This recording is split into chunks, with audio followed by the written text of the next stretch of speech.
Yes, good afternoon, good morning, good evening, wherever you are in the world. Tottenham Hotspur are playing again, and I don't know anymore whether that's a good thing or a bad thing, but we are playing. Are we too small? Let me know in the chat if the little boxes are too small. If not, we can just go to that for the moment, and I'll go to the scoreboard in a minute.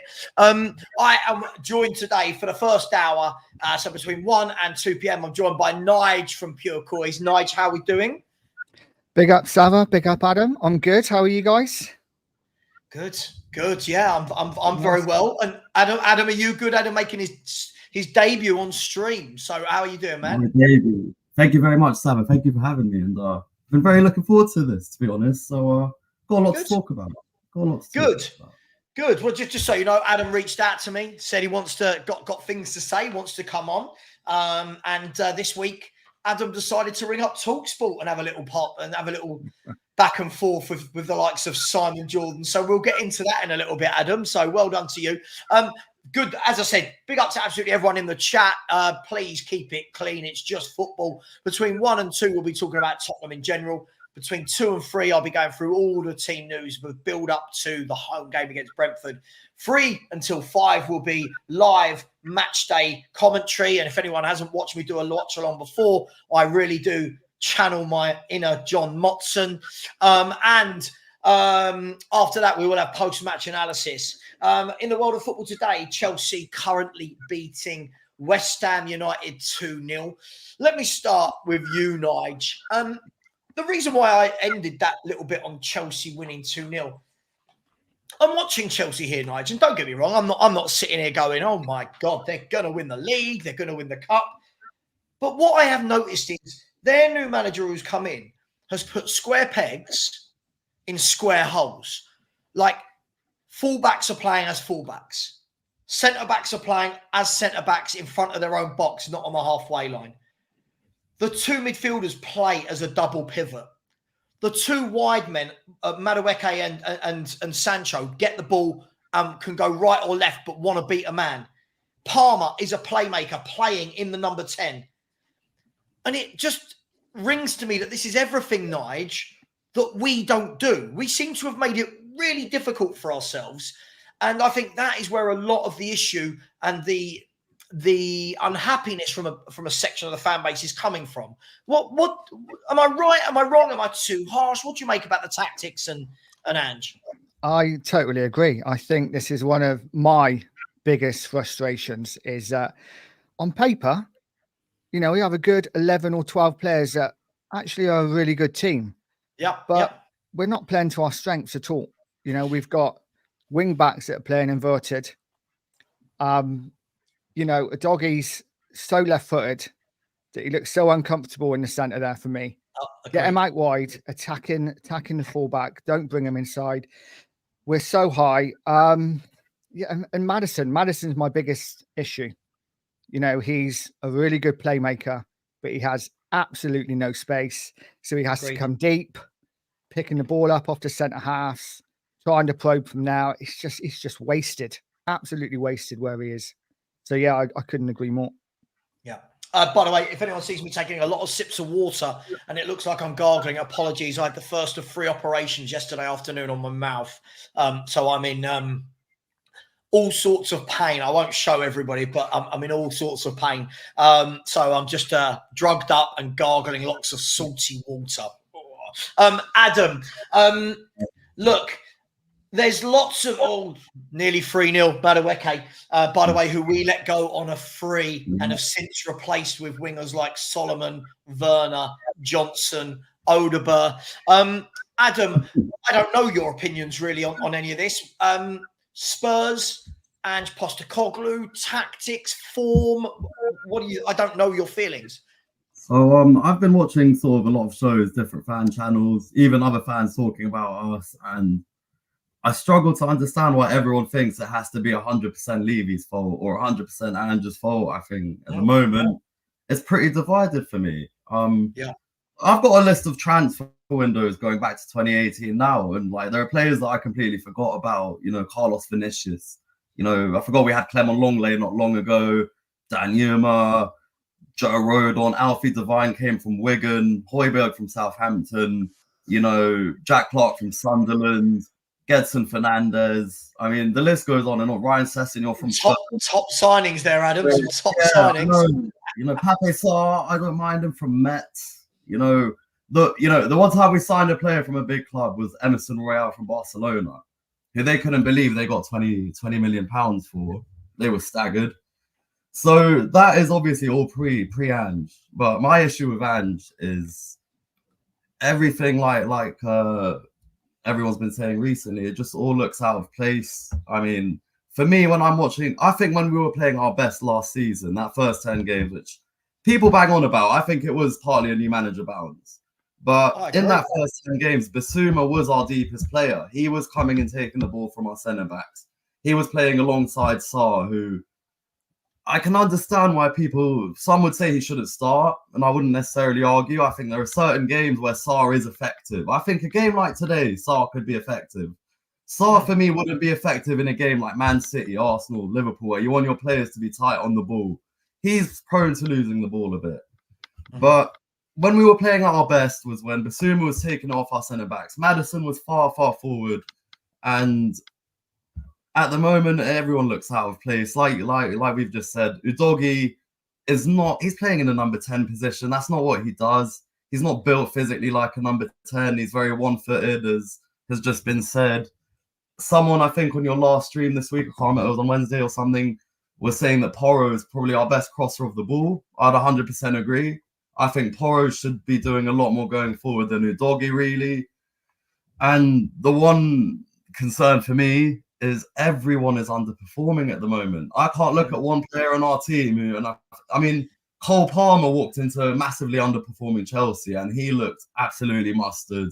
You have other players can carry a team. I'm not expecting massive things from certain players, but what really concerns me about Ange is that everyone is underperforming. Romero underperforming. Vicario.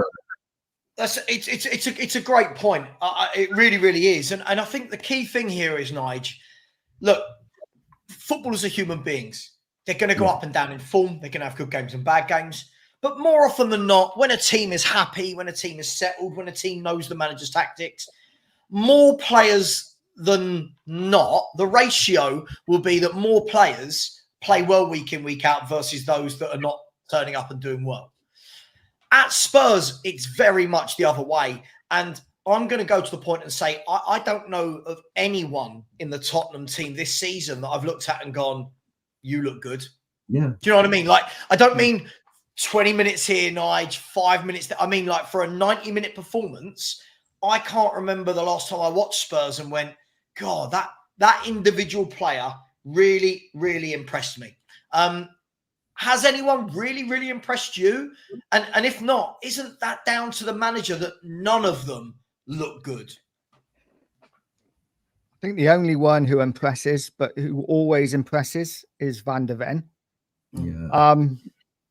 It's difficult. The only one I'd say is, but again, is in patches, is not for 490 minutes, would be Kulu, who's looked better. But he's looked better than last season, which isn't hard. Right. Yeah, Kulu would be the only one I think is slightly improved. I mean, he changed the game when he come on midweek. But other than that, it's a concern. I do worry that the players are starting to not necessarily not play for Ange, but I think they're thinking maybe these tactics are not working and losing a bit of faith, maybe. Yeah, absolutely. I mean, look, I wanted to run something past you, guys and girls. And by the way, please smash the like button. Come on, I'm giving up my whole Saturday here, and we've got 160 in the chat. That will grow and grow and grow as the show goes on. But only 38 likes. Come on, people. I'm doing this. I'm 50% fit. I didn't even pass a fitness test this morning. I shouldn't be playing. I shouldn't be streaming. The wife told me not to, but I had to. By the way, I've Wednesday night was the first watch-along this season I've done that Spurs won. So just hoping that this is a second game in a row. Look, I've been a big critic, right? I've been a really big critic of this tactic. And I know a lot of people, I'll call it out. You know me, Nigel, you definitely know me. I don't mix my words. I don't care if I offend anybody. anybody that says we play exciting attacking football, I don't think quite understands what exciting attacking football is. There's a huge difference between, and this is a question to you, Adam, there's a huge difference between all the ball and possession, right? And actually coming out of a game and going, oh, we were very unlucky there. We should have scored loads of goals. And the examples I'll give you is this. All week, I've heard people going, oh, my God, but we were the better team against Newcastle. We should have battered them. We should have battered Leicester. We should have battered Arsenal. If you actually go back and watch those games, Adam, I don't remember the Leicester City goalkeeper having anything to do. No. I don't remember Raya having any real saves to make. I don't remember Nick Pope. I think Nick Pope turned one over the top from Maddison from about 30 yards. Other than that, I don't really remember Pope having too much to do. And the Coventry keeper, even the Coventry keeper, he had the bullet header from Davis from the corner and then a snapshot from Kulu. Are fans getting a bit over the top with possession, Adam, versus actual chances to say, God, we were unlucky? 100%. I mean, I can't remember what another show where it was mentioned. You know, even Solanke, he's played 2 games. No one can name one clear chance he's had. Everyone mentions that one in the Arsenal game, which I think he could have done better with, all right. But he's not really had an actual chance to attack since signing for us yet. He's played 2 games, probably plays today. He's probably still yet to get his first clear-cut chance. I think a massive problem is Son. Not in the sense that he needs to be dropped. No. What I'm saying is where he's being played, he's hugging the touchline, passes it back every time. He's being used out of position at the moment. I think a player like Brennan Johnson as well is not technically good enough for the wing. This is not me abusing him or saying anything bad. I'm not saying he should, but I think he's not really an out winger. You know, there was one chance when Brennan was through against Arsenal, and the ball came over to him, and if he had just touched it into his path, he's got a chance. Yeah, he couldn't control it properly. He's more of a running behind and latch onto things player. He's not gonna get the ball to feet in a half space. You know, fullbacks tight on him. He's not gonna turn them and go past them. And I think the attack is massively disjointed. And I watch other teams, other leagues. I'm talking even Inter Milan. I was watching it. You know. People, if you go and say to Spurs fans, we should get Inzaghi as a manager, they'll all say, oh, he's only just done it in Italy. What else has he done? Blah. Inzaghi is a top quality manager. And if you watch Inter Milan play in the Serie A week in, week out, they play unbelievable football. It's unbelievable. They're doing it with players like Matteo Darmian, you know, and I'm not going to go too off topic, but my point is I watch Crystal Palace with Eze and Mateta. They're fluid. I watched Wolves last season take us apart home and away 2-1. But they could have gone 3-4, 5-1 up in those games. Brentford, when Mbeumo versus Antony were firing, have a fluid attack. I'm naming teams in the bottom half of the Premier League that have fluid attacking footballers, which we seem to not have at the moment. It all seems very disjointed. Now, look, guys, I went onto one of these little lineup builder sites and decided to put a couple of teams together. Now, I know you've both seen this because I WhatsApped it to both of you, but for me, and I'm gonna see if I can break this down because I know lots of people don't listen, right? Lots of people will take a snapshot of what I say and then run with that as the narrative. So, for example, I had some idiot. I'll say it for what it is. I had some absolute dickhead. I'll call him out. I don't know his name, but this dickhead messaged me going, "Oh, Savva, this player's shit, that player's shit, this player's shit, that player's shit. Also, Savva, I think we should be top 4 with the squad we've got." And I said to him, you're conflating 2 arguments because all the players he mentioned to me that I didn't rate or that I said weren't great are players that I wouldn't actually have in my 11, right? So if that makes sense, I also wouldn't play this style of football. I wouldn't play this tactic. Now, this is what I would do, guys. Now, this is copied straight out of yesterday morning, yesterday evening, whenever. Yesterday at some point, there was the replay of Feyenoord versus Bayer Leverkusen, right? And Bayer Leverkusen, I looked at it and went, yes, yes. This is what we should be doing.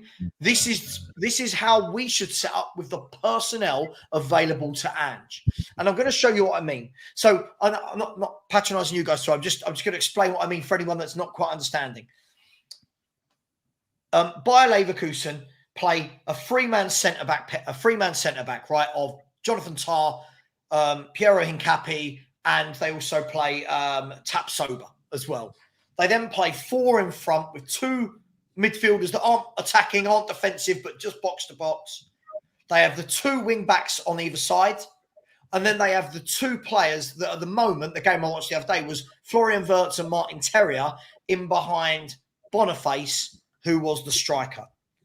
And I looked at that and I thought to myself, how are we not doing that? We are set up perfectly for that. And I'll show you what I mean. This is what I mean, guys. Sorry to cut your faces off. Well, people will be happy. My face is completely gone. I just look at this and I think to myself, everything about that. Now, by the way, I'm going to caveat this and say where Son is, I also think it would be equally as effective, maybe even more effective, with Kulusevski in that position. What this allows us to do for me is you've got three centre halves. So we're not being caught out with two at the back all day, every day, right? You've got Van de Ven, who's your pace, he's your recovery, wants to bring the ball out and drive forward. You've got Romero, who wants to get stuck in. He's well adept, going out and covering the right-hand side. And you've got Dragoshin, who's more of your stay-at-home, traditional centre-half, who's going to want to head everything away. And more importantly than that, all three of those guys have all played in a back three for their previous clubs and for their country, right? All three of them are used to playing that formation. What that does, and sorry, I'm just going to be quite a long thing, but what that also does is it actually means you've now got Porro and Udogie actually doing what they do as footballers, wing backs, box-to-box wing backs that actually don't have to worry so much about the defensive side of the game now, don't have to worry so much about all of the grass that's in behind them that you're going to see today with like Mbeumo when he gets behind them, because they've got Porro and Van de Ven in there to mop that up, because Dragusin sits in the middle, they go out there and mop it up.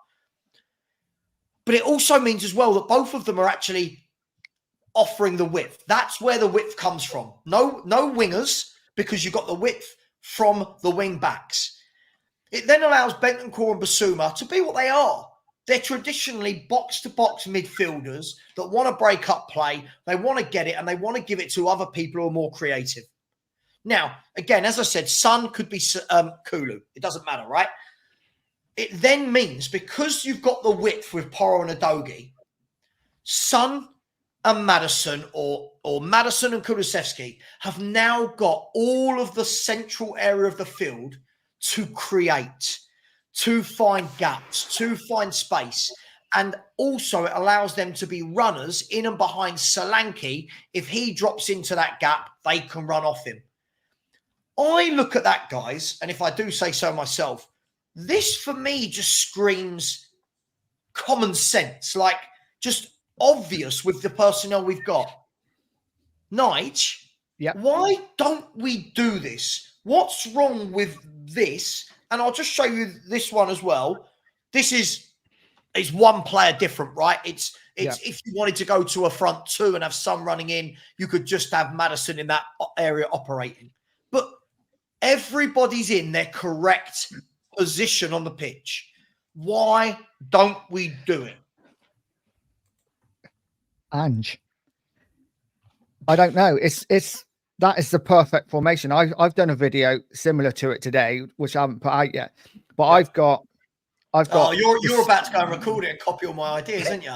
I know you. I've already done it. I just haven't put it out yet. But because of obviously what we were talking about on WhatsApp this morning. But I've got Basuma or Bentancur still as a 6, and then 2 strikers and 2 attacking midfielders, which we could use at home against, the lower top 10 sides. Yeah. But it just makes sense to play that kind of way. And even then, if you have 2 strikers, say, you could even use Johnson as one of the strikers, because he isn't a winger. He's an inside forward. who likes to get in behind. We'd have so much more options if we use that formation. It's nuts. I mean, Adam, I don't think I've invented. By the way, I didn't invent that formation. I just I watched Bayer Leverkusen the other day with this, and I just thought he's getting the best out of everyone. And my worry at the moment, as we said before, Adam, the current system, our wingers are poor, right? So we don't get the best out of them. And because we don't get the best out of the wingers, we're not getting the best out of Solanke. Because everyone inverts in the midfield, we don't get the best out of any of the midfielders or Maddison, right? Because the fullbacks are inverted, we don't actually get the best out of them because we're asking them to do something that isn't them. Because we leave two at the back, we're leaving our centre-backs exposed and we're not getting the best out of them. This formation just gets the best out of everyone. Or maybe I'm wrong. No, I completely agree. The one thing I would say about why it would be a massive risk is we don't have a backup centre-back. So if one of them gets injured, we are back where we started. And we're looking at why did Ange sign Ashley Phillips if he wasn't going to play anytime soon? Why do we not have another fourth centre-back there when everyone was screaming for it this summer? When Timo Werner's taken, I think, up to 200k in wages, which could have gone to a fourth centre-half. It works, obviously, and Antonio Conte did it, and he won the league with it, with Victor Moses and Marcos Alonso, the wing-backs. It's been done. So I completely agree we should be going for it. And bear in mind, Brentford play with a three at the back as well. So if there was one game... Can I just answer your question there? Can I just answer your question, Adam, if that's all right? I get that. And Nigel, you were on our WhatsApp group this morning, right? When that was the subject that was brought up. It was, what do we do with an injury? But the thing is, Ben Davies, I'm not saying he's the greatest defender in the world, right? But Ben Davies plays in a back three for Wales. He's played in a back three for Spurs a number of times. If you have to rotate one player out and Davies in because there's an injury, is that the end of the world? Does the whole formation fall down because Ben Davies comes in? I don't think it does. Well, and it doesn't. There's always a transfer window 8 to 10 weeks away. There's always a window a few weeks away, right? So I think part of the problem is that Ben Davies is still in our squad for the season in the first place, right? But that's not an attack on Ben Davies. It just reinforces Daniel Levy's policy of holding on to players as much as possible to prevent us having to buy their replacement, which would cost a bit more money. But the problem with Ben Davies in the back three is that he's left-footed. So if he's coming into the back three, it would likely be because Van der Ven is out. And then if it's not Van der Ven, then we're going to have two of the left-footers in, which would mean either Van der Ven or... You're not going to play Ben Davies a right centre-back. So then instantly that's awkward. And I just don't think for how we want to play, Ben Davies can keep up. I mean, it's all right against Coventry throwing him in. But if he has to come in at Man City away like he did last season, when we had to play Emerson Royale and Ben Davies at centre-back, we get exposed. No, listen, I agree. But my point is if you played that formation, that back three doesn't get exposed like it gets exposed now, right? So, listen, by the way, hang on, Nigel, you've known me for years. I am not condoning Ben Davies still being at this club. My point is, if you can't rotate Ben Davies in for that formation in Europa League games at White Hart Lane against lesser opposition, then you have to question Ange and Lang for keeping him. If that, do you know what I mean? They've made the decision, not me, that this is a guy they want. This is a guy that can come in, and we're always 2 injuries away from Ben Davies being a first team starter, right? So, what I would add on to that, Nigel, if you actually look at the depth that would be behind that, right? Yeah, Jed Spence is your perfect right wing back replacement for Porro. Serge Reguilon, for all of his faults in that, he can slot in and do the left wing back role. Because again, I don't think either of those are actually right backs, full backs that defend. Playing 2 centre mids. By the way, people are going, I play this midfield, not that midfield. That's fine. I think that the general point is about the formation, not the personnel. But if you played Basuma and Bentancur, you've then got 3 centre mids that back that up in Gray, in Bergvall, in Papa Sarr. So you're covered there. The attacking midfield area, as we said, you could play Kulu there, Maddison there, Son there. You know, you've got Richarlison and Solanke that can play up to Lancashire when he comes back is another option. You've then got the option of, could Brennan Johnson play through the middle or behind? I just think that gets the best out of footballers. And if he moved to something like that, I'd start to think, yeah, you're learning, you're growing, you're adapting. Just doing what we're doing is going to get wins, Nige. Like, I think we'll win today. We'll talk about that in a minute. I think we'll win today, but it's the consistency of winning, right? Yeah, that kind of formation suddenly makes your squad look so much thicker than what it is, apart from centre half. But for me, and I said it in the chat, is that we don't have to play three at the back every game.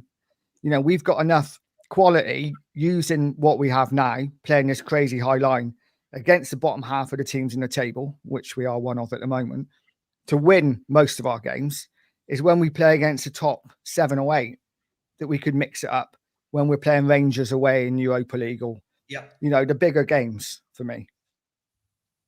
No, absolutely. By the way, I'm not saying you have to grab one formation and go, right, that's it forever. But he never changes it. And last week, I think a lot of Spurs fans, I was embarrassed, if I'm honest. I was watching YouTube channels and people ringing up TalkSport like you. Wasn't embarrassed with your comment, but people ringing up going, oh, look how defensive Arsenal went against us. They got scared. They were cowards. There's nothing wrong with every now and then a manager going, you know what, we're going to stink it out today. I'm not saying every week. I don't want to watch that every week. But Arsenal fans leaving that stadium last week, or when that 90 minutes finished, they've beaten their North London rivals 1-0. They've not conceded. And are they going to really care that they didn't pepper our goal? Are they really going to care that they didn't have 70% possession? No. They got the win and they go home. But our fans go, oh, no, but we at least play football. I don't get it, Adam. I'm really at a loss for this football club. I really am. I completely agree. And I think this whole thing is a myth about we play this exciting attacking football. We do it in bursts. We occasionally have a nice little breakaway and you're, look, everyone's getting up the pitch. That looks all right, taking up positions, whatever. But every game, going back into last season as well, we had this against Sheffield United at home. That game, they were 1-0 for 80 minutes. People forget. That game, Sheffield United parked the bus. We had 7 or 8 of our players just around the box, passing it sideways. Go back to the wings, go back to the other wing. No one penetrating, no movement. And I could think of so many performances. I mean, I'm just looking at my other screen. We lost, 3-0 away to Fulham. That wasn't exciting attacking football. We lost 4-0 away at Newcastle. Wasn't exciting attacking football. We got done at home to Aston Villa. They had 2 chances, scored twice. West Ham, 2 chances, scored twice. Went away to West Ham. We basically had 1 shot on target and scored. They scored a corner. We drew 1-1. Lost against Man City. Went out of the cup 1-0. They just scored a corner in the 86th minute. Wasn't exciting. I went to the game at Chelsea where we lost 2-0 towards the end of the season. 2 set pieces. We barely touched their goal all game. That's just off the top of my head. Some results. Yeah, I've also been at some of them. I barely saw us put together an attack those games. Is it a case, guys, that, and again, I'll caveat for those that are watching that are not listening, and by the way, smash that like button, you tight asses. 295 of you in here and growing, and only 84 likes. That is absolutely shocking. That is Ange Postecoglou points conversion rates. And please do subscribe as well. We're so close to 14,000 now. We're about 270 away from 14,000, which is crazy because when I started, I thought I'm not liked enough to even get 1,000. So this is mad to get to nearly 14,000. Is it a case, guys, of excuses? And what I mean by that is I've seen managers before have worse runs of form. And when I say runs of form, I'm not talking about 4 Premier League games. I'm talking about the last 7, 8, 9, 10 months, the last 30, 40 games. We've seen managers that have done really poorly and people are going, oh, they've got to leave. They've got to go. These very same people now, all of a sudden we're going, when it clicks. This is it, no. When it clicks. I've heard when it clicks for about 10 months. When it clicks, when he gets the players he wants in, well, he's saying, he come out again yesterday, I wanted Solanke. I wanted Gray. I wanted Odegaard. He said all this. Why are there so many excuses every time Tottenham can't win a game of football? I think that many fans confuse possession with progression. I think they think because we've got a lot more possession than other seasons that we're progressing as a team. Where, as it's been said before, we have so much of the ball and do very little with it. You know, a lot of backwards, sideways passing, horseshoe football, get it out wide, come back. It's all excuses at the moment. I'll add to that as well, by the way, and I'll say that what you said before we went live about modern day football, how you can have an absolute stinker and then you can whip in one corner and someone can head that in and now you've got an assist, and then everyone on social media is asking, "Oh, he got an assist! He got an assist!" I watched Kulu do absolutely nothing for 90 minutes. I've watched Maddison do nothing for 90 minutes. I've watched Son do nothing for 90 minutes, and then they get what Brennan Johnson will get a last-minute winner at Coventry, and everyone said, "Oh, he's back, and he's back. He's going to prove the haters wrong." And listen, I don't mind. I mean, listen, he wouldn't start for me, Brennan Johnson. I'm not laying into him by any means, but I've seen so many minutes of this guy being ineffective that one assist or a goal here and there isn't going to mask what's really going on. Yeah, do you know what? I absolutely think you're right. For me, I've said this before, and anybody who's streamed with me, watched me, is in WhatsApp groups with me, well, no, I'm all about one word: consistency. Yeah. So, for example, I fully expect us to beat Brentford at home today, right? What will happen is we'll beat Brentford, and I'll start receiving a million messages going, you were wrong. Look how great Ange is. Ange is back. Chelsea are 3-0 up. Chelsea are 3-0 up. Sorry, absolutely brilliant counter-attack. Cole Palmer, who's in my fantasy team, has just made it Chelsea, West Ham 0, Chelsea 3. We're not doing a watch-along, but what a good finish from a very, very good player. And all I want is consistency. All I want is, I don't want to see us beat Brentford today, then we have 2 or 3 games where it's a draw and a defeat. Let's get a run going. And since that first 10 games under Ange, he's not had any form of run. If you go back and look, there hasn't been any occasion where you go, God, we just knocked 3 wins in a row out of the park. It's always disjointed. It's always bitty. And then you get people like this. So I feel sorry for them. Glass half empty. I can't keep saying this. Facts about the club aren't half empty or half full. They're facts, right? Me presenting facts doesn't make me negative. It makes the club's facts negative.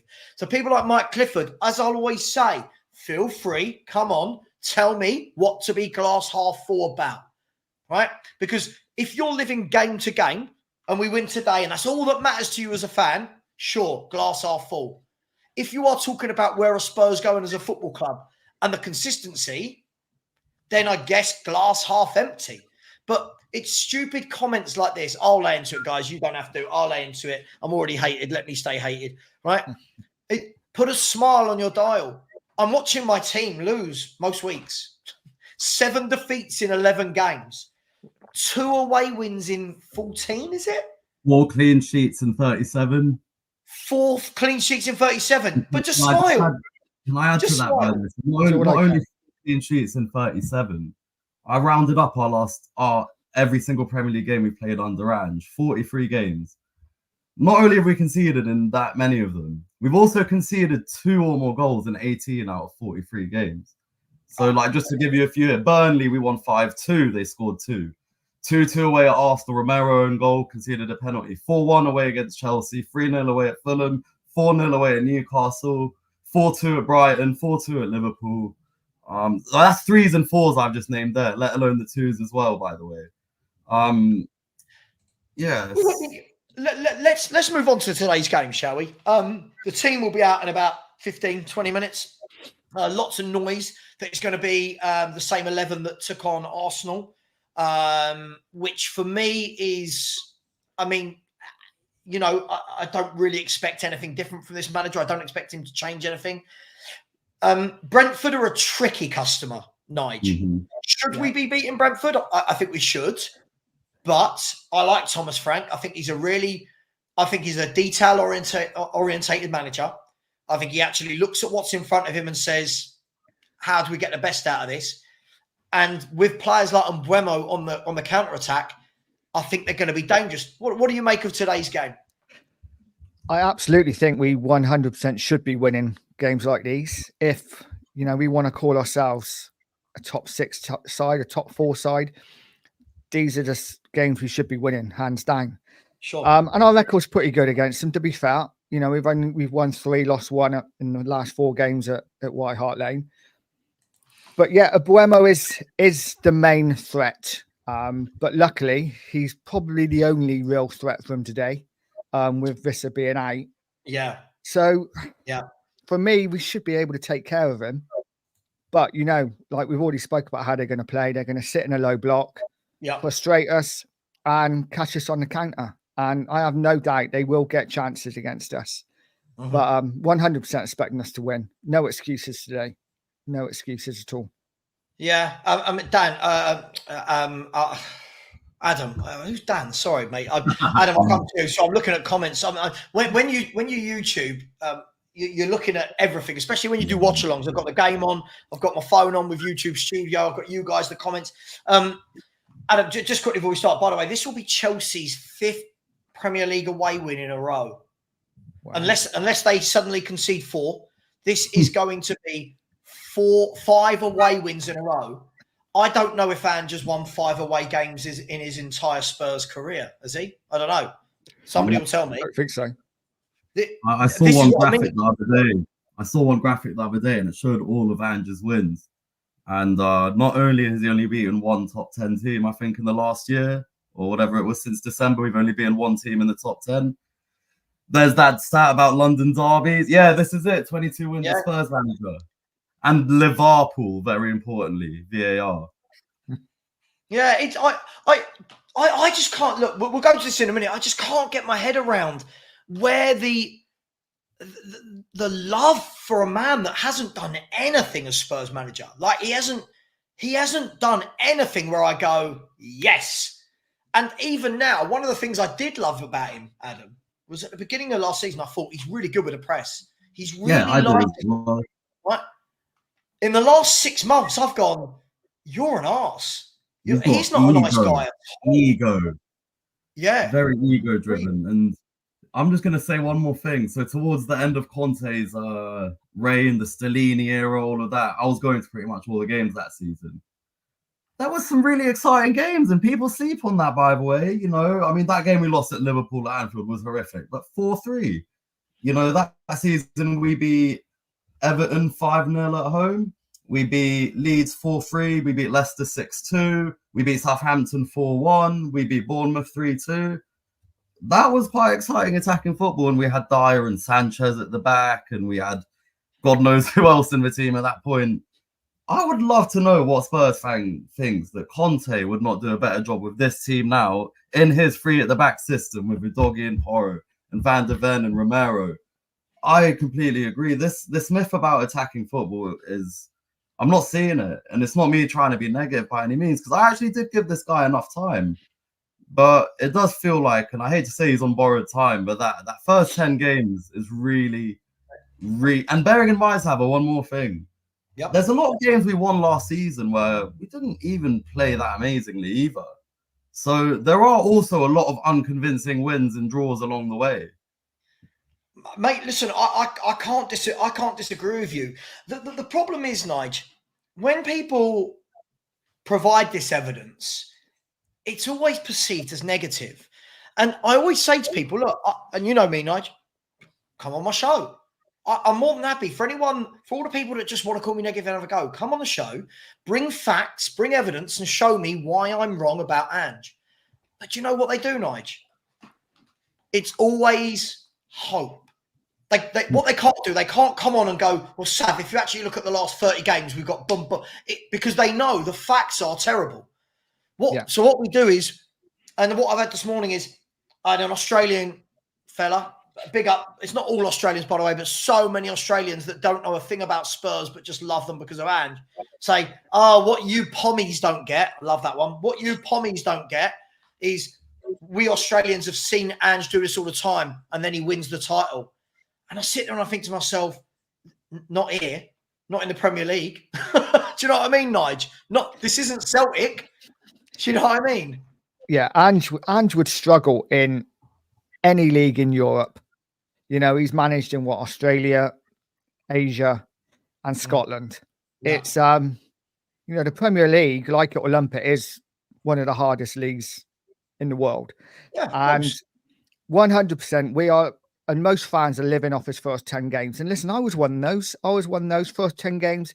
I had the Happy Days thing on my TikTok. I loved it, watched it every day. Couldn't get enough of it. I thought this man's he's gonna do the business. But you're right. It's the last 30 games of last season, or 28 games of last season, the start of this season, I think we are seeing the real Ange Postecoglou. And like you say, his interviews now, I can't watch them. They make me cringe. I feel uncomfortable because he looks like he's just ready to snap at any minute with every question. Do you know what I find really funny is I was one of the first people, when we signed him, I said, I like this. Yeah. I was so wrong, buddy. I was so wrong. It's a breath of fresh air. Really like this. The way he wants to be here. He really wants to be here. Exactly. Right. I remember. Slowly but surely, what we've seen is, I don't know if any of you saw the interview he gave, was it yesterday or the day before, with was it someone Saunders, the female presenter for Sky Sports? And the Saunders, yeah. Yeah, and he was so rude to her.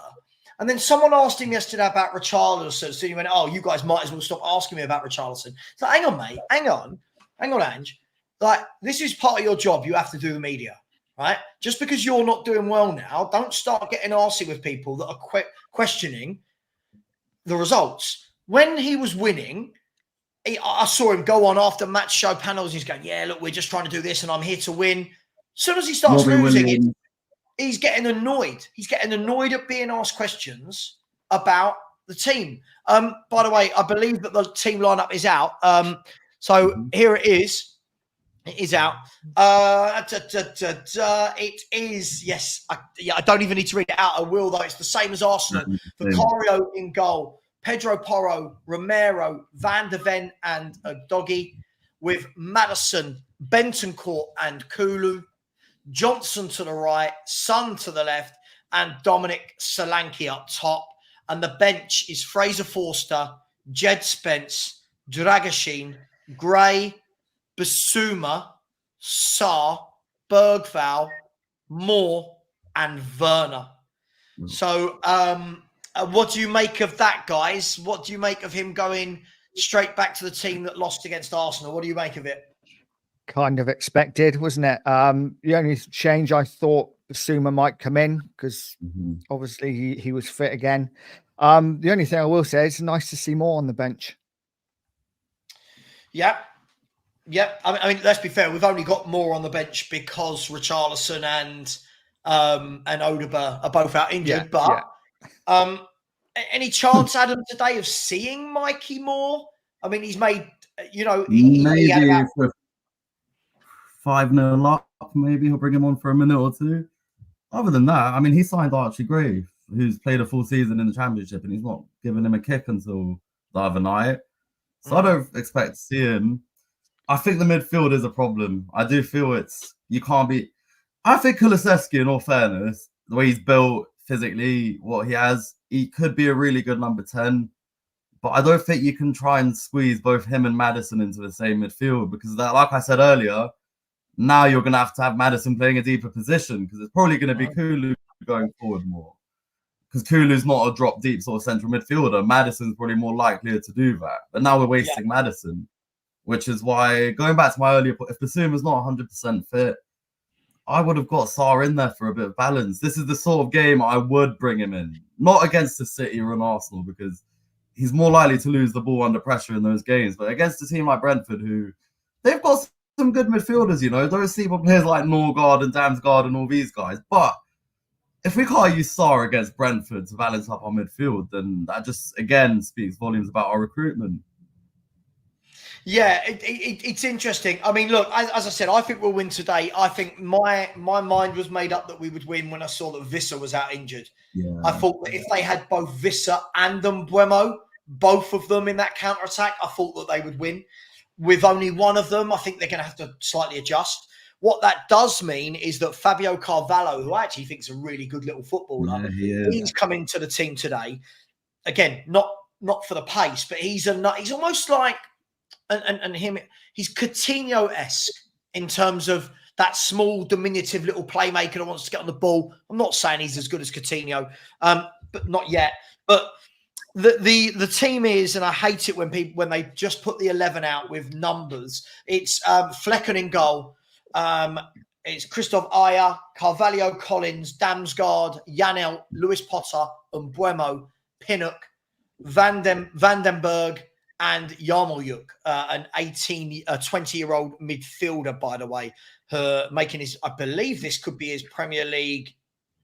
I think this is his Premier League first start. So they put in kids, a few kids as well.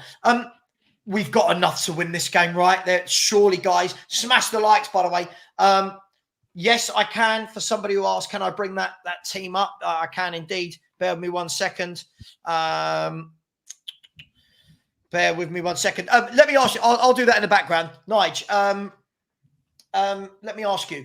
Enough in that team today to win, right?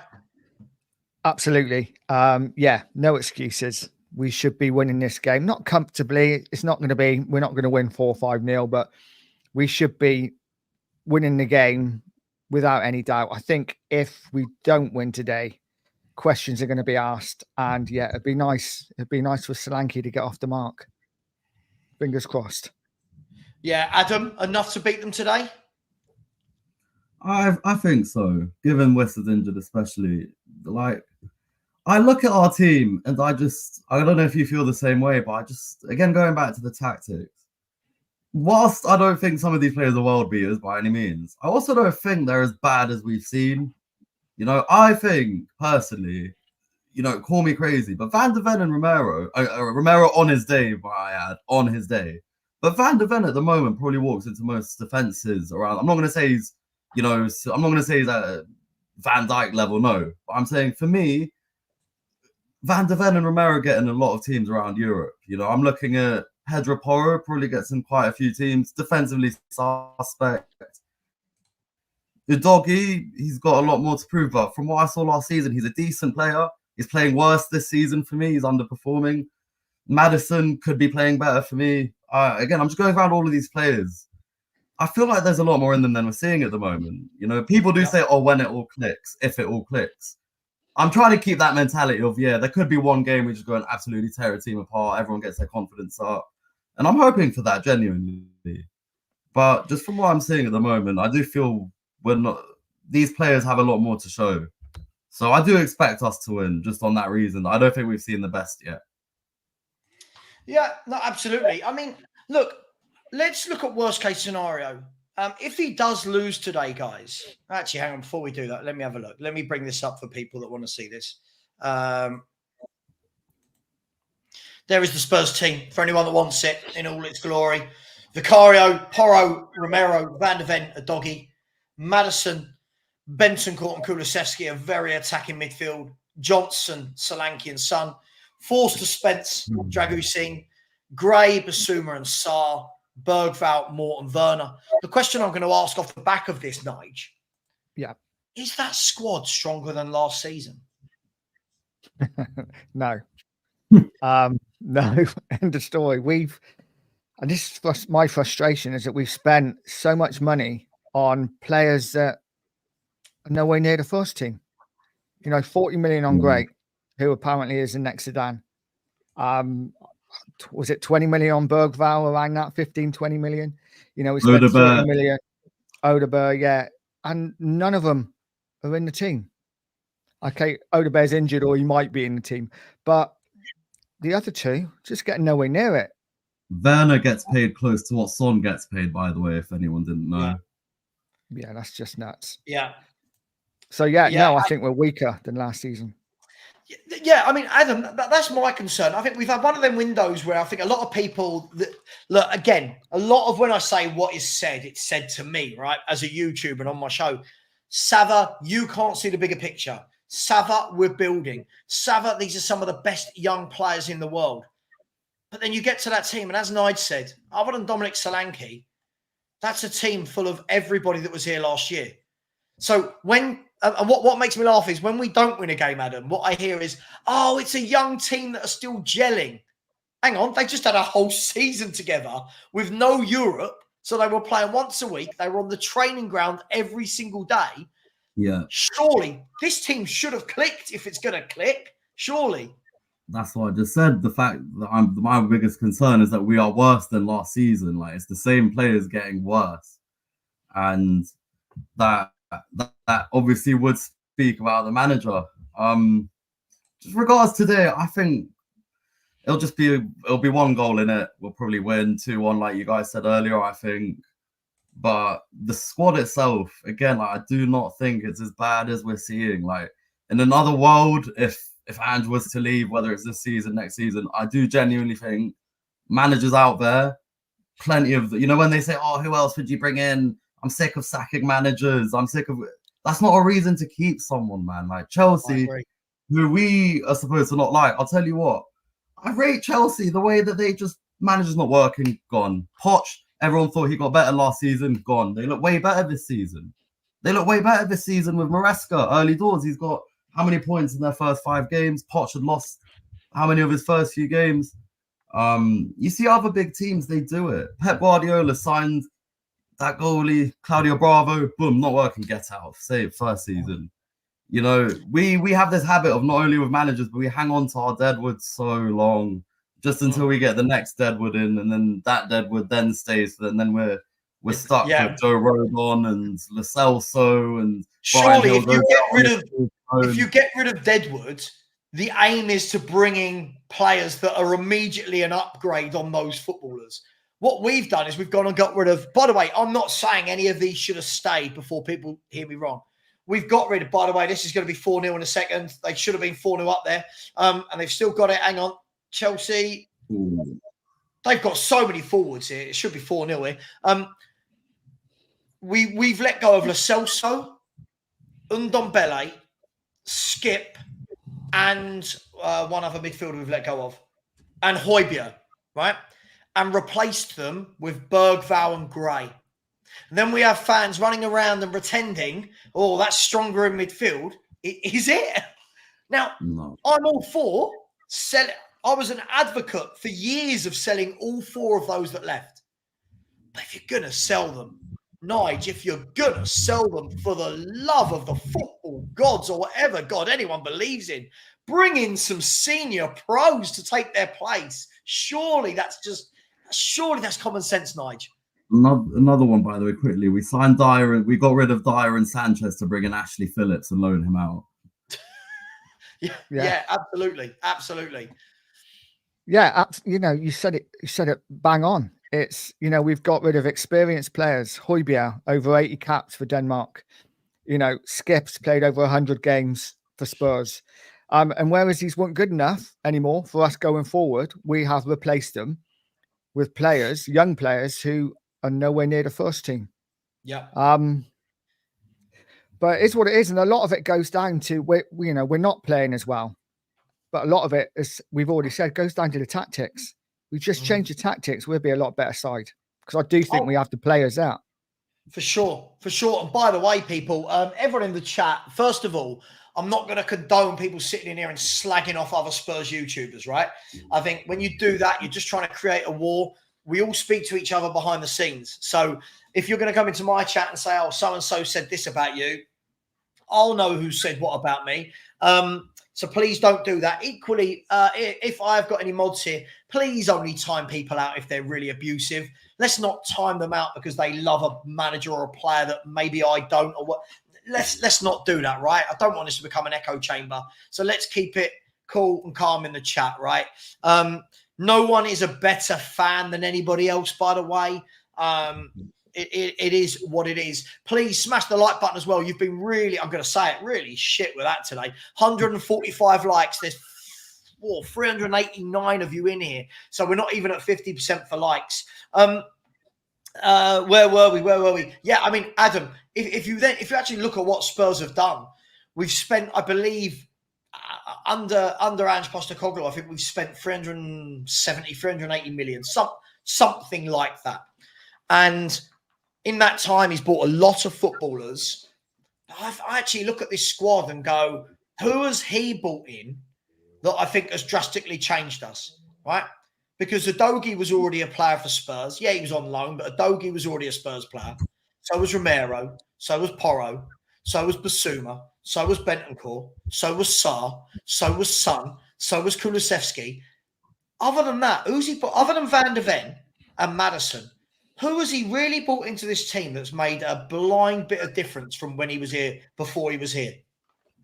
No one really. I mean, listen, I do want to try and be balanced in some way. So, for example, last season, Vicario, for some reason, towards the end, he fell off. But I do have to say, he put in some damn impressive performances for the first half of the season, to the point where I saw rival fans, pundits, were raving about our goalkeeper. They were saying how clear of Raya he was. And I'm talking about pundits as well. So it's not like I'm just talking about fan v fans. I'm saying he looked a great goalkeeper at first. And it was just like that one corner against Man City, that one free kick in that FA Cup. And then he just dips after that. It's like, that's all it took for everyone to work out. Oh, wait a minute. He's not that good on corners. You just got to crowd around him a bit, get a bit rough with him, and he won't come off his line. So that's one player I think showing glimpses. But then I'm just looking at last season, Alejo Veliz, Manos Solomon. Solomon's on loan in the Championship right now. Ashley Phillips, I did mention. Do you know what's my biggest bugbear here, actually, while we're on it? I needed to mention this on the stream. Yep. For me, Romero, I'm watching him today. I am watching him. And God forbid he makes another error, concedes a goal today. I expect him out by the next game, because we've signed Dragusin, who I've watched play enough games now since we signed him. Not only before, but I'm not saying that I watched plenty of him at Genoa. I watched him maybe once or twice, but I've watched him at the Euros.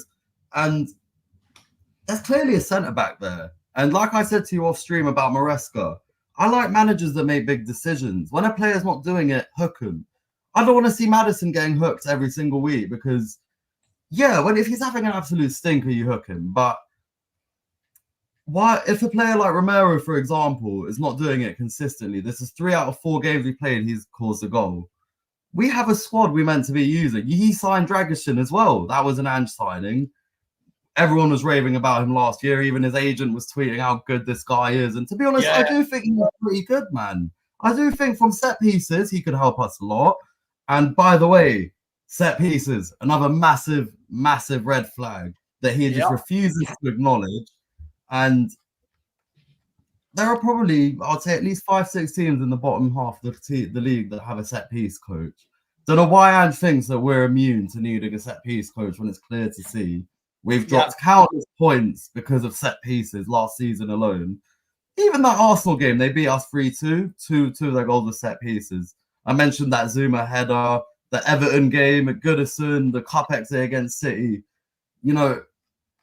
These are all things which I just think, by the way, going back to my point about providing a balanced argument, in Ange's favour, I don't necessarily think he needs to do anything outlandish or crazy to get us a bit more balanced here. Just maybe have one fullback going forward instead of 2.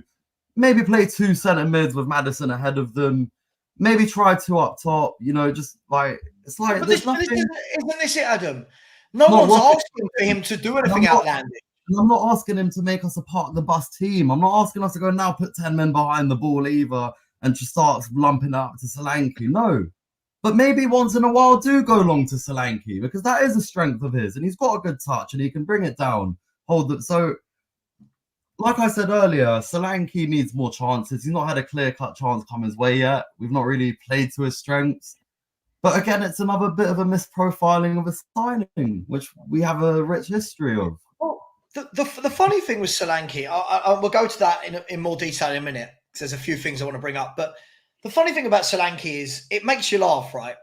First of all, when we signed him, you get all these videos and everyone's saying, oh my God, hang on, Chelsea are in here. This is going to be 4. You squared it. No. Everyone said, oh my God, this is a perfect Ange player for the press. He's Ange's style. He fits it. Then, listen, by the way, I'm not judging him already. I don't particularly, I think he's okay. As we said earlier, I'm not expecting him to pull up trees. He's never pulled up trees in his career. All our fans have got really gung-ho about him after one half-decent season playing for Bournemouth, right? The rest of his career has been really, really meh, right?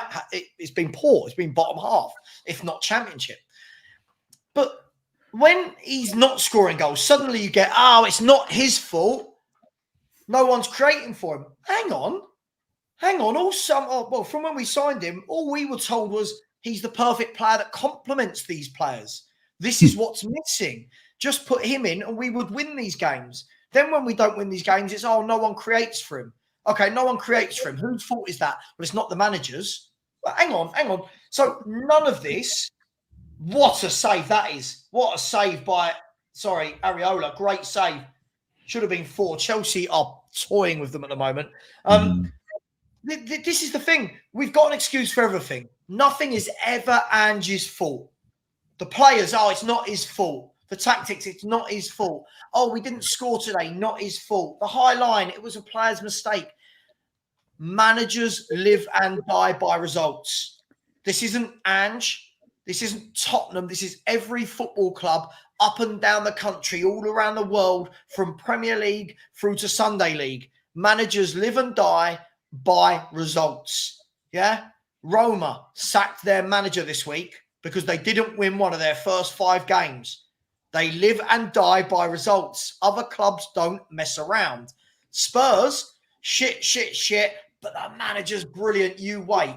And a few of these comments I'm going to bring up, I find these hilarious. First of all, this joker, who is more than welcome to come on and debate me. He won't. He'll bottle it. Look at this. Savva, I love this. Savva, you, Stell, Dan and Brian. Cool. Big up to Stell, big up Dan, big up Brian. Have had an agenda since February. I mean, first of all, it's not an agenda. And second of all, it was well before February. So get it right. The stats have given you a lot of extra wind. Well, of course they have, because the stats show I was right. But that's not supporting the team. And is being clobbered for others failing. No, he is not. And is being clobbered for the tactics that Ange is putting out on the pitch. Second of all, it's not the stats since February that have been bad. It's his stats since November that have been bad. So, JK, if you're going to come on and put things like this, first of all, get it right. Otherwise, you look like an absolute dick. Second of all, I'll give you the link. You can come on and debate me and tell me what Ange is being clobbered for where others have failed. And he's gone on to go to respond to someone else and say, Spurs were winning at the time and it was constant moaning. Well, you just said February. Spurs weren't winning constantly in February. Spurs were winning in August, September, and October of last year. Right? Savva's stats were totally eye-opening, but my point is it's not support. Dude, I'm not 12. I don't just go, oh, we're losing, but I love Spurs. I support Spurs. Win, win, win. Grow the F up, right? You hate facts. It's not my fault. If you want to man up a bit, feel free. Come on, have the debate with me. But I bet you don't.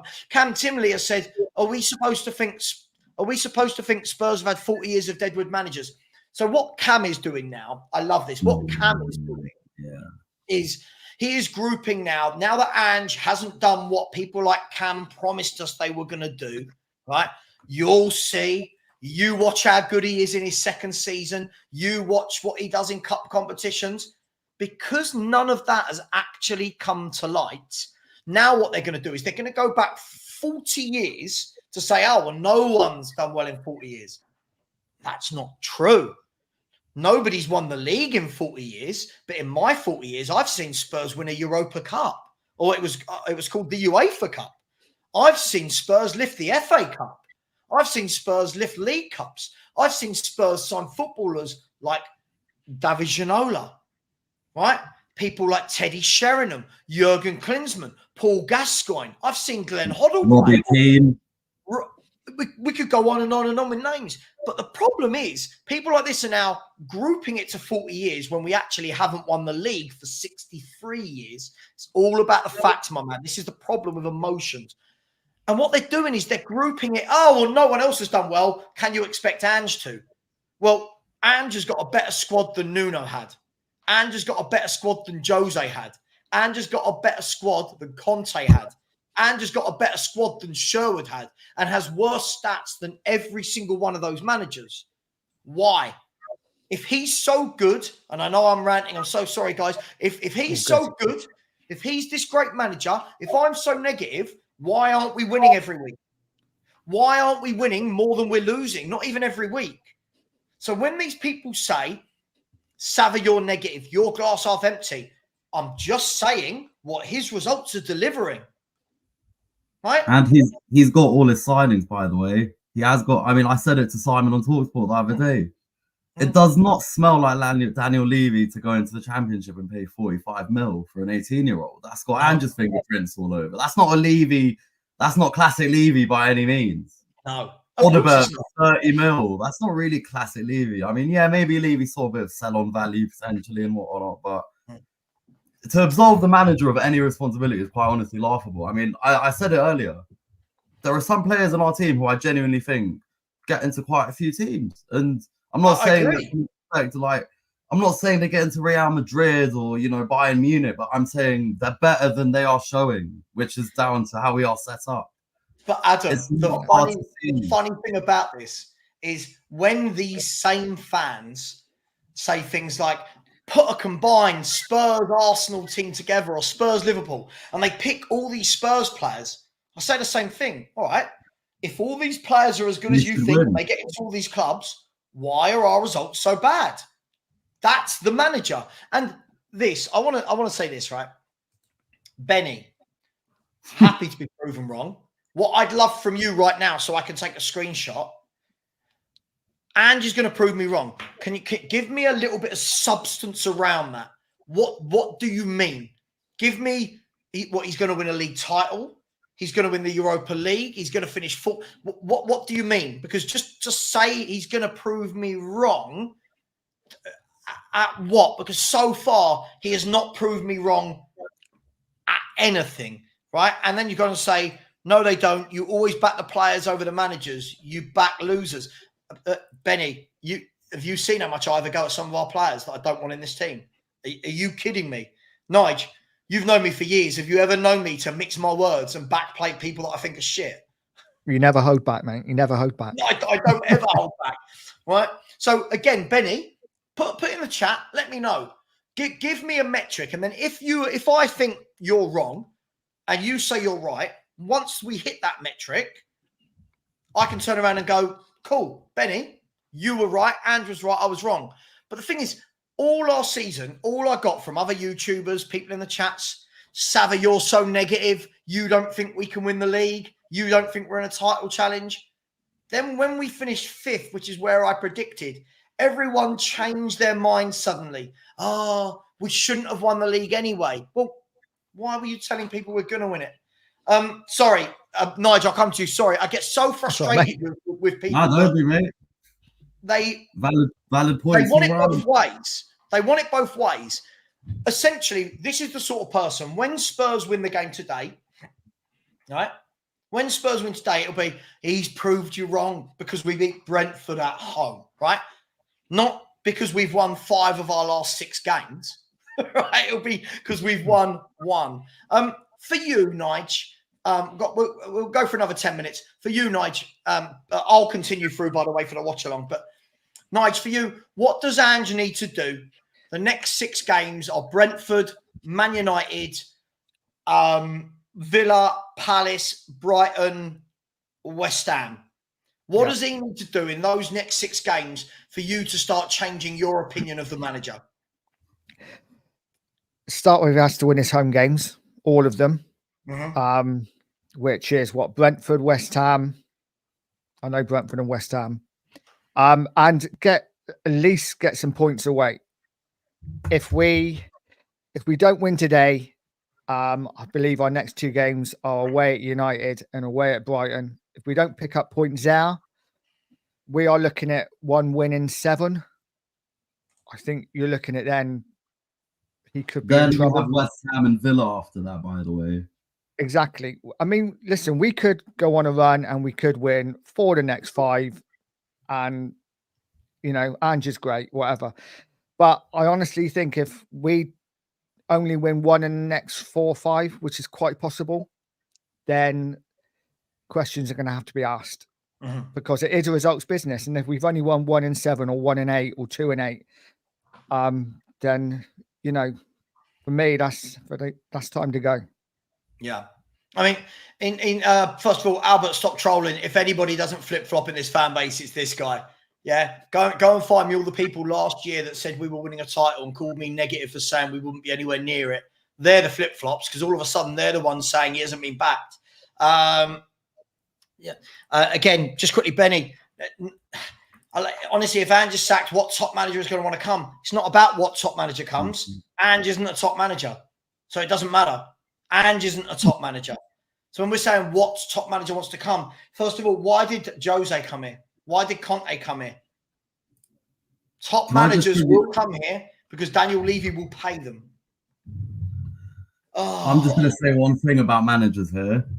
I'm just going to name a couple of examples of a manager changing a team. Unai Emery walked into Aston Villa, told Watkins, "You're my striker now. Forget Danny Ings, you are my striker." Boom, 20 goals in a season. You've got Andoni Iraola, just about avoided relegation under Gary O'Neill. They fired him. Everyone was up in arms. Oh, but he's a young British manager. They're going to regret this. They'll be in the Championship next season. They're a better team than us at the moment. Semenyo gets in our team. He's a brilliant player. I don't know if you guys watch Bournemouth. They've got Senesi at the back, quality player.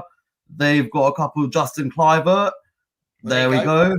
Yeah, there you go. There's Bournemouth. There's Bournemouth sitting above us in the last 32 games. He inherited a team which, under Gary O'Neill, scraped, avoiding relegation with 2 games to go or something. Embarrassing. Forest, under Nuno, people are sleeping on it. He's got them playing better. He's getting the best out of their squad. They've had a better start than us, I think, this season, Nottingham Forest. Anfield away. It's almost like managers setting the team up right gets better results. No, absolutely. I think this is it. When we look at Tottenham now, it is what it is. Listen, I'm a factual person. And whether that's work, whether that's personal life, whether that's football, I'm a factual person. If somebody in my team at work comes to me and they haven't hit their target, I go by the facts. Why have you not hit your target? Were you given the tools to hit the target that I gave you? Okay, if you weren't, why has this not been brought up? Do you know what I mean? You haven't done your bit, right? What can we do to change that? This isn't working for you. Let's tweak this, do this. But Ange, when it's not working, same thing every game. And it will work. It will work against teams. It will beat Everton. I think it beats Brentford. No disrespect. I think they're a very good team. I think it wins today. You've got teams like Brighton, teams like Aston Villa, teams like Man United. These won't be easy games. And as Adam just said, the Unai Emery comparison is absolutely spot on. And Adam, it's the one I use all the time. He's only been here 15, 16 months, Ange. Unai Emery went into Aston Villa. And do you know since the day he joined them, which was October 2022, so he's just coming up to 2 years, do you know where he is in terms of form in those 2 years? Second or third, probably. Third, fourth, max. Do you know, Nigel? No idea. So he's fourth, right? Bearing in mind that's fourth over 2 years. His form is fourth. And I believe 1 point behind Liverpool's. And if you look at their team, by the way, they still have Luca Dini in the team from the Gerrard era. Right. Same goalkeeper, still Ezri Konsa. Leon Bailey still gets games. Cash. Watkins is there. 100%. Right. And that's what a top manager goes into the club, upskills the players he's got, makes them immediately better, and we go, wow, what a job he's done. And hasn't done any of that. The results aren't better. I don't think he's upskilled a single player since he's been at the football club. His form, as you saw there, for the last 32 games is 9th. But if we're going to be fair to him, his form over all of his Premier League games, which is 38 from last year and 42 for this year, his form is 7.5, right? Which isn't the worst. It's not the worst, but it's not this, oh my God, look what Ange has done to the football club, right? So again, I think you're spot on. Unai Emery, top manager, gone in, sorted it out immediately, made them a good team. And you know what I think he's done, lads? I think Unai Emery's brought in men. Yeah. When you look at the players he brings in, even look at the kids they brought in, right? Even look at Morgan Rogers. He's a beast. Quality. He's a beast. He's powerful. Listen, the goals will come, but every game he's involved in, he's quick, he's powerful. Then you look at who we're bringing in as kids. They're kids. They're right. I just don't think this manager knows what's needed at this level. I really, truly don't. No, and the point is, it's like we've said, when we're not getting results, he's just not prepared to change. And that's the big thing for me. I can take losing. I'm a Spurs fan. I've watched us lose for 40 odd years. But if it's not working, change it. Yeah. Even if it's slightly, do something. But he will not do it. And that's my frustration. Mm-hmm. And you know, the one time he changed it, it was that game against City last season where he actually did do what we had all been saying, which was to put Van de Ven at left back, get Dragusin in the team, actually do what we've all been saying that he should do. He left it until that one game, which arguably some of our fans didn't want him to do it in.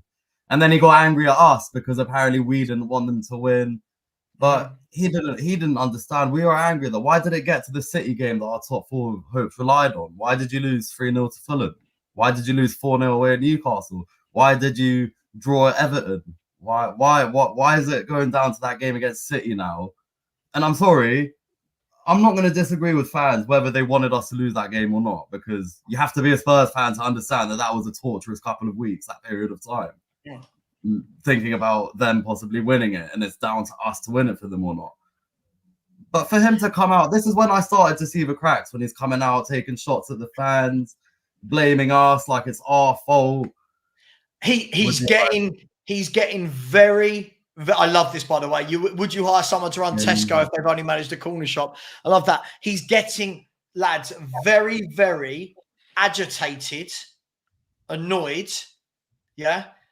He's getting very aggy with people. He's snapping. And it's this arrogance. Like, he can never turn around and say, that was bad. Like, I'd respect him. Come out after games where you've not done well and go, that wasn't good, that first 45 minutes. We have got to get better at that. But he doesn't. He comes out and goes, I thought we dominated. You're like, mate, we didn't have a shot. We didn't have a shot on target today. Thought we dominated the game. And then fans go around going, we dominated. But dominated what? What, we dominated having the football.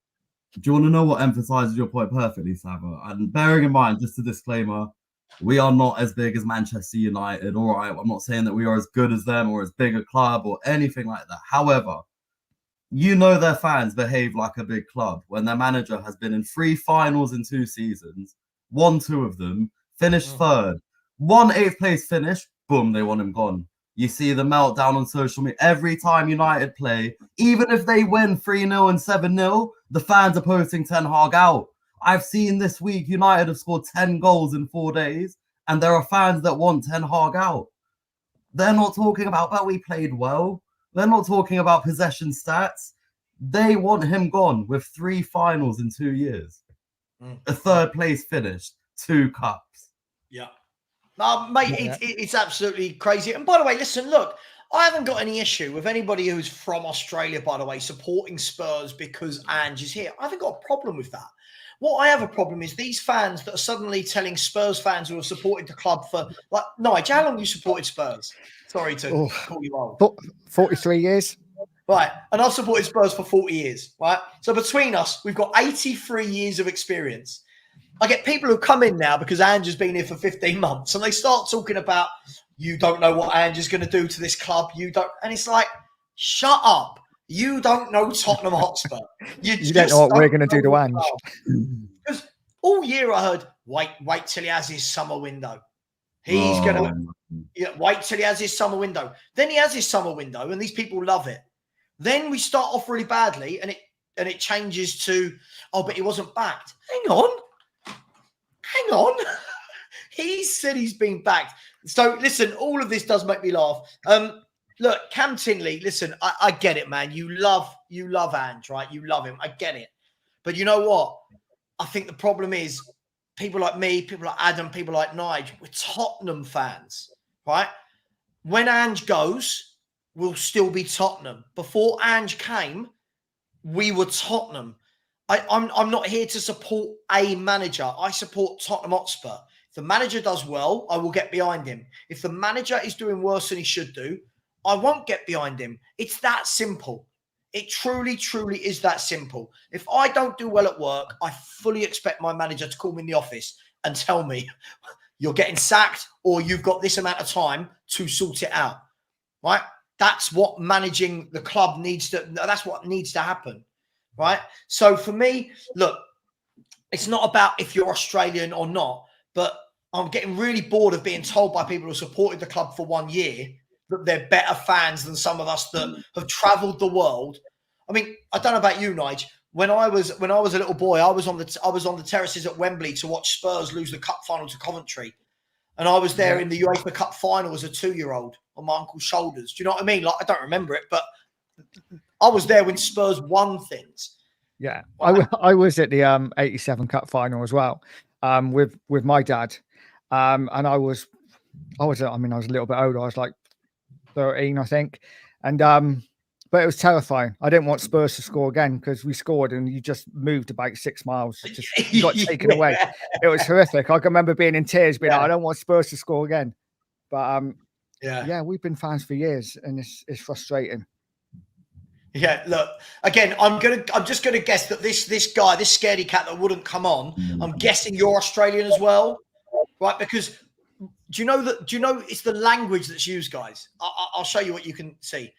Give Ange 80 years of woe. Yes, mate. What yous have done to Ange? Yous? Spurs fans? You're not Spurs? He called you out inside and outside the club. Dude, he hasn't called me out for anything. This guy's results are shit. He needs to worry about him before he worries about me as a fan, right? But JK, as I said, the link's there. You want to come on, brother? We can have the conversation, but you know what? I'll bury you in facts. I'll bury you because I understand Tottenham Hotspur Football Club. You understand Ange Postecoglou.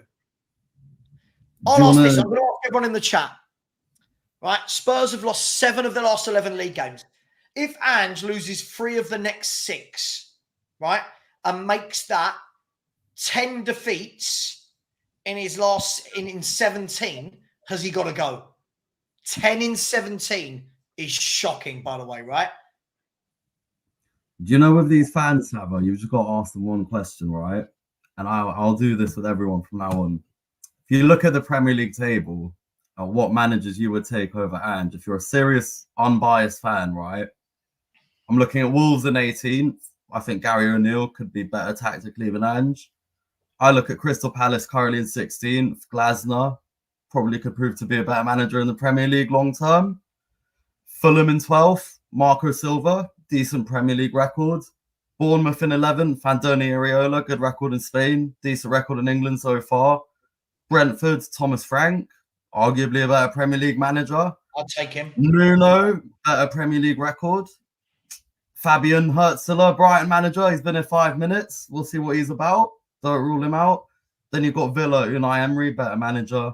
Arne Slot of Liverpool. Some of our fans didn't want him a couple of years ago last year. Laughable. Newcastle have Eddie Howe, probably a better manager. Chelsea. I don't think probably a better manager. Eddie Howe is a better manager. Eddie Howe's been. Do you know what you said, Adam, earlier about Emery going into Villa?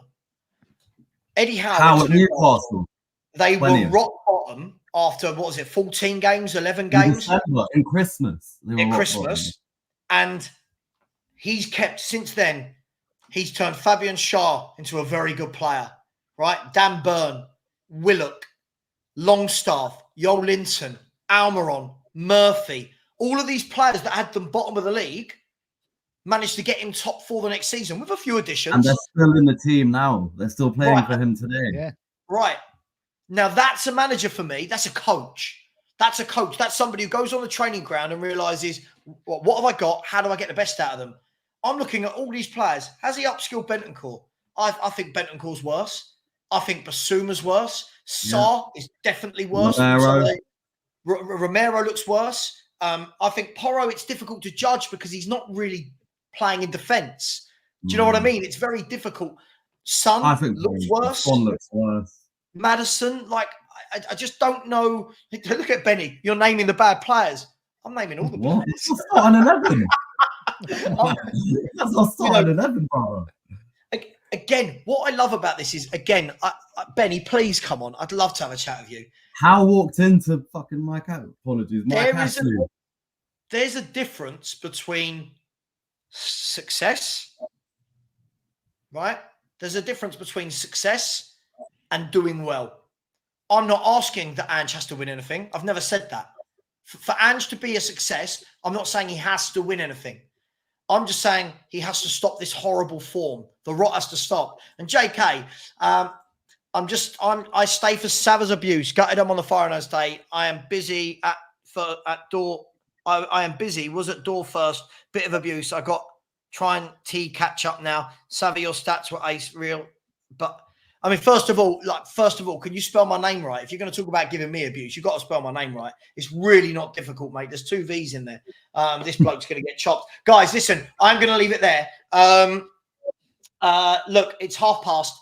I'm going to ask you for a final score prediction from you two. Everyone in the chat, we can have a final score prediction in half an hour.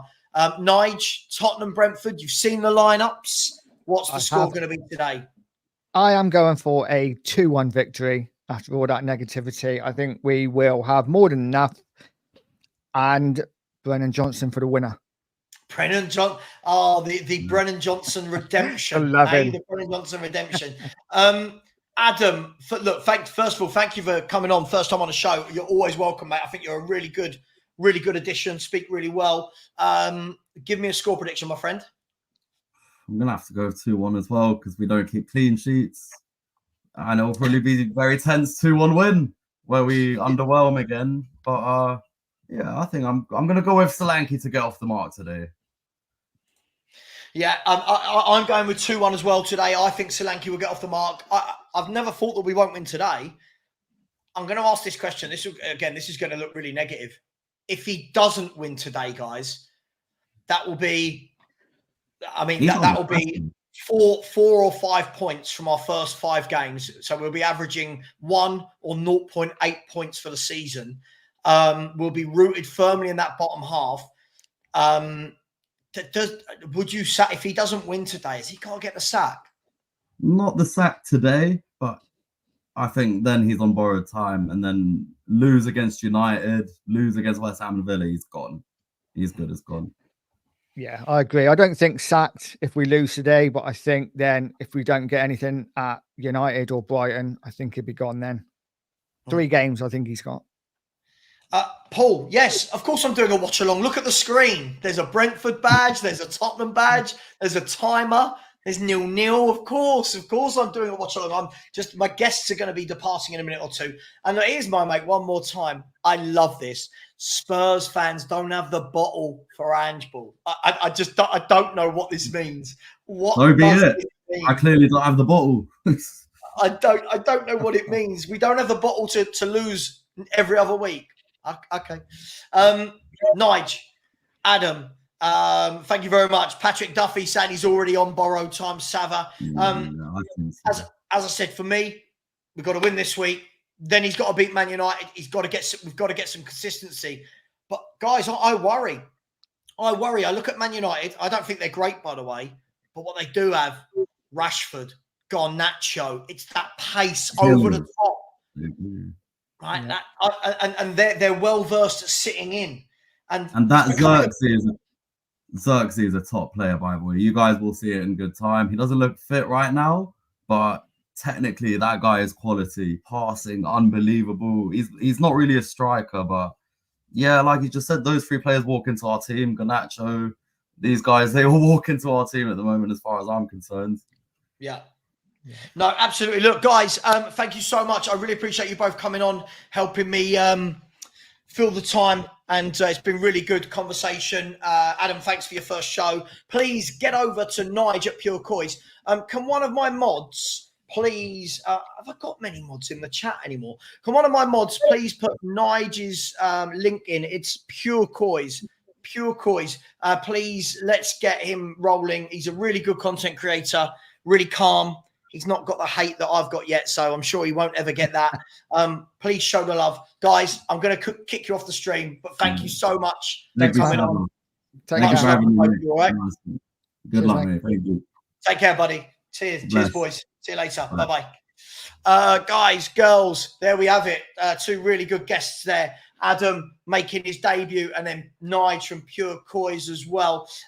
In a minute, Bella, no, we don't need to block him. I think he's making himself look like a dick, and I think that's quite funny sometimes to realise how stupid these people are.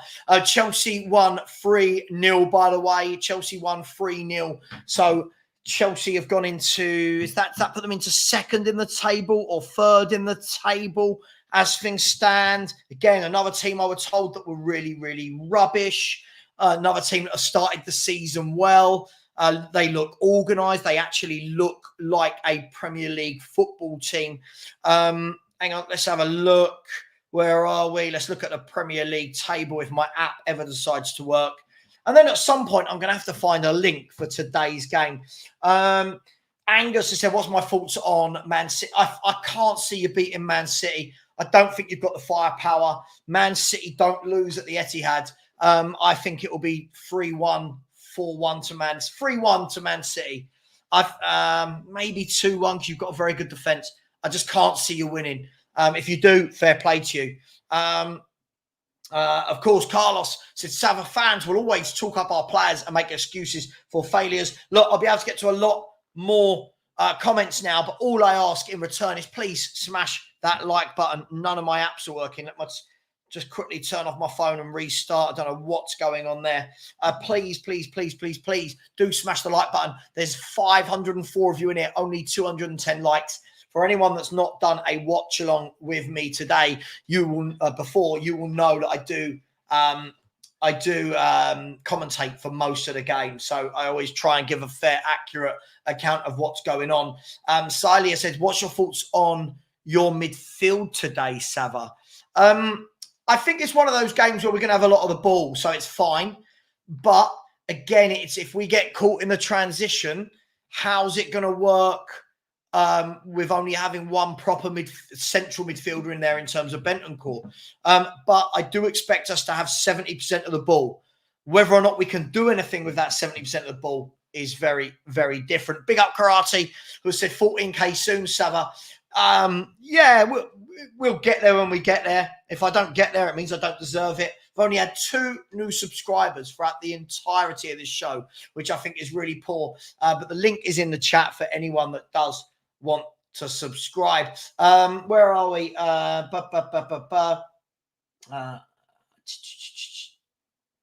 We are not conceding 2, 3, 4 goals. So there's no way Man City could score 2 goals past you. The best team in the country. Come on, Angus. Of course they could score 2 past you. They've scored 2 or 3 past you before. We'll see. We'll see. Scott M. Big up, Scott. How you doing, mate? Said, I haven't been around this morning, Savva. What is the excuse for all the fans that said Chelsea are crap and that we are far ahead of them? I haven't seen any excuses yet. People do keep coming out with all these random things, don't they, Scott? You know, we don't want Sancho. We don't want this player. This player's better than blah, blah, blah, blah, blah, blah. They're just a better team than us. I said that. I think they're a better team than us. And I just want to see, have I still got this? I don't think I've got it anymore. Here was my predictions for the Premier League. Let's see, Scott. These were my predictions, right? No, I know it's early doors, but that was my prediction.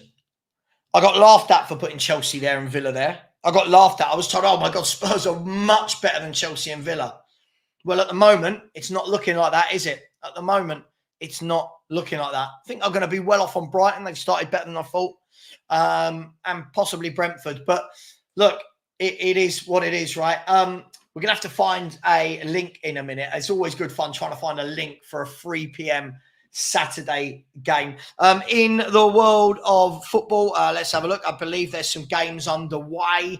Not in England. And it would really help if my app would work. This is really not the best time for my app to stop working. Liverpool's team today, for anyone that cares, is Kelleher, Arnold, Konate, Van Dijk, Robertson, Gravenberch, McAllister, Salah, Soboslai, Diaz, and Darwin Núñez gets his first start of the season up front against Bournemouth. So again, Chiesa on the bench for Liverpool today. So Liverpool have gone quite strong there, or very, very strong. Let me know your thoughts. Are Liverpool going to beat Bournemouth? Did anyone think Chelsea were going to beat West Ham 3-0? Chloe, absolutely. I do. I compare their attack to ours. I do. Let me just see if I can find a link, shall we? There we go. No way, Arsenal. No way, City scoring 2 goals against us. Like, why do people just write off the best team in the country with the best home record in the country? Honestly, you would think that I'm saying Luton are going to score 2 goals past you. Man City are the best team in the country. Why can they not beat you? Why can they not score 2 goals? I'm not saying 100%, but why can they not? With this, no way. No, they definitely can't. Where are we? I'm trying to find a team. Hang on, I'm trying to find a link. Live events. Pay-per-view. God. Premier League, live events only. Live events. EPL match day. Nope. I don't want that. EPL club team, live events only. Let's see. Come on, please. Have a link. There we go. Perfect. Got the link. We've got the link sorted. By the way, keep smashing that like button. Please subscribe. As always, I will do my best to give you as much, as much commentary as I can and do as much for you as possible. Dr. Spurs said, Man City smashing Arsenal tomorrow. Boring. Arsenal. They've not been free-flowing as of yet this season. Arsenal is still a top team. They are very good defensively, but I mean, they are talking as though Man City are rubbish and Man City are the best team in the country. So Liam has said Chelsea had Nkunku, Felix and Neto all on the bench. They would walk into our team and be our best attackers. Exactly. I mean, I would take their 2 wingers, Sancho and Madueke as well. It's absolutely mad. Angus said City didn't score. All right, cool. So what? They scored against you before. Angus, do you know how often you're wrong about Arsenal and you come on and talk in absolutes? You come in and talk about absolutes. We're signing this player. You never do. You told me we're beating Atalanta. You said we're going to score 2 or 3 versus Spurs. Absolutes are very dangerous. Where are we? Haaland said the best attack. V, the best defence. Going to be very, very interesting. I'll tell you what, I think it's a big game as well today for Liverpool, right? Because they've had that amazing start under Slot. Then the wheels came off last week against Forest.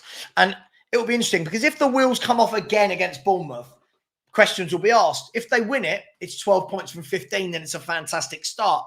So again, it's very, very fine margins in football. But get your score predictions in. For anyone that didn't see the score predictions for Spurs, by the way, for anyone who didn't see, here is the Tottenham team today. It is Vicario in goal, Pedro Porro, Romero, Van der Ven, Udogie, Maddison, Bentancur and Kulusevski, Johnson, Solanke and Son. The bench is Forster, Spence, Dragoshin, Gray, Basuma, Sarr, Bergvall, Moore and Werner. So it's going to be very interesting. I'm really interested to see what happens in today's game. I'm going for a Tottenham win. I think these are the games we've got to win. There's going to be a lot tougher tests, but we've got to pick up. After losing to Arsenal, we can't lose at home again. We simply can't. And because of that, I think we will win 2-1, maybe 3-1. But if we don't, bad times. Thank you very much to everyone that smashed that like button. 240 likes. Much appreciated to you all. And one more person has subscribed. Please do keep subscribing as we try and get towards that 14K. I got to back my team. Yeah, but there's a difference, Angus. There's a difference between backing and just saying wild things all the time, isn't there? You know, I could sit here and go, we're definitely signing Eze, like loads of Spurs fans did. And then when it doesn't happen, you look silly, right? Marcel, you'll never walk alone. I said we bounced back against Milan away midweek, though we beat them comfortably. Absolutely you did. I'm just saying in terms of the Premier League, right? You don't want lose to Forest, then losing a second game at Anfield in a row. You don't want that, right? I don't think you will, by the way. I think you'll win today and convincingly. But I did say this last week. Would anyone like to know my ACCA for today? Would anyone like to know my ACCA? I do like an ACCA, and here is my ACCA. If this app just won't work, 1 second. Let me turn my Wi-Fi off, see what's going on, see if my 5G works. What is going on today?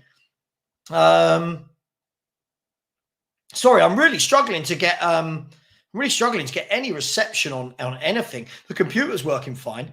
For some reason, my phone is not. So I won't be able to say the ACCA. I really don't know. Right, let me try this app. Let's see if this app works or if it's just the phone. So my ACCA today, and my last 4 ACCAs, I've lost by one team. Today, I've got Liverpool at home to Bournemouth. Liverpool home to Bournemouth, Villa home to Wolves, Burnley at home to Portsmouth, Leeds away at Cardiff, West Brom at home to Plymouth, Stockport at home to Leyton Orient, Bayern Munich away at Werder Bremen, and PSG away at Reims. And 30 quid pays back £2,000. Let's see who's gonna let me down. Someone always will. Someone always lets me down, of course. And I believe that there is one game already in play, and I believe that is the Bayern Munich game in Germany. Angus said I was pissed off during the window that we didn't do enough. Well, I don't think you did enough to overtake Man City as well and lose tomorrow, and it's a 5-point gap. And then you're asking them to lose 2 more this season than you lose. So we'll see, won't we? MC Kelsey said, hi, Savva and Spurs. Does anyone know how many West Ham got smashed by Chelsea by? Yes, I do, funnily enough. And then people answered you. 15 minutes until kickoff, people. Tottenham Hotspur home to Brentford. We've got to win this, right? There can't be any excuses. There really, really can't. I don't think I'm the Lee Gunner version of Spurs at all. I just think when people tell the truth, they get called the Lee Gunner. But big up to Lee, wherever he is. But yeah, I mean, I just can't do the delusion like a lot of channels. I can't see us lose games and then go, yeah, but I see what we're trying to do. We had 3 shots. I just can't do it, man. I just can't do it. I promised myself I'd always be honest on YouTube. Big up to BT, one of my mods in the chat, said please like, subscribe, and hit the notification bell. Yes, big up to you. Thank you very much. Much appreciated. Let's see. Sky Sports are currently at Anfield. That must have been from earlier because with 15 minutes to go, there's not enough fans in that stadium. So it must have been from earlier. Mojo said, Lee's the GOAT. Last night's stream was epic. I didn't see it. I know it was a long one, but I haven't seen any of it, I'm afraid. Philly has said, big up, Angus. There is supporting your team and there is being an insecure fan. And that is where you fall sometimes. I'm going to watch the fallout between Philly and Angus there. Rough Turn 49 has said this has to be a good performance. Yes, it would be lovely to see a good performance to go along with a win, wouldn't it? I've not been convinced when everyone else is saying we're smashing teams and we're dominating. I'm not convinced. I just think we've got a lot of possession for possession's sake. And possession doesn't win you games of football all the time. It does sometimes. Why are we laughing at West Ham? Chelsea smashed us too. At the moment, I don't want to play Chelsea at the moment.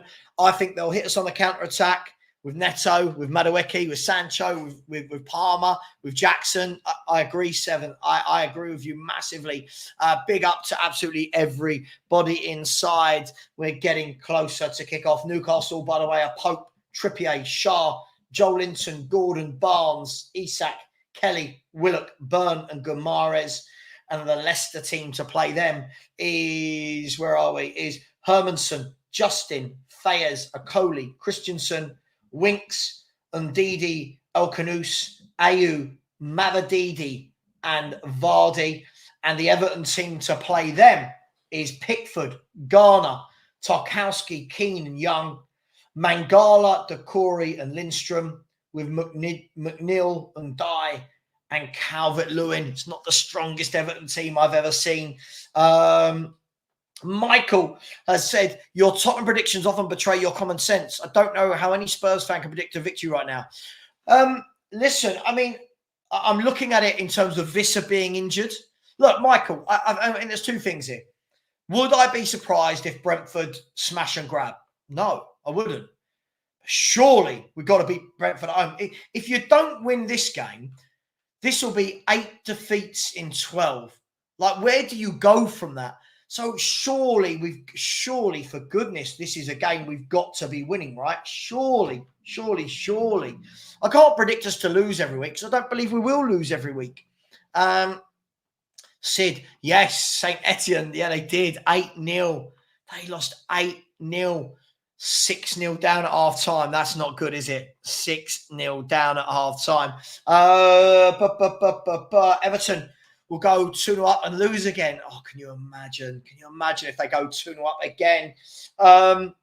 Equally, Miss Bunny has said, I personally don't mind if we play crap football. Just want to score goals and win. Yeah, absolutely. We've got to win. It would be lovely to see a great performance, but we've got to win. If we don't win today, we are so... Hang on, let's see if my apps work. I don't know what's going on with my trusty football app. I don't know what's going on here. The app that I use for every goal is suddenly not working at all. Is it? Are you going to work? Come on. It's loading and loading and loading and loading. Yeah, no, I completely agree with you. I completely agree with you, Miss Bunny. I really, really do. Jackal70 said, I predict Solanke will miss his first pen. Okay, so you think we're going to get a penalty today and you think that Solanke will miss it. I'm just going to put Bayern Munich on in the background. Let's see what happens with Bayern Munich. I really need them to win that game or the whole ACCA is dead. Yes, there we go. Flash score is down for me. Yes, flash score is completely down, which is probably the worst time for them to be down in the UK, right? Just coming up to 3 p.m. in the UK. Again, I agree. I said I thought if they had Visser and Mbeumo, I thought that was double trouble. But listen, I really like Mbeumo. I would have bought him all day long. I think he'd be excellent for us. I really do.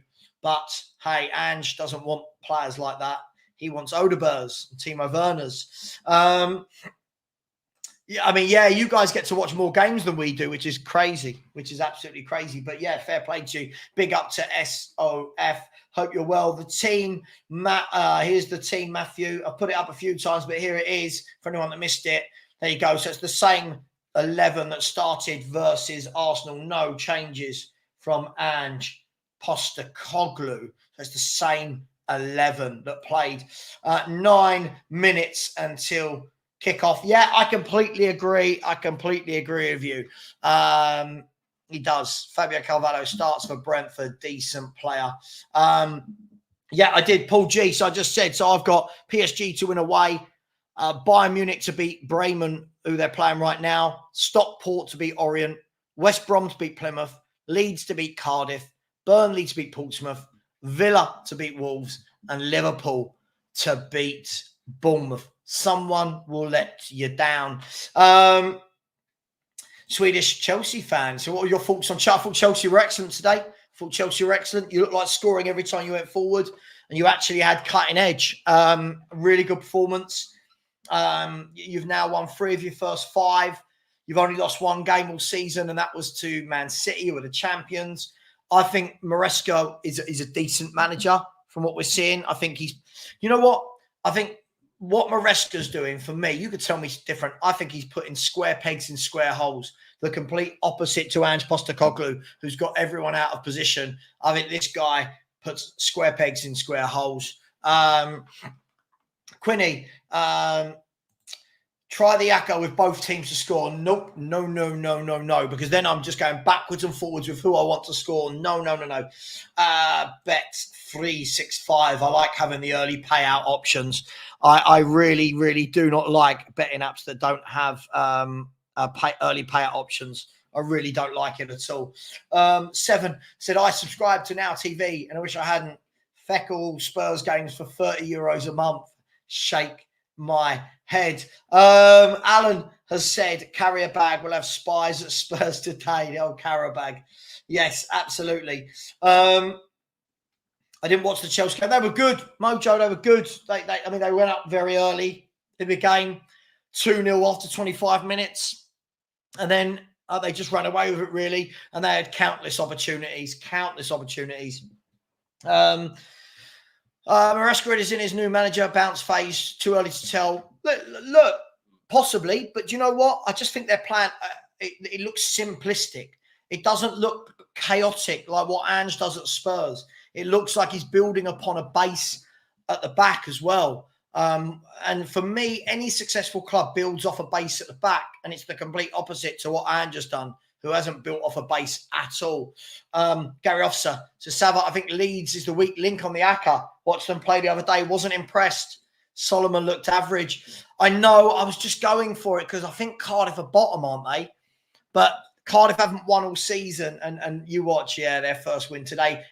It is what it is, right? If it comes in, great. If it doesn't, no harm done. Bayern Munich have scored, by the way. It is Bayern Munich 1. Let's just check. Bayern Munich 1, Werder Bremen 0. And it is, can you guess who scored? Can you guess who scored? If I said Bayern Munich have scored, who are you going with? Who are you all going with? Let me know. It's Bayern Munich 1 and Werder Bremen 0 after 23 minutes. And no, it was not Harold Edward Kane. It was Michael Elise with the goal. And now my betting app, now my football app suddenly wants to work, which is great news. As I try and find. Right, let's try and find an app.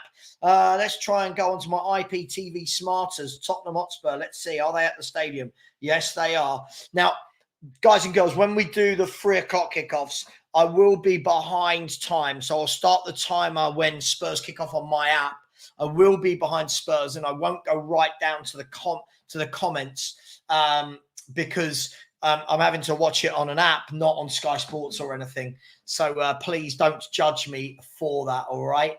Let's see if I can. Yeah, okay, perfect. Where are we? Let me get some more comments. Who hasn't smashed the like button? Smash that bloody like button, people. Come on. Let's keep it real here, shall we? Thank you to those that have subscribed. We're now just over 270 away from the 14K mark. So if anyone wants to press that button, it would be much appreciated. Here's Mikey Moore coming out of the changing rooms. He's going to take his place on the bench.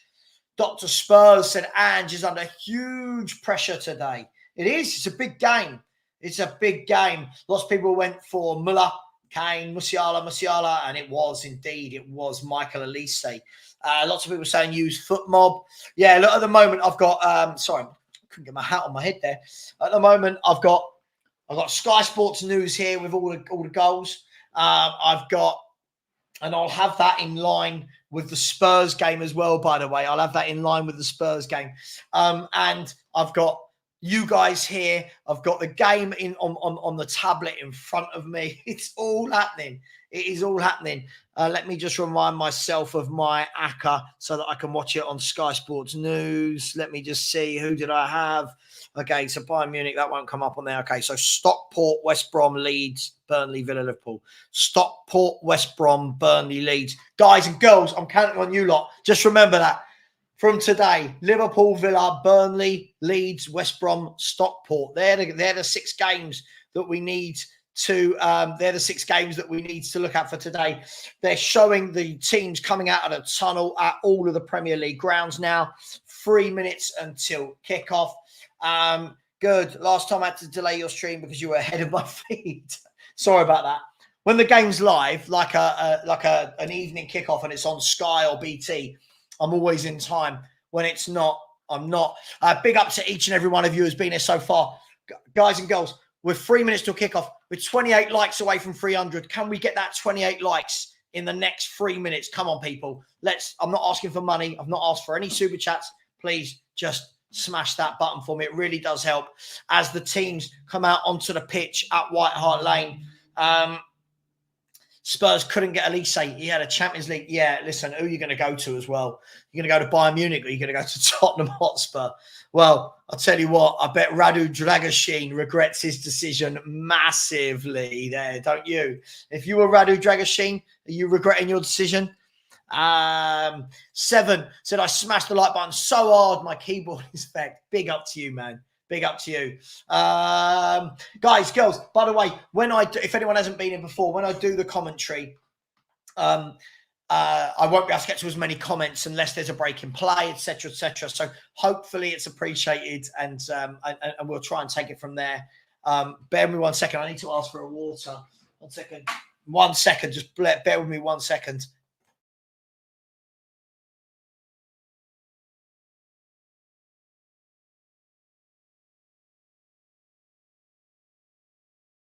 Sorry, just had to ask for a pint of water because I am parched, as we're saying. Sorry, 1 second. So if I turn my camera off in a second, it's because I don't want my wife to be on screen, all right? And you know why, because there are trolls absolutely everywhere. But the teams are coming out. Vicario in goal, Porro, Van der Ven, Romero, Udogie. The midfield is Bentoncourt, Kulusevski and Maddison, with Brennan Johnson, Solanke and Son up top. Son will probably be playing on the left as normal, with Johnson on the right and Solanke through the middle. Forster, Dragusin, Basuma, Gray, Bergvall, Werner, Spence, Sarr and Moore are all on the bench. I'm not going anywhere. Bear with me 1 second. I'm turning the camera off. So the camera's off. Thank you. Cheers. Stewie, get out. Go with mummy. Go with mummy. Stewie, go with mummy. Good boy. I'm still here, people. I'm still here. There we go. I'm back. Back. Sorry. Water was definitely needed. For anyone that doesn't know, I had an operation yesterday on my mouth, so I'm really struggling and I need a lot of water. But here we go. The game is going to kick off very, very soon. As I said, if I seem slightly behind time, I'm doing it on the app. And what I won't do is go right to the bottom of the comments so that it's spoiled for anybody else that isn't behind time. Let's see. I'll do it when it starts on the app. I will do it. Let's have a look at that. No, I want this. There we go. The players around the centre circle. I just wish every game was live, right? Be a lot easier. There's Sonny in the centre circle with Janelt. They're now all shaking hands. A little hug for Janelt and Son. Who's doing the Spurs game today? We got big old Michael Dawson doing the Spurs game today, have we?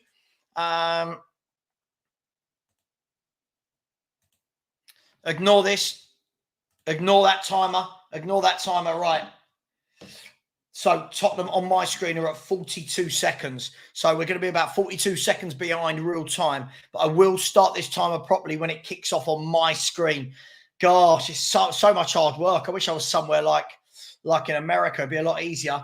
Ignore the fact that it says 2 seconds. Ignore that. They're about to kick off. Brentford are going to get us underway. And it's going to be Damsgaard who gets us underway. Ignore the 2 seconds, by the way. Please ignore that. It will go. Ready? 1, 2. There we go. So Tottenham Hotspur are underway. Brentford with the kickoff. I won't go right down to the bottom of the screen, so I won't be able to see it. Hang on. So 20 seconds gone. There's a cross coming in. Oh, my God. We're 1-0 down. Mbuemo in 26 seconds. In 26 seconds. That is utterly embarrassing. Poor, awful, shocking defending from Tottenham Hotspur. That is absolutely embarrassing. They've come to our ground and scored within 20 seconds. Wow, wow, wow. Tottenham Hotspur should be utterly embarrassed by that. I'll talk you through it. It all happened very, very quickly, but I'll talk you through it. The cross came in. What a volley. It was a really good goal. But again, the winger got the cross in. Van der Ven, you've got to say here, Van der Ven didn't attempt to even put the forward off. Great volley. And it is Tottenham Hotspur 0, Brentford 1. And after 1 minute, after 20 seconds, Tottenham Hotspur are playing catch up at Tottenham. I'll be honest, I hadn't quite gone up on the, I hadn't gone down on the comments. And I saw everyone saying 1-0, 1-0, and I thought they were taking the piss. I thought they were just taking the piss out of me because of I was behind time. Wow, is that the fastest goal we've ever conceded? I'm not sure. Let me know. Somebody out there in the stats will. So Tottenham Hotspur 0, Brentford 1. Does it surprise you? Does it surprise anybody? Not me, but there's 90 minutes to pull this back. 90 minutes. Poor defending from Tottenham. Poor defending. And Bayern Munich are 2-0 up in their game. Bayern Munich are 2-0 up in their game. Remember the games you need to keep me updated on, guys. Aston Villa, Liverpool. Actually, I've got Sky Sports on. I don't need you to keep me updated. As Brentford now play it back to the keeper, and the keeper goes down the line, and that goes all the way out for a throw into Tottenham on the left-back area. Liverpool 0, Bournemouth 1. Liverpool 0, Bournemouth 1. Am I seeing that correctly? What's going on in the world today? Liverpool 0, Bournemouth 1 is what my app is telling me. Hang on, I'm going to turn the scores on the app off, actually. No, I'm not. I'm going to leave them there. Liverpool 0, Bournemouth 1. Tottenham 0, Brentford 1. What on earth is happening across the world of football? Anyway, here's Tottenham. Kulusevski plays the ball down the line. Here's Brennan Johnson. Brennan Johnson goes into the box. And again, a really poor ball behind. For anyone who's just joined, by the way, of course, I'm watching this on a feed. So I am about a minute behind real time. So please don't be alarmed if you think I'm behind. But Liverpool 0, Bournemouth 1, and Tottenham 0, Brentford 1. The two Bs winning away at the moment. Wow.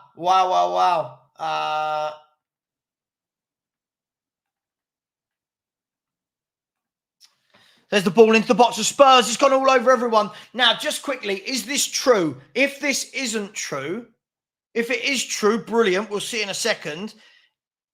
If this isn't true, please don't just put things in like this. Please don't put in lies. I'll block you immediately if anyone does that. I've got no time for all that. Okay, no time for all that. So, Tottenham Hotspur 0. What is going on with StreamYard? Big up to Zane, who said, London is red. Come on, you Gooners. That's all we need. Gooners in the chat. Big up to you. But thank you for that. And there's the ball over the top, and Tottenham haven't scored, so please don't do this. London is red. Come on, you Gooners. Zane has said that. Big up to you, Zane. Really appreciate your super chat there. And I'll try and get to all the super chats as they come in. So Liverpool 0. Bournemouth 1, Tottenham 0, Brentford 1. Not a good day for the two bigger clubs, should we say. Marmite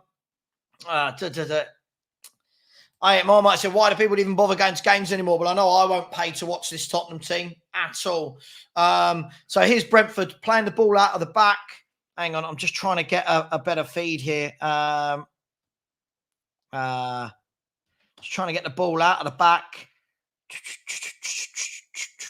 Right, let's get that. Let's get that feed. Who is it? Brentford. Come on. Brentford.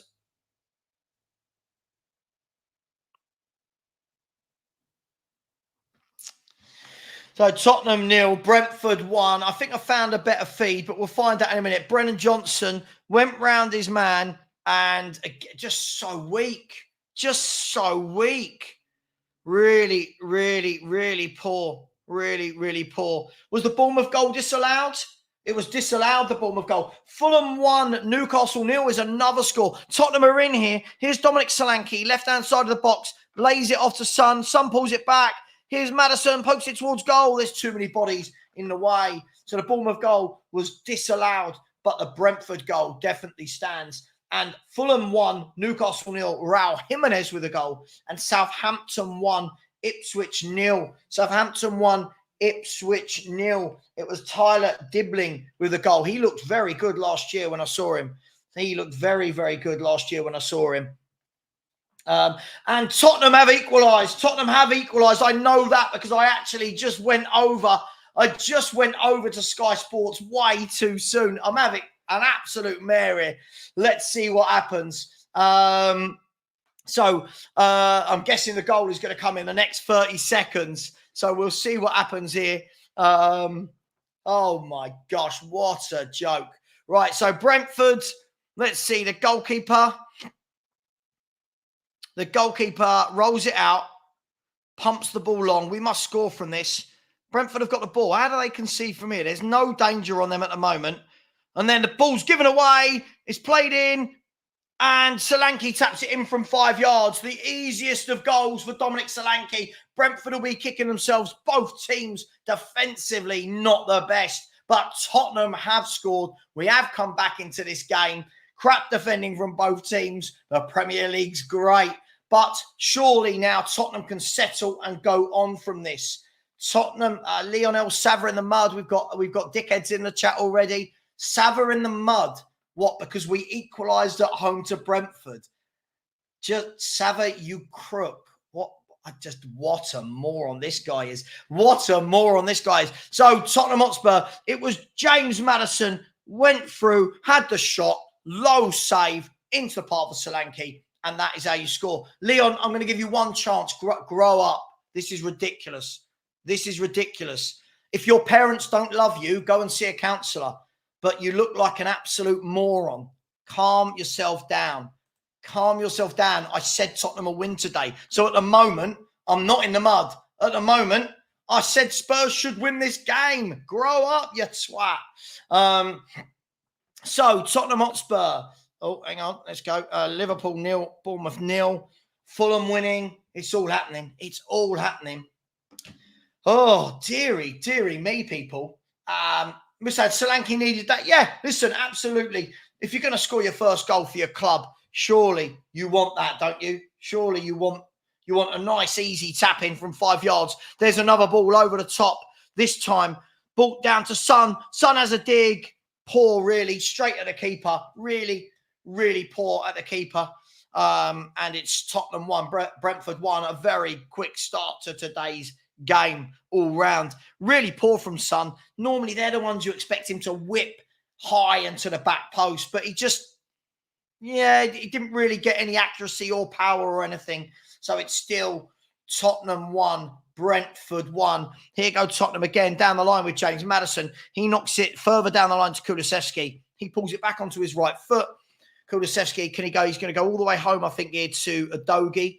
Tottenham look like they've settled a lot more now.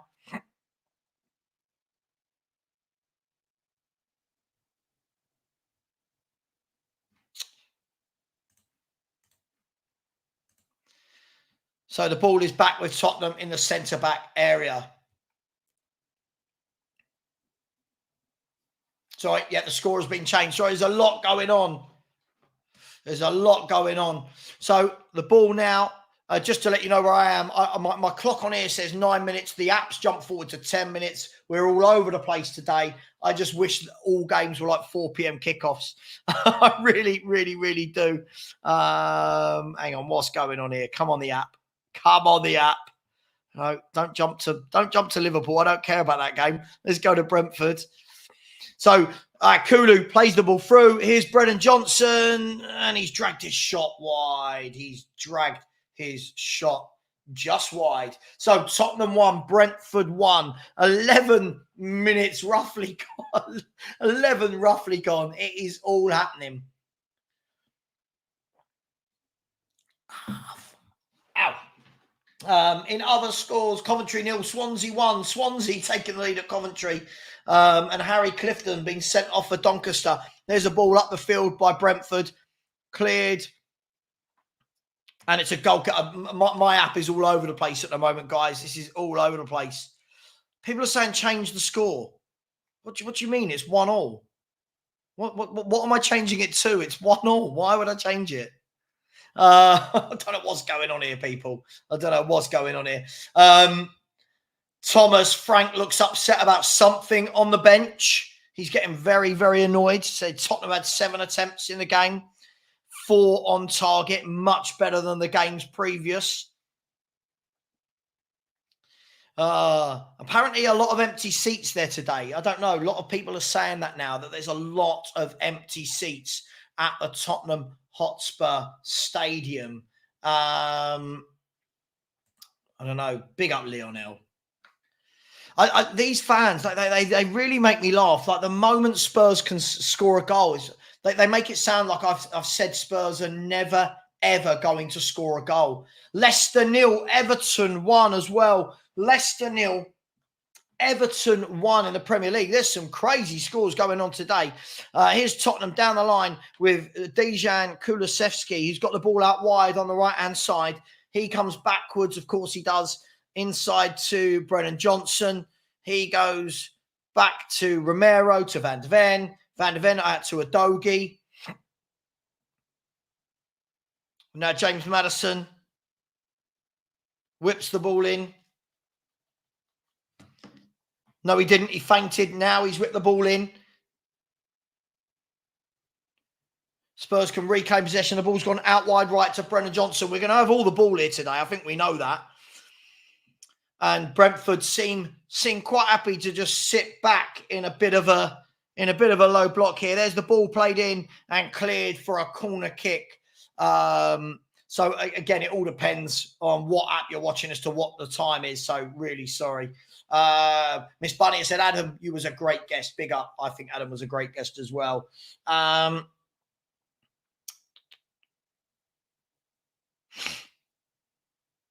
Right, corner kick comes in and it's easily cleared this time by Brentford, but Tottenham have the possession.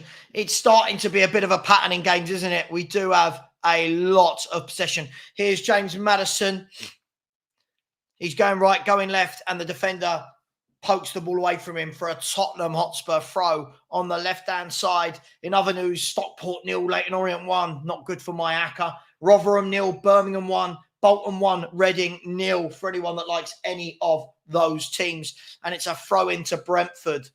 Birmingham with Iwata with the goal. Iwata with the goal. Birmingham are starting to find some form, aren't they? Here's Brentford with a goalkeeper. He plays it out to the centre half. He goes out to the left back. They're going to do that playing out the back thing again. And they've lost the ball again, Brentford. Looks like a carbon copy. This time Spurs can't capitalise. But the pressing is working. We're pressing them as they're bringing it out, and we're getting some chances.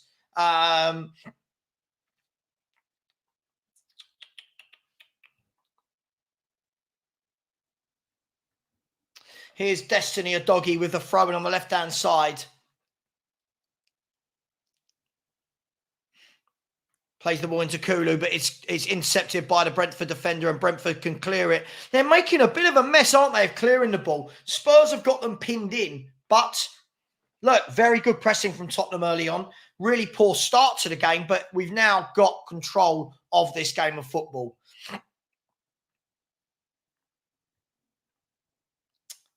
So Tottenham 1, Brentford 1. Brentford now bringing the ball out from the back. Again, they've given it away again. Spurs are through it, and that was awful. Was that Brennan Johnson? That's just where he's not good enough. That decisive nature. But Brentford, that's 3 times now. They've tried to play out the back, given it away. I tell you what, for me, sometimes you've got to get rid of the ball. But Brennan Johnson snapped in, touched it from his right to his left. He didn't do it quick enough, and the defender got back. But Tottenham have possession of the ball. The fruit is growing on that tree today. I find it hilarious that some people like that Leon bloke, first of all, that they're allowed access to the internet. It's first, second of all, it's literally like every time Spurs score a goal, Savva's in the mud. Oh my God, I want Spurs to win every game 5-0. It's just absolutely childish, ridiculous notions. But hey, it is what it is. Let's go back to this. Come on, the app's crashed again. What's going on here? Let's go back to Brentford. And Brennan Johnson's given away a free kick to Brentford. So roughly 16 minutes gone, depending on what you're watching. Tottenham 1, Brentford 1 at White Hart Lane. The ball 1 in the air. This is going to be one of those games, I think, where we're going to have a lot of possession. I think we're going to have a lot of possession. And it's whether or not we can punish them. Here's Spurs. We've got a 3-on-4, a 4-on-4 now. Sonny's driving to the left, puts it into a Dogie, cuts back onto his right foot. It's bouncing around like pinball, and Brentford scramble it clear. And Tottenham perhaps should have done better there. Perhaps we should have done better. But it is still Tottenham 1, Brentford 1. But Tottenham are having chances, and you feel that a goal is coming, right? I don't know if anyone agrees. Just feel that Tottenham's goal is coming. Let me know what your thoughts are. Brentford have got a lot of bodies back there. They're scrambling about. Here's Brentford on the attack this time. They're now looking to capitalise. We've done well there. Porro's held his man up well. He's done very, very well. And the winger, I believe that's the winger who crossed the ball for the goal. He's going to whip this in, is he? No, he's laid it back. Brentford just putting their foot on the ball. And Leyton Orient are 2-0 up away at Stockport. That's my bet. Dead and buried unless Stockport have a miraculous comeback. It is what it is. There's the ball swept forward by Tottenham Hotspur into the path of Kulusevski. Was that yet? Poor control from him. And now Brentford can go on the attack. But Brentford trying to be a bit more measured. I don't think they've got that blistering pace that they would have with the likes of Visser. And a foul this time by Dominic Solanke. A foul by Dominic Solanke on the Brentford player in and around the halfway line. And it's going to be a free kick.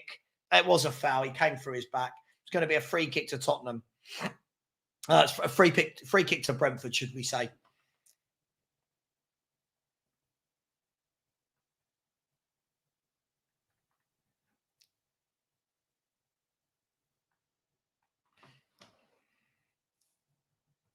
So, Everton beating Leicester at Leicester City. Tottenham 1-1 with Brentford. Bournemouth 0, Liverpool 0. I think Villa and Wolves are still 0-0 from what I've seen so far. Here's Brentford out on the left wing. They're going to whip in the cross. And Buemo knocks it deep, and that time it's claimed nice and easily by Vicario. He throws it out nice and quickly. And the Brentford defender clears it high into the stands, and it's going to be a throw into Tottenham where Sonny is out there on the left to take it. So Tottenham got the ball in the midfield area. Not too much going on at the moment. We had a real exciting passage of play for a few minutes there where it looked like we were going to score, but we didn't.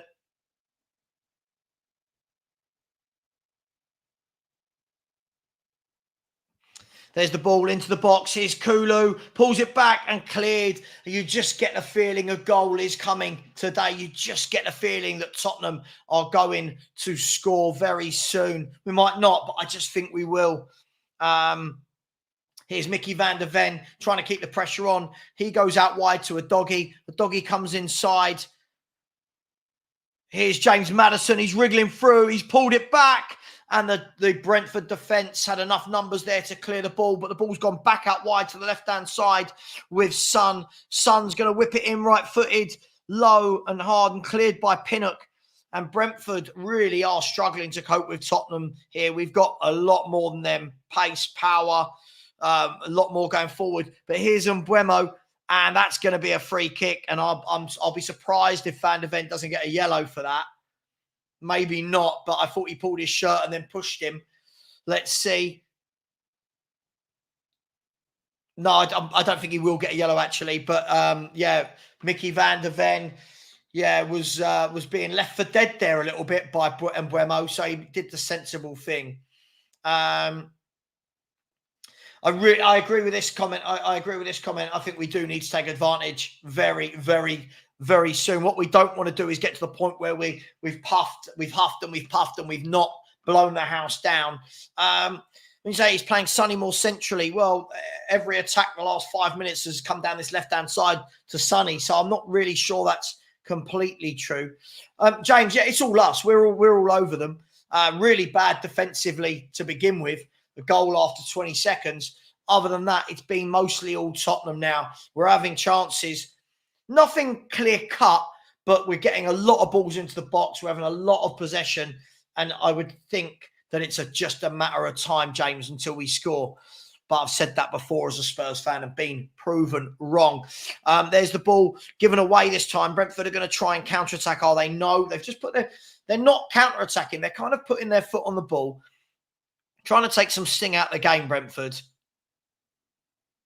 Tottenham have pressed well there. Here's Udogie. He won the ball high up the area. Udogie, he didn't really do one thing or the other. He had the ball high up, and you're thinking, take your man on, do something, and he didn't really do anything.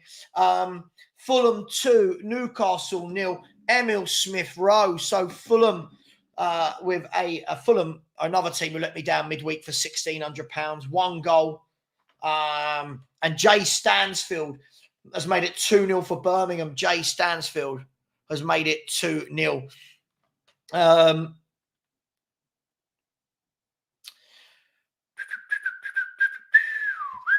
Sorry, I'm not looking at the comments too much because otherwise I'll know if Spurs have scored before or conceded before they actually have on my stream. There's the ball played down the line by Brentford, but that's poor and it's gone out for a Tottenham throw just inside the Brentford half. So here is Destiny Udogie on the left. He's got Son further down the left wing.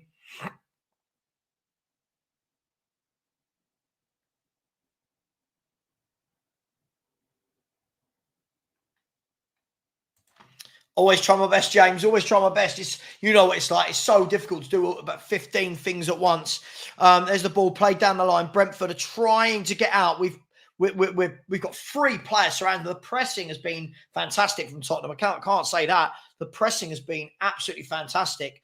And now we've got the ball. We're going to try and break out from our own half. Romero with a long sweeping ball over the top. And Flecken comes out and collects that easily from Dominic Solanke. 24, 25 minutes gone, depending where you're watching, and it's still Tottenham 1, Brentford 1. Brentford have stemmed the attack, the flow of attacks. It's still Tottenham with a lot of the ball, but they've stemmed the attacks. Haven't offered a lot going forward since their goal, though. Here they are on the right-hand side. And the ball's played back inside to the midfield.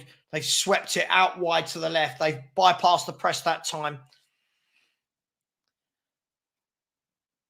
Brentford don't look to have too many out balls at the moment.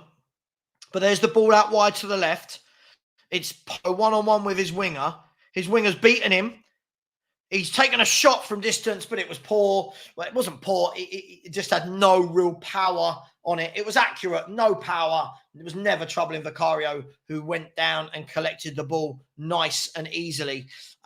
Porro beaten a little bit too easily there for me. Just a little bit too easily. His Son through on goal. Sonny through on goal. He's rounded the keeper. And he's gone way too far. Oh, Son, you've got to score that.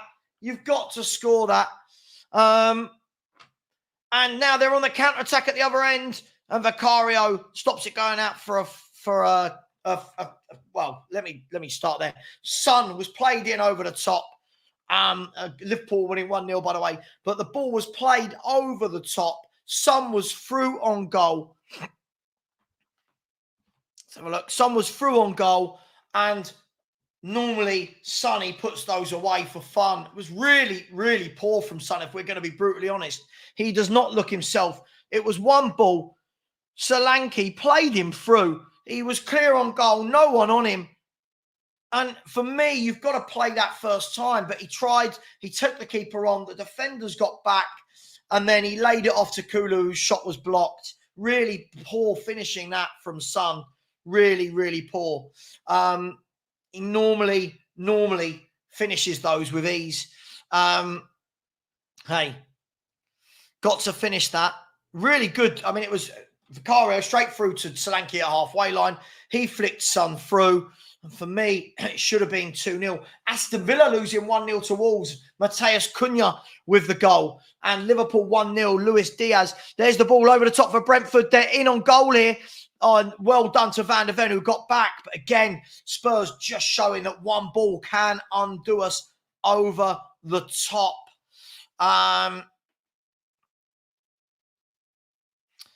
Just one ball over the top, and Mbeumo tried to bring it down. As he did, Doggy and Van der Ven kind of both got to him at the same time. Apologies if you've seen this before me, but I'm only seeing it now. So here's Tottenham now. It's just end-to-end at the moment. Spurs trying to counter-attack. Sonny goes out wide to Brennan Johnson. Brennan Johnson out of his feet. Brennan Johnson, it's 2-1 to Tottenham Hotspur. Brennan Johnson, that's much better from Brennan Johnson. That's what you want. Out of his feet, low drive. Bottom corner, really good from Brennan Johnson. Looks like the goal the other day has given him some real positivity. And it is Tottenham Hotspur 2, Brentford 1. And it's nothing more than our start to this game has deserved. It's been all one-way traffic for Tottenham Hotspur here. One-way traffic. Brennan Johnson did everything Son didn't, to be honest. Let's have a look at this goal again. So the ball was played out wide. There's no need for VAR to have a look. Johnson, one-on-one, pushed it wide, drove it hard, low, across the keeper. Brilliant from James Maddison to start that move off. James Maddison in the press, won the ball, gave it to Son. He slipped it to Johnson, and Johnson doing what all young people should do. Low, hard, across the keeper. Tottenham Hotspur 2, Brentford 1. And this game looks like it's got more goals for Tottenham if they want it. Much better. Leon, you're being a dick. You're being a dick. Absolute dick. He's going. Sorry, guys. I had to delete that bloke. It's so silly. And Brennan Johnson, he's giving it this. He's giving it this. Easy, easy. Luis Diaz has got 2 goals in 3 minutes for Liverpool. Liverpool 2, Bournemouth 0. Liverpool 2, Bournemouth 0. Diaz with 2 quick-fire goals for Liverpool, breaking Bournemouth hearts. A very good goal from a very good goal. Yeah, listen, we're trying to get some maturity into the chat, right? And unfortunately, you've got people like that that ruin it, to be honest. Here's Brentford playing the ball down the line into Mbeumo. He lays it off. Brentford have been very sloppy on the ball. It's the complete opposite to the performance we saw from them last week against Man City. But Spurs, I think we've been excellent on the ball today. This is the best I think we've played so far this season. This is a lot more controlled, than the other games. We look in control. We look like the pressing looks good. And now we've got to go on and get that third. Go and capitalise. So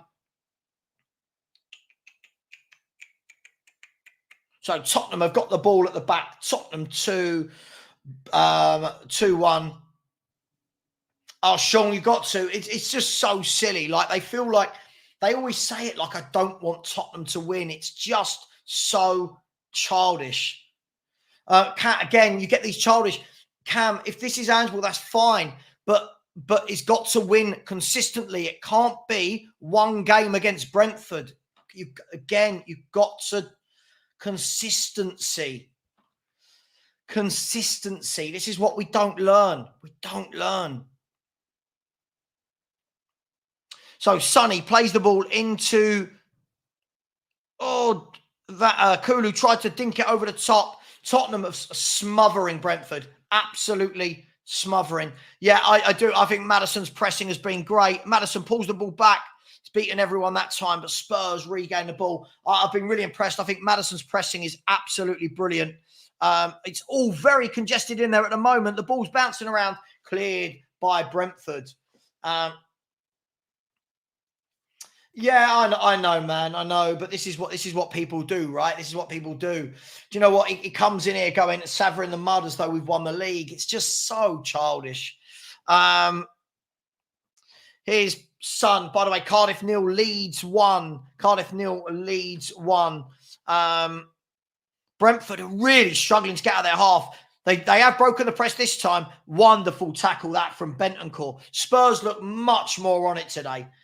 Spurs look much more on it today. Kulusevski, can he drive that across? He's played it into Maddison. Maddison pulls it across. And how has that not gone in? I think it was Solanke. Spurs got to get a first. I think this could be... but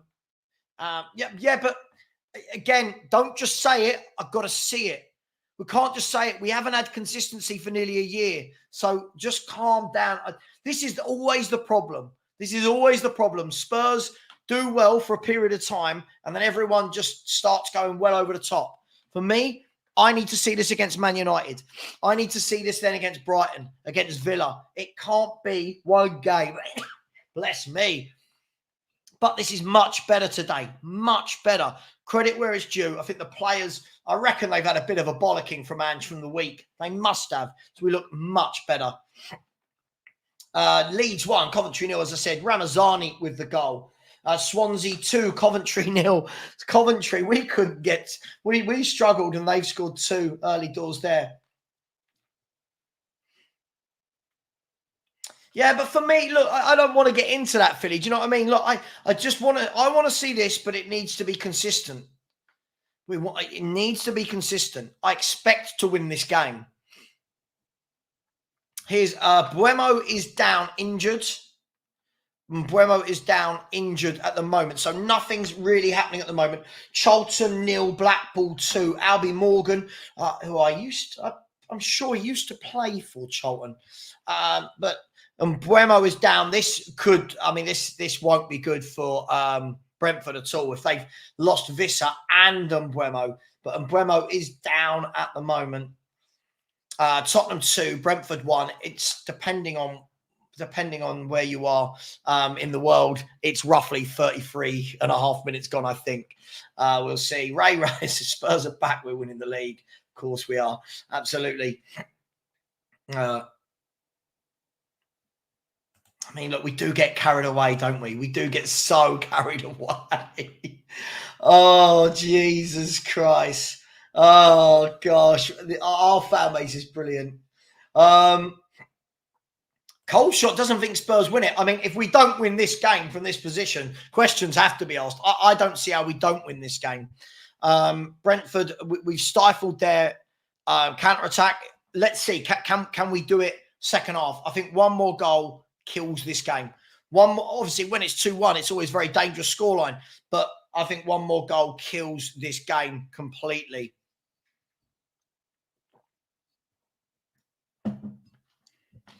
So, big up to each and every one of you. Please do smash that like button. Please do smash that like button. Buemo, is he going off? Is he coming back on? Let's have a look.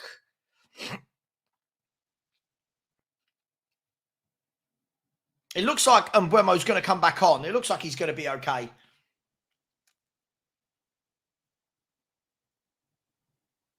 So here's Tottenham driving through the midfield. The game has just finally restarted. No, stop this. Stop this. You don't know this. He has to see it. We have to walk the walk, not talk the talk. We haven't had consistency for a year. So we've got to see it. We've got to see it before people say it. Okay? That's the sort of person I am. I don't want to be told that, but we've got to see it.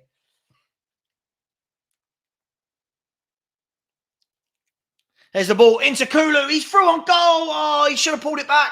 He should have pulled it back. He was kind of through on goal. He was caught in between. Do I shoot? Do I pull it back? He shot in the end and it bounced away.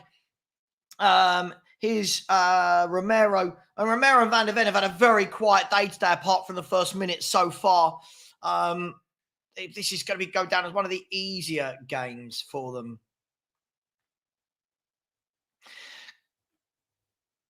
Gaurav, if you're saying it's Spurs 2-2 and it's not, I will block you if you keep doing this. This is the third time you've done this now. You keep lying about the scoreline. Please stop it. Stop putting goals in if there isn't. If there is, I apologise, but please stop it. If there isn't a goal, don't say there is. It's so silly. Here's Brentford down the other end, and it's a corner kick. Tottenham. Liverpool are running riot. Liverpool 3, Bournemouth 0. Liverpool 3, Bournemouth 0. And it looks like they've had a bit of a bollocking from there. Defeat last week to Nottingham Forest. Still Leicester 0, Everton 1. Let's see. The corner kick's going to come in here from... Is that Mbeumo?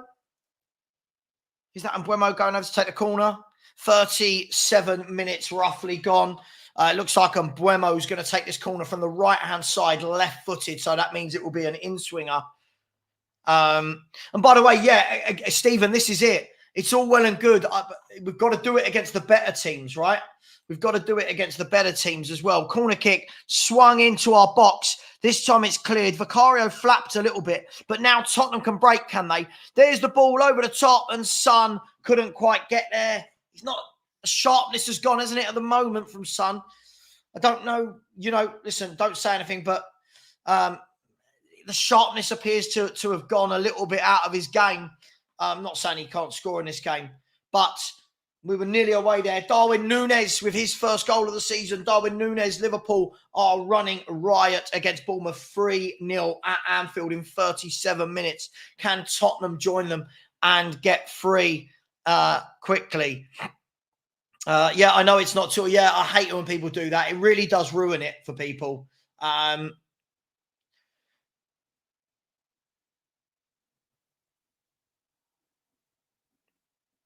And the ball's back with the Brentford goalkeeper. On my clock, it says 37:58, 37 minutes, 58 seconds. Brentford have struggled all game to beat the press. As I say that, they have just run through our press brilliantly. And it's a free kick to Tottenham, and it is Mickey van der Ven. He's going to get a yellow. That's his third or fourth one of those today. Mickey van der Ven gets a yellow card. Mickey van der Ven with the yellow card.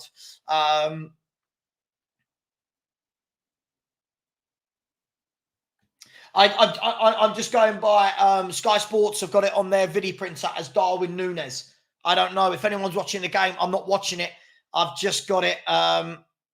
It says here on Sky Sports News, Liverpool 3, Bournemouth 0, 37 minutes, Darwin Núñez. Here is a free kick. It's on the halfway line. Flecken's come all the way to the halfway line to take it, which means that they're going to launch this into our box, I would think. And everyone's in a tiny space. Everyone's within about 5 yards of each other here. Flecken dinks the ball to the back of the box, and Spurs can clear. And the ball is hooked from about 80, 90 yards all the way towards goal. And Flecken's back there now. And I love that. Whoever that was cheeky.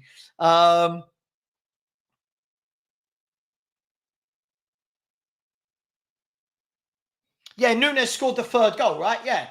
As far as I'm aware, it's 3-0 to Liverpool, and Darwin Núñez got the third, Luis Diaz got the other two, right? Unless someone's telling me different. I don't know. I've just got Darwin Núñez. I mean, I don't really care who scored for Liverpool. I'm just going with what was on there. Brentford bringing it out from the back, but our pressing again is good. There's one ball over the top. Mickey van der Ven, he's come over to the right-hand side, plays it back to Vicario. Well done, van der Ven. Don't want to be leaving. Oh, my God, Vicario, what are you doing? Vicario, what are you doing? And they should have scored. They haven't. We've got away with one there. Vicario has had an absolute nightmare. He's tried to play the ball out of his feet. The striker closed him down and couldn't quite put it in. Vicario again. This keeper, I'm not sure. He is so hit and miss. Tottenham have finally cleared it. Have they finally? It is cleared. But that was really, really bad goalkeeping. Van der Ven played it back to him. We were under no trouble at all. And Vicario, what was he doing? What was he doing there? That was shocking goalkeeping. For me, just not good enough with the ball. I'm seeing the replay here. What was he doing? Wow. What was he doing? See, this is the thing. You're comfortable. You're playing well. You're 2-1 up. You don't need your goalkeeper doing that. He was pressed brilliantly by, it looks like that was by Carvalho, who laid it back. He almost laid it back to Mbeumo, who was too close to goal. Here's Brentford again. They're through on goal. And it's straight at Vicario. And Spurs in the last 3 or 4 minutes have switched off. We're starting to leave those gaps. And all of a sudden, that brilliant football is not connecting. And that's 2 very, very good chances in a row. 2 very good chances in a minute. And again, it was Carvalho. He laid in, not sure who that was, to be honest. Maybe Damsgaard, I'm not sure. And in the end, it was a poor shot straight at Vicario. But Spurs are starting to live a little bit dangerously, and there's no need for it. Now, Brentford trying to get out from the back. They have this time. It's a Spurs throw-in. It's a Spurs throw-in. But again, no need for that, really. Just play it simple.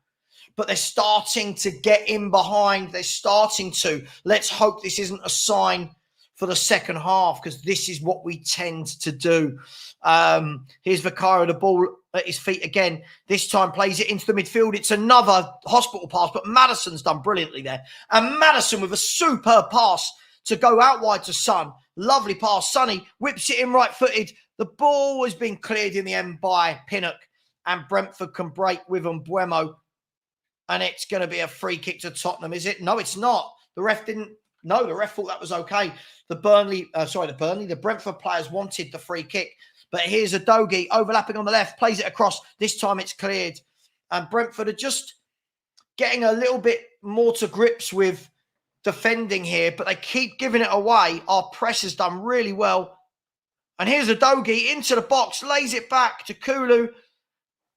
He's had to go a little bit further out than he wanted to, but receives the ball again, does Kulu. And Bentancur goes out to Maddison. His Son into Maddison. Maddison back to Son. Son's one-on-one with his defender, but doesn't take him on. I mean, we're seeing that more and more. He goes back to Maddison. I think Maddison's had a very good first half here.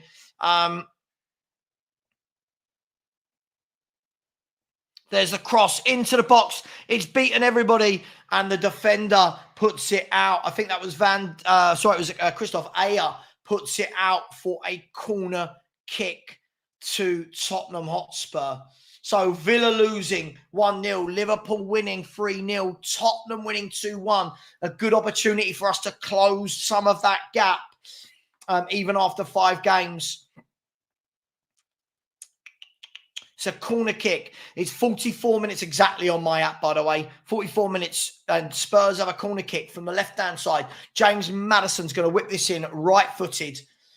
James Maddison whips it in. It's gone over everyone as it is fallen on the edge of the box to Porro. Here's a dink. It's hit the defender. Come out to Kulu. Kulu goes all the way back to the halfway line to Destiny Udogie, and Spurs can start again. Just get into halftime 2-1 up. That's all I ask. Nothing silly now. Nothing silly now. Let's just nothing. Albert, one more and you're gone. One more and you're gone. Idiots. We'll be idiots. One more and you're gone. Chat, you've seen it, mods. If he does it again, just get rid of him. I want this to be a grown-up channel. I don't want all these idiots.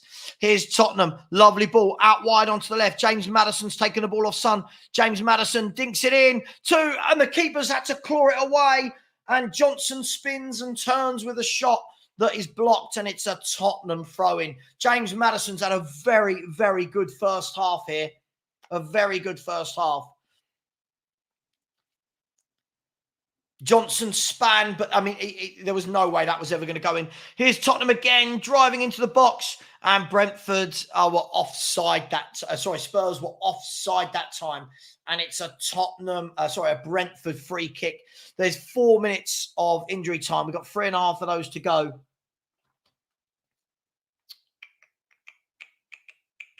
Everyone in the chat, just be normal human beings. That's all it is. Doesn't always have to be such hate towards everybody. What are we doing? Agreed, Swanex. When Maddison plays well, the team plays well. Agreed. I think he's been excellent this first half. I think he's been really, really good. There's the ball over the top, cleared this time, and Spurs can go on the attack again. Can they? No. Brentford can get the ball back to Flecken in goal, and Flecken's got the ball in his own area. Plays it long. There's 2.5 minutes of injury time to go, and it's a throw into Brentford just inside the Tottenham Hotspur half.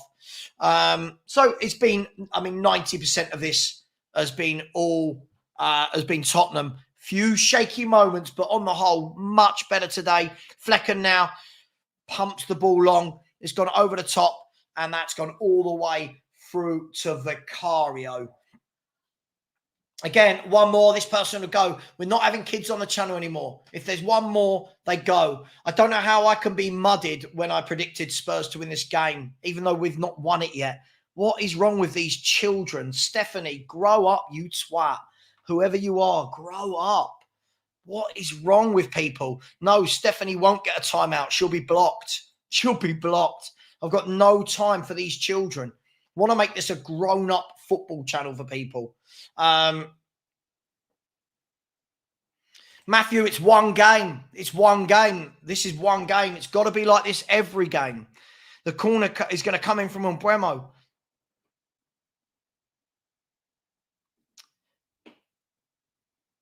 Here's Umbremo from the right-hand side. Left-footed corner into the box. Spurs clear that. And then a lofty ball hooked back in by Brentford, but Spurs clear that again. A header back in by Brentford. Spurs clear that again. And now Brentford ping it back in, and Spurs have cleared that again. And this time, can Spurs break? The ball over the top? No, it's going to go through safely to Flecken. Yeah, absolutely. Start it. I just can't bother with these idiots. It's so stupid. It's so stupid. Twats like this, I'll call it. Yes, mods can block. Yes. That's why you're a mod. Here's Brentford in the final seconds of the half, and Vicario comes out to claim it. Van der Ven was in a foot race with the forward. Vicario came out and claimed it. Better from Vicario. Dietrich, I'll make you a mod now, mate. That's no problem. Dietrich,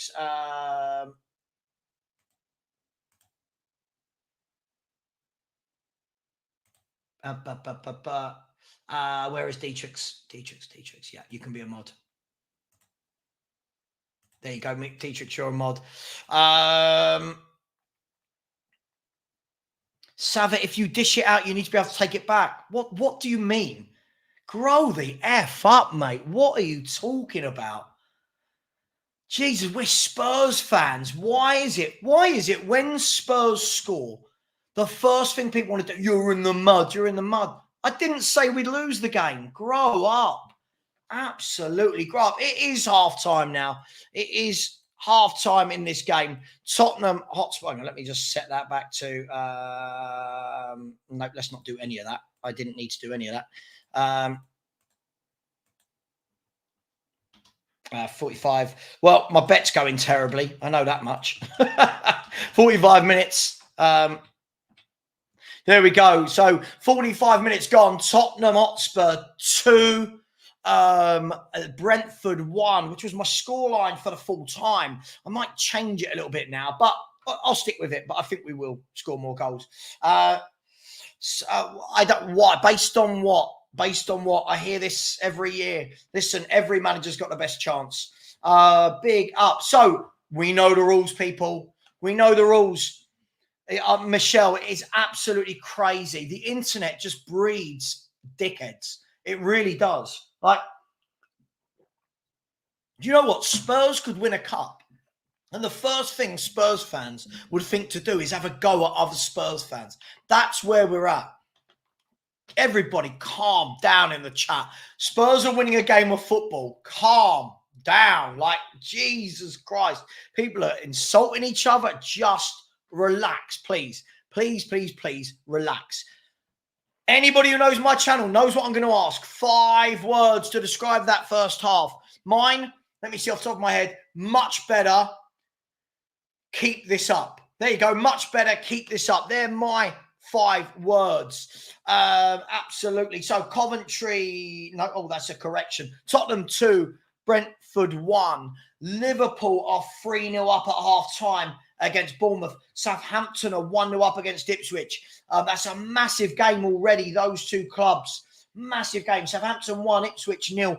Villa losing at home like they were last week to Wolves. That could be a massive 3 points if Wolves can hold on. But Villa have a habit of coming back and winning games. It's still going, that game, apparently. What's the German league scores, mate? As far as I'm aware, I only got the Bayern Munich game on. I think it's 4-0 to Bayern. Somebody will tell me.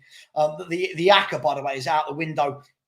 Let me know. 5 words. 5 words is what we like to play with in this. Gregorio, Spurs are winning the league. Yes, of course, Spurs are winning the league.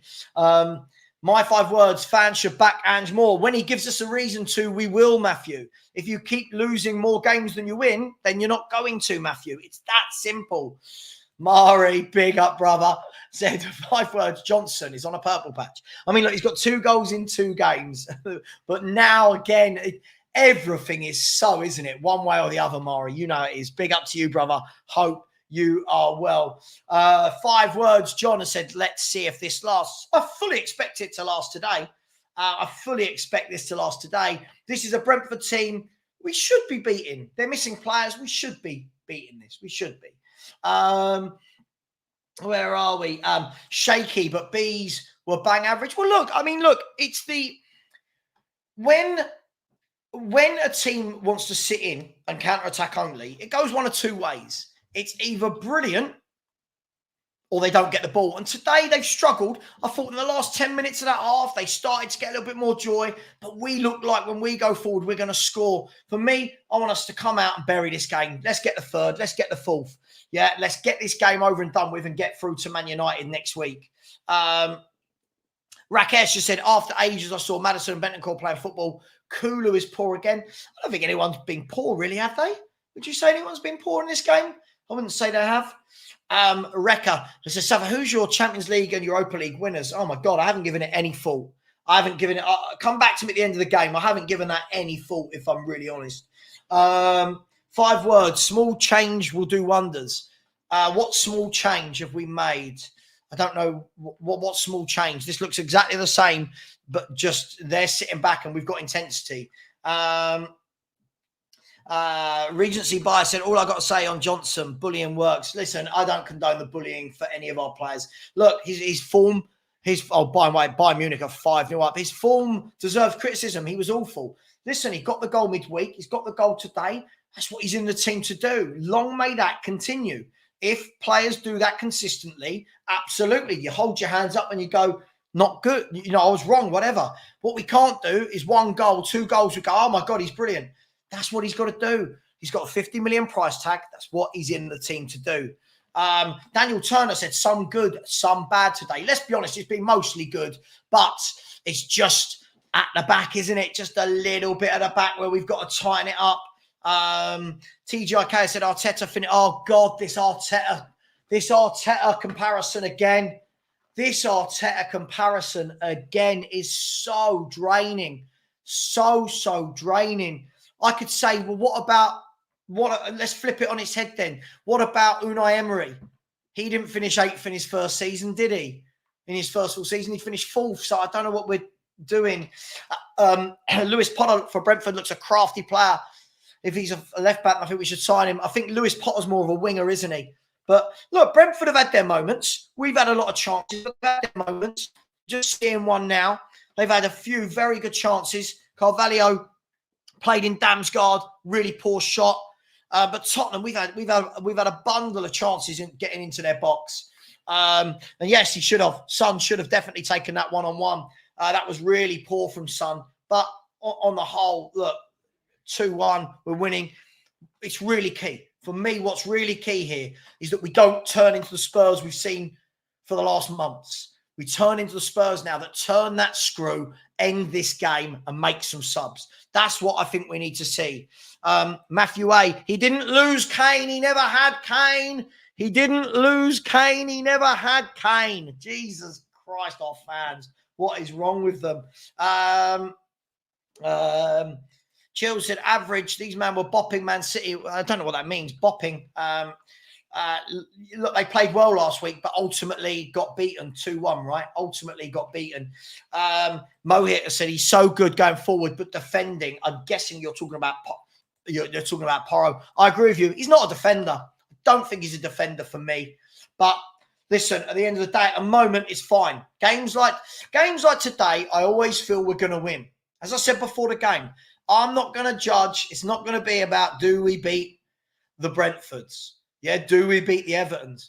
Tottenham Hotspur have to start beating the Newcastles, the Chelseas, the Arsenals, the Villa. That's what we've got to start doing for me. But it's all too hit and miss. Son has been poor today, not looking sharp. Yeah, I mean, look, he just looks hesitant nowadays. He looks quite hesitant for me. Today, I don't think he's been at his best, but he did slip in the ball. He did slip in the ball for one of the goals. By the way, guys and girls, there are 70 of you. Smash the like button. We should be way more likes. We've only got 356 likes. We've been going for nearly 3 hours. Come on, people. Smash that like button. Let's get 100 likes right now and show some love. I'm not asking for super chats. It would be amazing if we could get some subscribers as well, as we're trying to chase down 14K.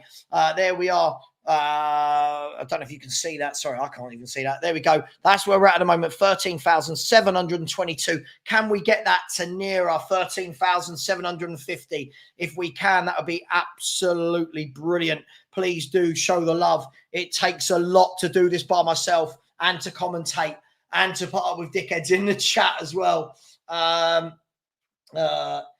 words, Maddison back to his best. I wouldn't say he's back to his best. What I would say is I do feel that this season already he's had some very good assists, and I think he's the only one that really wants to get on the ball every game and try. Eamon said we are on the mend. I love this. We are funny, aren't we? We're a funny fan base. We truly are a funny fan base. Please do smash that like button. Please do subscribe if you haven't already. The love is very much appreciated from everyone. JK said, I'm surprised Spurs scored twice against Brentford. I thought they would sit and defend, hitting on the break. Well done for the players putting in a fight. You're surprised we scored twice against Brentford. Why? What? I don't know what we're doing here. God, our fan base. Honestly, I'd love to meet some of these people face to face, because the shit they chat on screen. Just talk normally. Just talk normally. Big up to Dietrich Kane. Thank you very much. Really appreciate that. Has said, big up and keep the great work. Thanks, Dietrich. Really appreciate that, brother. Said, I want to see more today. Get a couple of minutes. Listen, I would love Spurs to get 3-1 up. Let's get more on. Let's give him half an hour. Would be wonderful to see, wouldn't it? Really, really good to see. That's what I think would buy Ange some of the fans back as well, is if they can start seeing some minutes from people like that. But big up to you. Really appreciate the super chat, my friend. Thank you very much. Really, really do appreciate that. Come on, only 384 likes. Really, come on, let's get those likes up. Come on, people. Big up, big up. Mario Kittabos has said, Brennan. Yeah, Brennan Johnson, very good finish today. That's what I think has been missing from his game. The number of times you think, yeah, take a touch, drive it. Really good finish today. Hopefully, we're starting to see that he's going to get more confidence, but we'll find out over time. Goals for me against Brentford and Bournemouth, fine. Brentford and Coventry. Let's see. Against Arsenal, he's anonymous. Against the better teams, he's anonymous. So we'll see. When you say shows how crap the German league is, don't Man City win games 5-0, 4-0? I'm not really sure that makes sense, to be honest. Just going to say it though, we need a better keeper. I do agree. I think for me, Vicario, too many chances he gives up. He can't play out the back. He's just not good enough, is he? Where are we? So I'm trying to get to as many comments as possible. It is very, very difficult to get everybody's comments in. Come on, smash the like buttons, people. Let's get that to 400, only 386. Some of the comments you get, honestly, it is hilarious. Honestly, being a YouTuber, sometimes I take screenshots. When I show my wife, she's just like, are these children? I'm like, yeah, like they must be. I'm like, look, this is a picture of a grown man. Sav, big ups on X. Hey, doing, man? Said, I'm not watching the game, just listening. Has Ange tweaked the style of play? It's hard to say because we've had all the ball. I don't think he's inverted as much. We're still getting caught a little bit though, but it's difficult to say from 45 minutes in a game where we've had all the football. But you know, Mahfouz said, no, you were saying that Brentford will be a tough game, and now you're saying it's not about beating Brentford, we need better teams. Mahfouz, anybody who was in here earlier heard me say we're going to win this game. So Mahfouz, again, if you're going to chat shit, I'll just block you, all right? You're being stupid. Grow up. Yeah, of course I said Brentford's going to be a tough game. Brentford don't ever really get smacked. If we can smack them, brilliant. But of course, it's going to be a tough game. They got a nice early goal, didn't they? They should have scored at the end a couple. So just relax. Just relax. It's getting ridiculous. It's absolutely ridiculous. I don't know what's happened to this fan base. We've got a fan base full of idiots now. I don't know what's happened to it. I remember Conte saying Spurs don't like pressure. This is light work compared to the top 4 clubs. Hey. Daniela, I said, as Maddison assisted, I don't know if he's had a direct assist, but his pressing for Brennan Johnson's goal was superb. He pressed, won the ball in midfield, gave it to Son. He put in Johnson, who scored. So again, it's difficult when we just look at assists to see if a player's played well. I think James Maddison's been my pick of the bunch on the pitch today, if I'm honest. No, TGIK, Jesus Christ. I'm not doing the Arteta comparison. It's got no bearing on Tottenham. It's got no bearing at all. Oh my gosh. I mean, if we're going to say that, right? If we're going to say this, right? So what? So no manager should ever get sacked because Arteta wasn't and is now doing relatively well. No manager in world football should ever get sacked. Because what you're saying is every club should go, oh, my God, we're going to sack Ten Hag. No, don't worry, because Arteta. We're going to sack Eddie Howe. No, because that doesn't make sense. It really doesn't make sense. The players are looking to come back out onto the pitch. Big up James Livingston. Said, good day, mate. Porro being poor tonight. Was going to say Johnson too. He's taken poor to average with that goal. I think Johnson, look, the goal was good. He's getting in the right positions. For me, I think, he could grab himself more goals than he does. For me, I want to see as well from him as a winger. I want to see him beat his man more. For me, it's not just about scoring and assisting from a winger. I want to see him beat their men, really have a good go at them.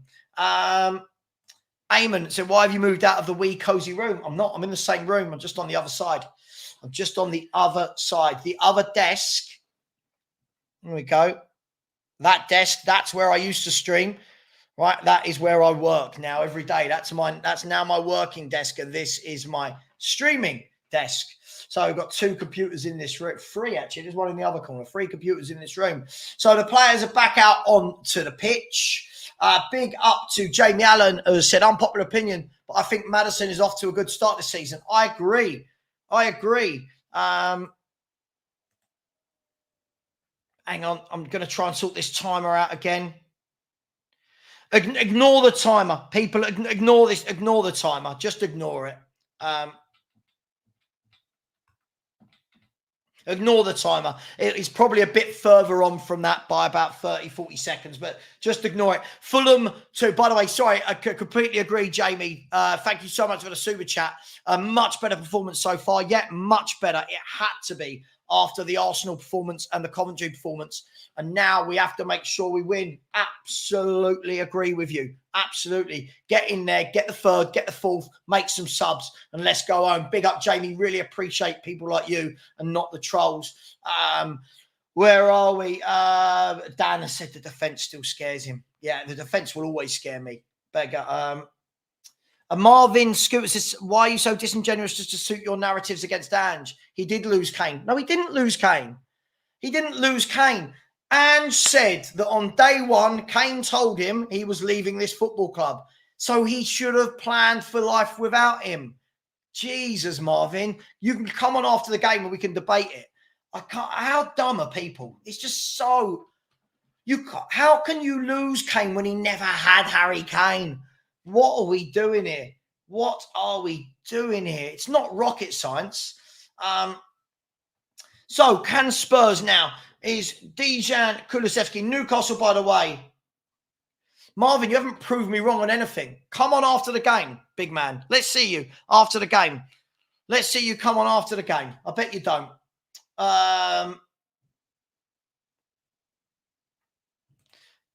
We just get over the top one way or the other. No one's consistent. No one is consistent. Where are we? Hang on, I'm trying to get down to near enough be level.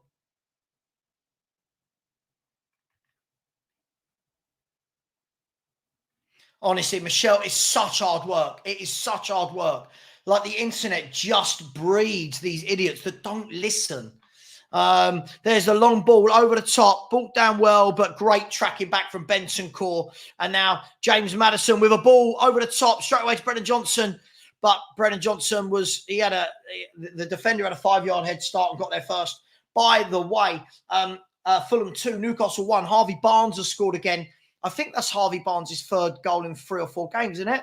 Somebody will tell me if I'm wrong. Is that 3 or 4 goals he's got this season? So Fulham 2, Newcastle 1. Newcastle trying to get the fight back on.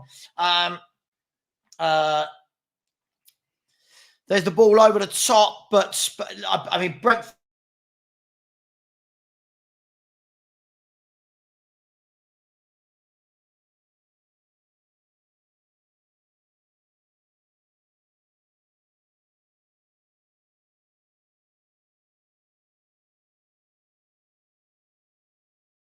Can't get past his man. He's just lost that edge, hasn't he? He'll probably go and do something amazing now, but it really does look like he's just lost that edge.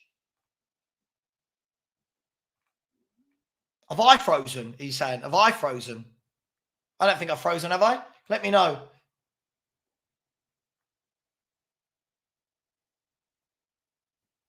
We knew he was going to Bayern. This is the problem. Levy said it, Andrew said it, Kane has said it, that for the beginning of the summer, Kane made his intentions clear to leave. So Ange had all summer to prep with a new club without Harry Kane. It's just absolute madness to keep talking about Harry Kane. It's just mental. So here is Brentford. They've knocked the ball forward. Spurs win the header. It's fallen now back into midfield. It's all very congested in there.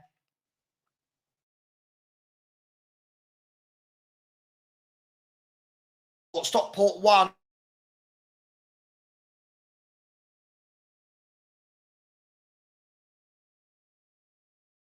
Over the top, Brennan Johnson chasing. The fullback's done well there, lays it back to the keeper, and Flecken gets rid of the ball. That's all Vicario had to do. Oh, sorry for anyone saying I froze. Sorry, I didn't realise I had. Apologies to you all. Apologies. Marvin, but you're saying silly things. You're saying silly things. Again, everyone, has everyone just seen how stupid Marvin is? Look at that at the end. You're a fake fan. Look at this absolute twat. I'm not forcing anyone to agree with my opinions. Harry Kane said he was leaving and said he knew Kane was leaving. So how did he lose him? He didn't ever have him as manager. How am I a fake fan? I've got a channel about Tottenham Hotspur. What an idiot.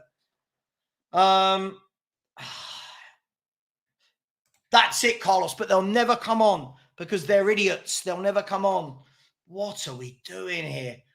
Honestly, it drives me. This is why I left YouTube the first time. People are just so childish. Anyway, Tottenham have the ball on the right-hand side. Here is lovely touch from Solanke, and his cross was poor, went all the way over absolutely everyone, and it's going to go all the way out. No, yeah, it's gone out for a Tottenham throw-in.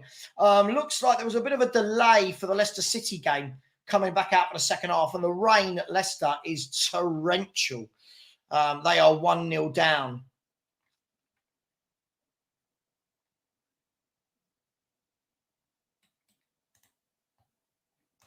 Richard, just F off then. Go away, Richard.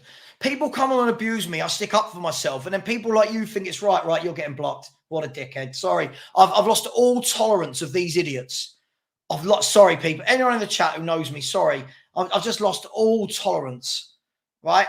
I've lost all tolerance.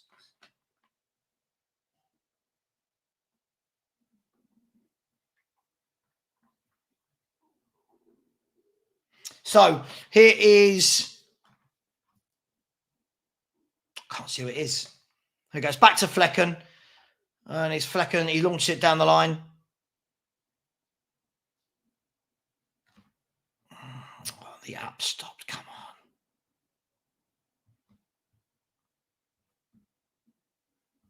What is going on? There's always one app. And it's always when you least need it to.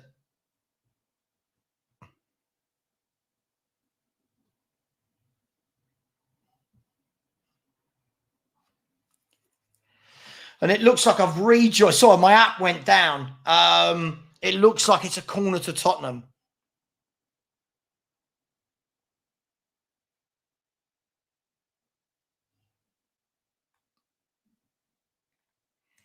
I don't think Brentford should be. Sorry, I don't think Brentford should be 3-2 up, should they? I mean, listen, they should have scored at the end, but you could say we should have scored. But hey, it is what it is. Brentford now trying to go down the line. Tottenham are dealing with that well. Tottenham, we're in control at the moment. As I said, as long as we don't do anything silly, Tottenham are in control. There's the ball fed through to Brennan Johnson. Back to Kulusevski, just inside the area. Kulu with his footwork can't quite get out of that wriggle, and it's a Tottenham corner. He was jinking that way, couldn't quite get the ball out from his feet. And it's still Tottenham 2, Brentford 1, 53, 54 minutes gone, depending on what you're watching. Carlos absolutely agreed. When we were all false commentary, when we're losing to Arsenal, none of these guys were anywhere, then they suddenly come in and want to have a. Do you know what I mean? It's mad. It's absolutely mad. And yeah, apparently there's been a lot of issues with StreamYard and YouTube today. So if anyone's seen any lags, stick around for after the game. We'll have some post-match analysis as well. Won't be going forever because I do want some of my weekend to myself, believe it or not. Here's Flecken. I'd feel a lot more comfortable if we get the third. You know, we're in complete control, and that always worries me if you don't get the third and kill it off. I mean, here, we've got a great chance here. We got 4 on 3. Oh, no. Porro keeps it on. Done well there, Porro. Kulusevski's dragging out wide to this right a lot. Plays it back inside to Bentancur. It's been very comfortable this second half. They haven't offered anything. That doesn't mean they won't. I mean, but again, it's sorry, Robert, comments like this, when we say Bentancur getting back to his best, I didn't think he did anything against Arsenal. I thought he was crap against Coventry. And then 60 minutes against Brentford, and we talk about him getting back to his best. I think we just need to relax. Like, consistency is everything. Consistency. First of all, let's get this win sorted, shall we? First of all, let's get this over the line. Because at the moment, 2-1 is not a scoreline I like. We've had all the ball, and it only takes one counter-attack. So let's get this third goal, Tottenham. Here's Brennan Johnson on the right-hand side. Plays it into Porro. Porro plays it off the defender for another Tottenham corner. I mean, I think we should be getting the third soon.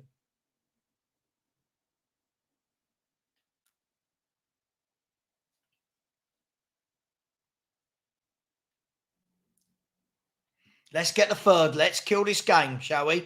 There's Kulusevski. He goes back to Porro. Porro dinks it in. Easily cleared this time by Brentford. Brentford are struggling to find a way out. They might do on this occasion. Really great pressing again by Maddison, but the ref gives a free kick this time. They've played the ball early, Brentford. The ball's gone down the line. They've got a couple of players over this side now on the left. This looks like, they've got in behind here. And it's going to be a free kick to Brentford. Both players came in and slid and took out Damsgaard. No need for it, really. He wasn't really going anywhere. And for me, that's where Romero lets himself down. I don't think Damsgaard was really going anywhere. Brennan Johnson had him, and then Romero comes over, sliding in. I just don't think he needed to do it. Let's just hope they don't score from this.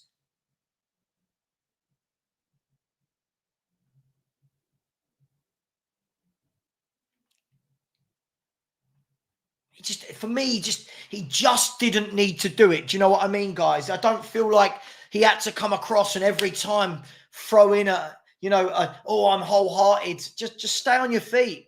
Brennan Johnson was one-on-one with him. Stay on your feet.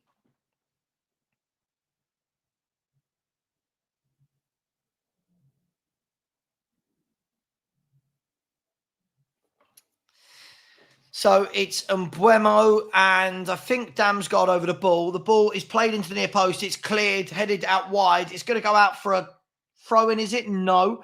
The defender keeps it in. Brentford win the ball back. That was poor from Spurs. Brentford win the ball back, pump the ball high into the box. Vicario's come out. His hand. Brentford are adamant. I think he handled that outside the box.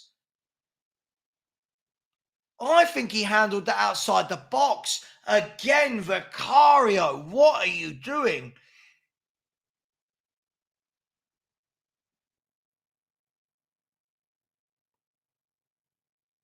He's booked the Brentford player. I think Brentford have got a real... I don't know. I'm watching that again. I don't know. That's got to go to VAR, hasn't it? I mean, I think he's had 3 swipes at the cherry. There you go. There's 1, 2, 3. He's outside the box. He's going to get a red for that, surely. Wow. I don't know. Has he got away with that? The ref's going to look at it. I don't see how he gets away for it. If he's, oh my God, surely, have we got away with that?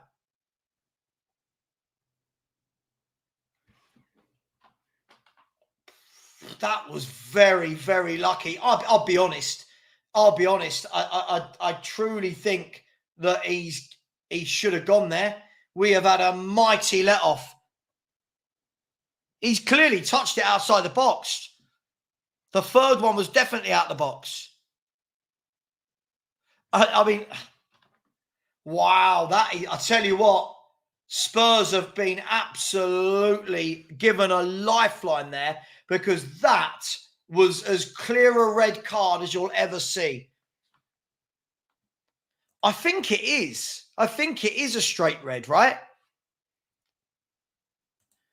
I can't believe that's not even gone to VAR. Now Spurs have gone down the other end. Brennan Johnson, this time with a really poor shot. I tell you what, when people say we've been unlucky, wow, we got very, very lucky there. That was really, really poor. Wow, that was really poor. Whether it's a red or not, I don't know. But I tell you what, if I'm Brentford, I'm absolutely pissed off with that. But we got away with it, and the game goes on. Everyone needs a bit of luck sometimes, don't they? And here's Tottenham going forward. We're giving it away this time. Brentford can break again, can they? There's Mbeumo. Here's Fabio Carvalho. He's not got a lot of option. They've not got many men forward.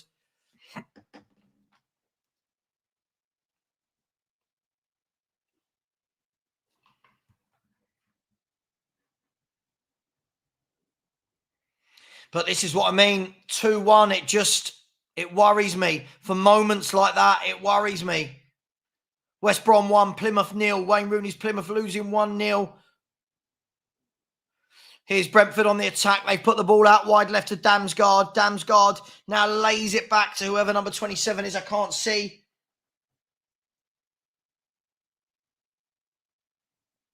Brentford just trying to work it in, but that time it's hammered clear. Sometimes I really do wish that Van der Ven would just take a touch, you know, but he cleared it well in the end, if that makes sense.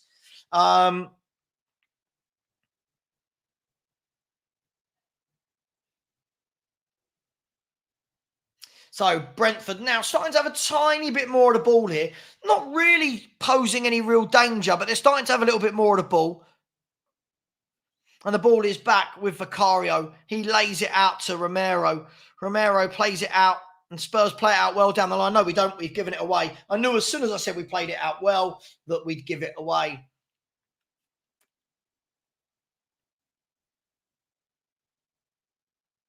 It looks like Ibasuma is going to come on here to shore up this midfield. They've just started, don't get me wrong, they're not doing anything great, but they've just started to get a lot more of the football.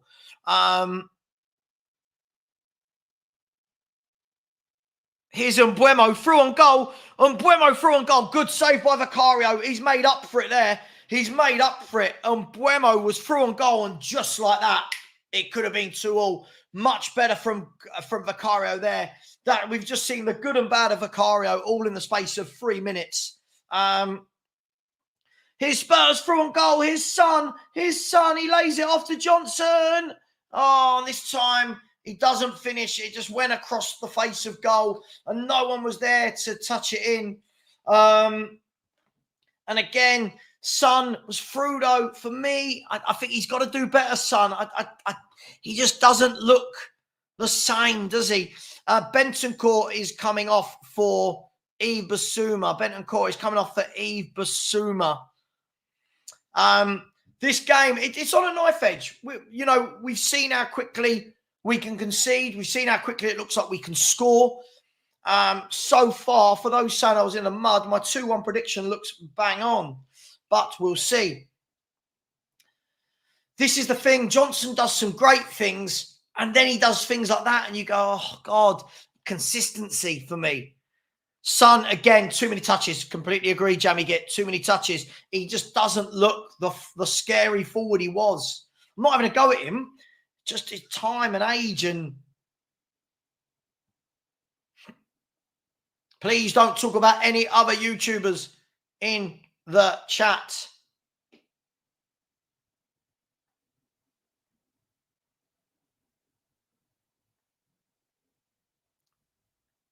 It'd be lovely to see Mikey Moore get some game time, wouldn't it?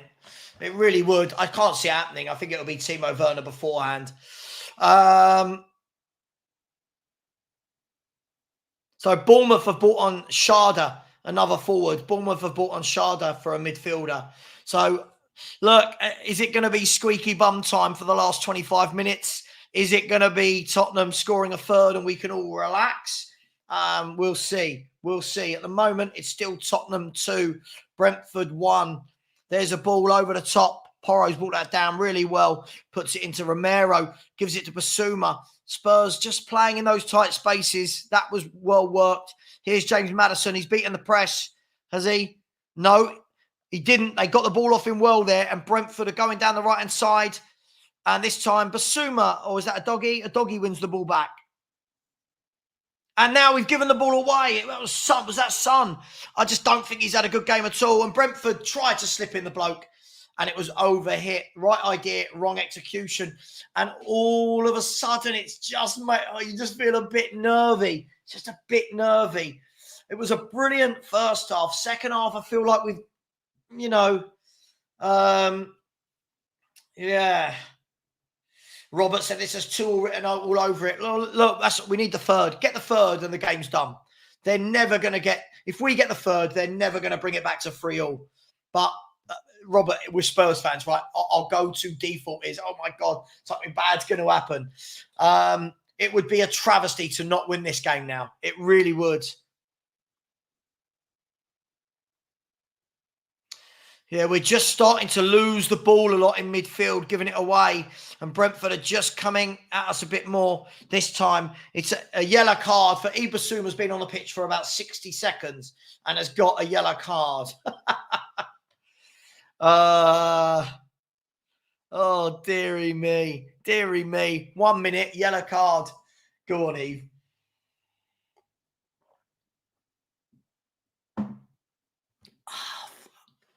Apologies, sorry everyone. I'm really struggling at the moment.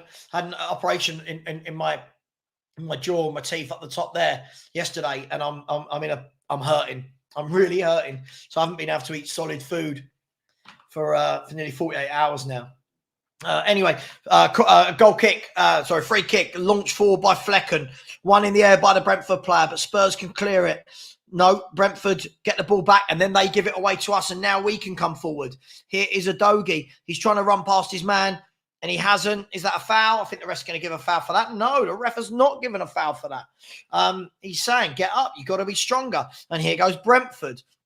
It started to become a much more open game, which is what we don't want. I think this is Damsgaard out here on the left, or is it sorry, 1 second. Whoever that is, nice, runs through. The cross comes in from the Brentford player and it's cleared for a corner by Destiny Udogie. Destiny Udogie clearing that. Big up to Video Complete Sofiane. I said, would I sell some for 60 million? I would.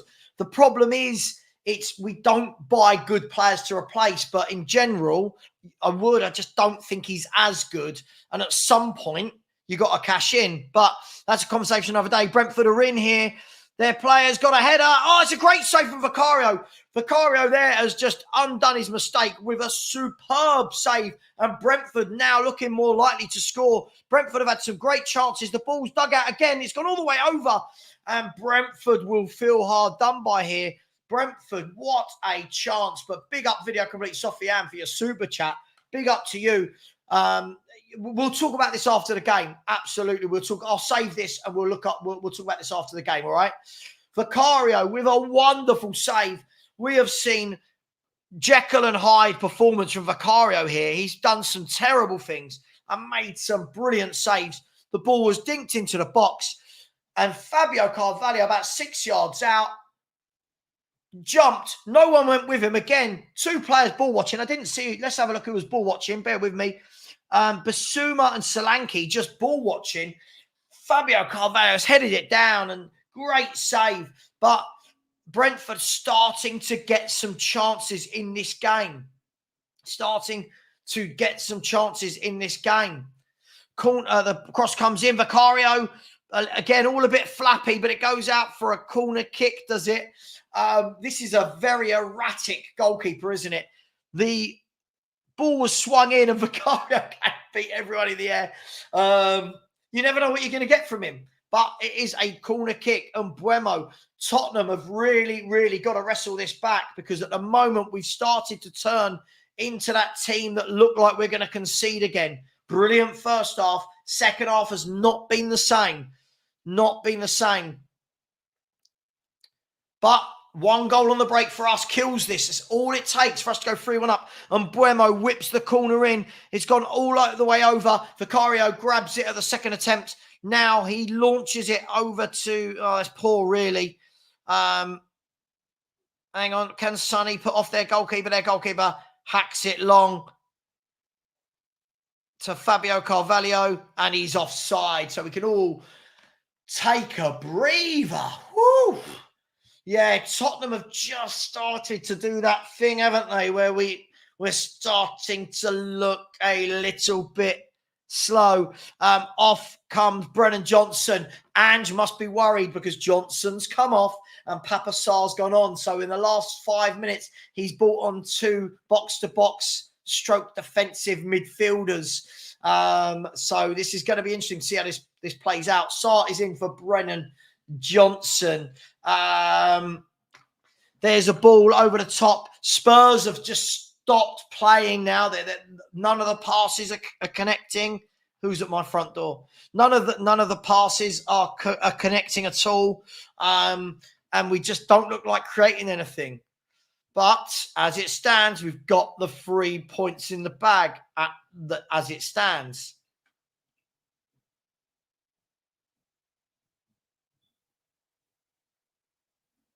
So Flecken plays the ball out wide, and it's a throw-in to Brentford.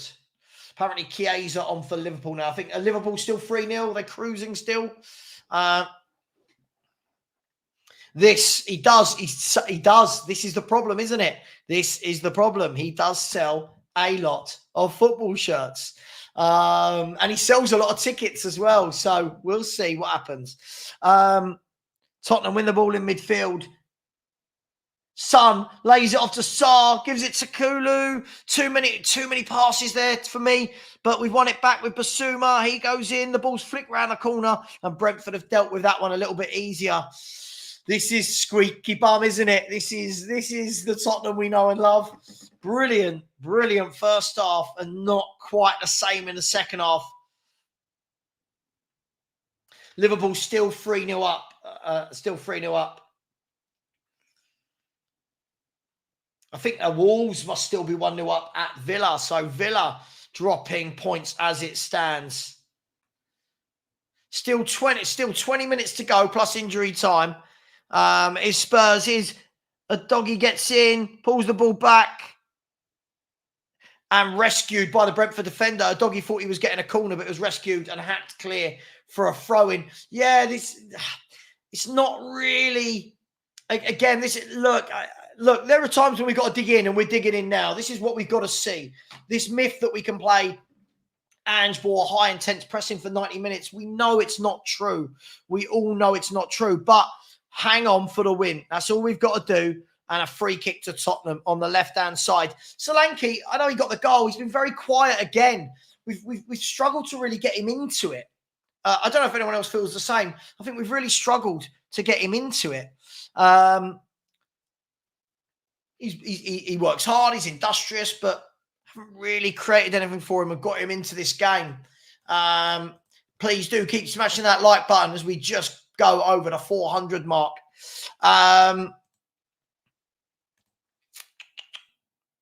Jeffrey says he'd be amazed. No, I think we'll hang on. I think we'll hang on today. Free kick whipped in by Maddison and cleared only as far as Kulu on the halfway line. Kulu goes out wide to Pedro Porro.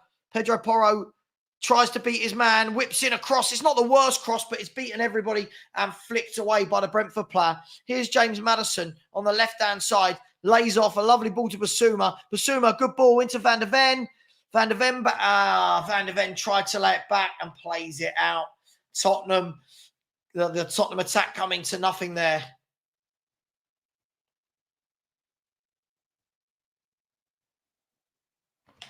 Please do subscribe to the channel as well, please, people. Please do subscribe to the channel. We've not had 2. We've had about 13 subscribers today. It'd be amazing if we could get a few more and get those numbers up. That would be absolutely amazing. My feed has just dropped. I'm just going to go back to it. There we go. So Brentford now with the ball in midfield.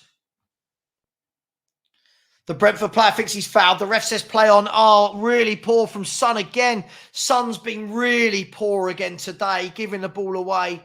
I just don't know if they've got enough firepower.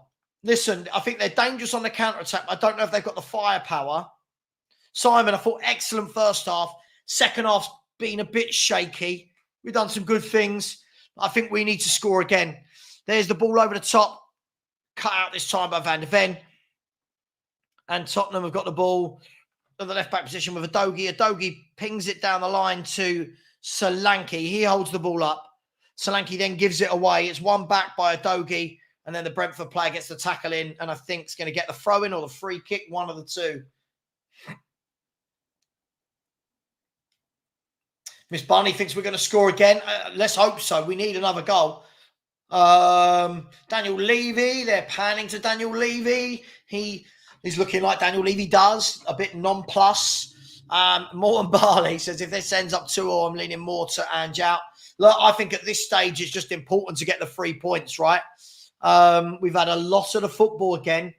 So here is Pedro Porro, goes out wide to Kulu. Kulu cuts in on his left, dinks it to the back post, and it's gone out harmlessly for a goal kick.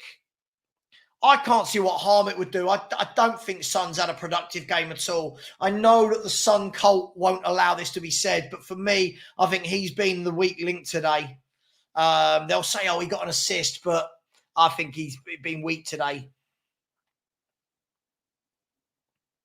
So Brentford though, they had that 5 minute, 10 minute spell. Now they don't look like doing anything either. It's a very interesting, intriguing matchup now. It's kind of all gone into a midfield battle. No one's really creating either end of the pitch. And the ball's back into the arms of Flecken.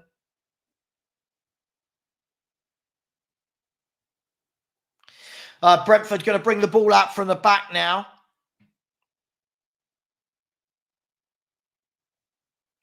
If I go quiet, it just means nothing's really happening. Ryan said, where's these wonder kids? Yeah, absolutely. Where are these wonder kids? John Thompson, please don't talk about other Spurs YouTubers in this chat. Please. I don't want it here. All right. I like both Deji and Henry. All right. Here's Mbuemo. Mbuemo lays it off to the edge of the box. The ball is dinked over and Spurs can clear it, can they? No, we didn't. We dilly-dallied. Here's Carvalho. Carvalho dinks it in. And his shot is deflected back off him and out. And Porro's celebrating like we've won. Tottenham made a real mess of that. This second half's been a lot tougher on the eye, hasn't it? Really, really poor from Mickey van der Ven there. He's done that a few times today. Bit lackadaisical on the ball. Wanted too much time. Fabio Carvalho has done some good stuff today. Nicked it off him. Hey. Jeffrey, let's hope not. Let's hope not, shall we? Come on. I think we'll see this through. We've only got 13 minutes to see this through. Surely even Spurs can. Aston Villa have equalised against Wolves, by the way. Aston Villa have equalised at home to Wolves. Would you bet against them going on to win it? I don't know who's got the goal. I'll let you know as soon as I know. You guys will probably know before me because I'm about a minute behind. Do we know who it was, Rob? Do you know who it was, mate?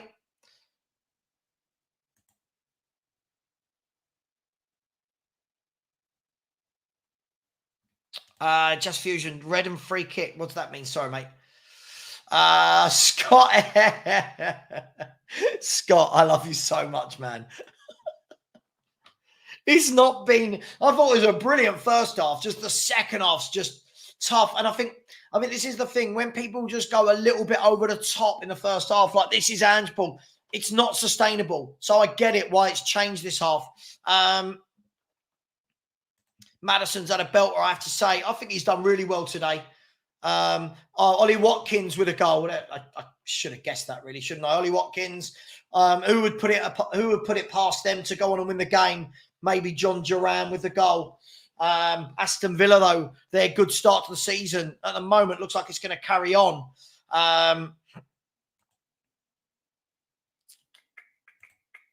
There's the ball played down the line. The Brentford defender, is he going to get there first? No, Papa Sarr gets there first, pulls it back. He lays it back towards Son. And all the momentum's kind of gone out of the move now. I think they're just so worried about not winning.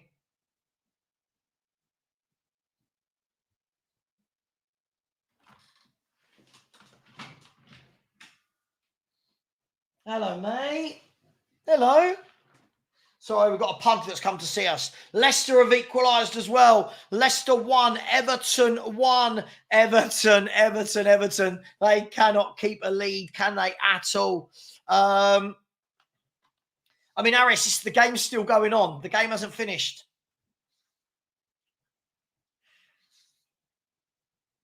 Angie's annoying me. Where is Spence? Yeah, Son is done. Look, I don't think he's done. I just think we need to get him in more central areas. And I don't know. I don't know. He's not been what he was at all. Spurs win the ball high up there with Porro. Porro plays a ball in first time. Solanke, it's one of the first times we've got it to him in the box. Brings it down. Plays a ball across. It's laid off. I've learned a lesson today. Don't put Stockport. I put them in my ACCA at home to Orient, who I don't think have won all season or have won 1 of 5. And they're 4-1 down at home to Leyton Orient. Oh, well, that ACCA went well. Right, here's Basuma into Son. He lays it off and then the ball's given away again. It's not quite clicked the second half. Brilliant first half. Hey.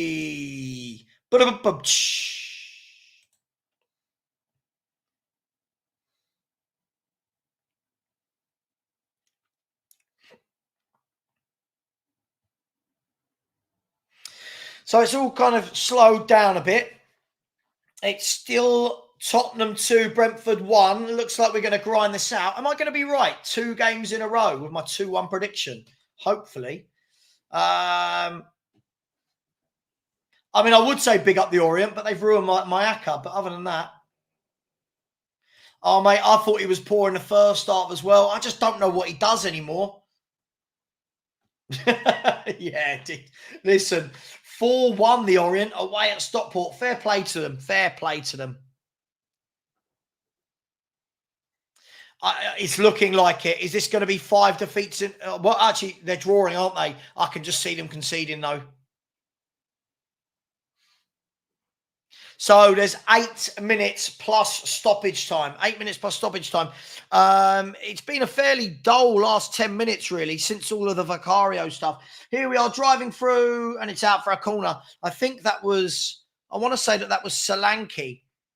I'll have a look. No, it was Kulu. Sorry, it was Kulu. Driving through, and he gets the corner kick. It's not been a classic this half, but got to hold on. Got to hold on. It feels like teams always take 45 minutes to work us out, doesn't it?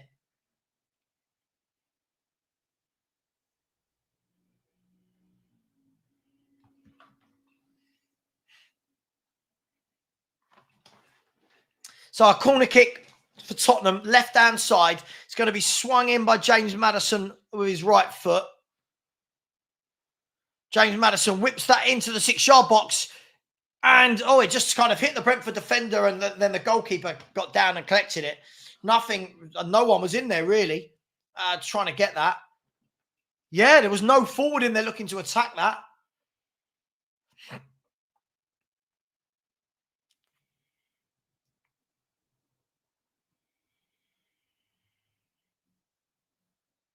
little bit of handbags on the touchline. But Tottenham have come away with the ball, and then we've given it away. Porro's given it away, and now Brentford have got possession high up in our half. Good ball by Brentford out wide to the right-hand side. They've overloaded here. It's not the best ball you'll see, but Mbuemo's got the ball on the touchline. He lays it back.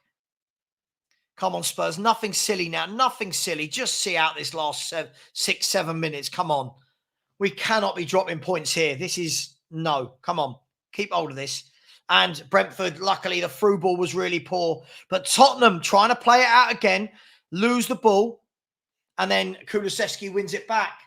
It's been a real hit and miss game, hasn't it? Some brilliant stuff with some really shoddy stuff as well.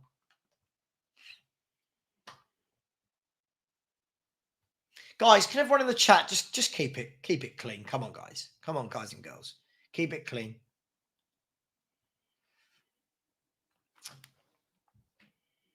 Just a third goal would kill this off. A third goal for me. And I don't think they've got anything to come back. Really good tackle from Yves Bissouma. Spurs are on their counter-attack now. Surely this has got to be it. Son slips in. Maddison. Oh, it's a lovely goal. Lovely goal. 3-1. Tottenham Hotspur. 3-1. James Maddison. I think he's capped off a wonderful, wonderful performance today. That is how you finish. Through on goal. What a dink that is. That's it. Game, set, match. Tottenham Hotspur 3. Brentford 1. And finally, we get a win in the Premier League. Our second since Everton. Really, really. Oh, my app stopped. 1 second. Oh, app. Come on, you can't stop just to Spurs score. There we go. James Maddison, 3-1. Lovely, lovely finish. Really good counter-attack from Tottenham. See the Volvo, you ready for the Ange?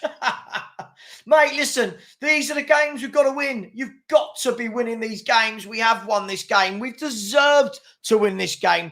Brentford, for me, they've puffed this second half, didn't quite have enough to blow our house down. And James Maddison getting much better ball from Son this time, more composed. through to Maddison, and that's a lovely dink. So James Maddison now in 5 Premier League games. What's that? 3 assists and 1 goal, maybe? Lovely goal. Can we give some credit there to Ibasuma? Ibasuma, I thought, done absolutely brilliant in winning that ball. Absolutely brilliant. Now, can we get Mikey Moore on for a few minutes? Can we get Mikey Moore on?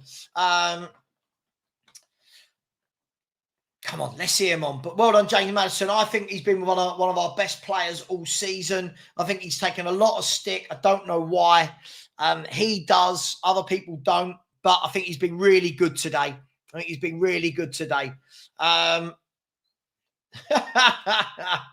I can't see it, mate. Listen, I know Spurs sometimes let you down or let us down, but I can't see them not winning this game from this position.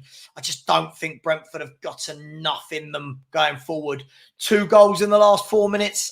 I can't see it, mate. This is going to be a win. I think most people predicted a win. Now we're seeing Mikey Moore, Bergvall and Gray are all coming on with 3 minutes to go.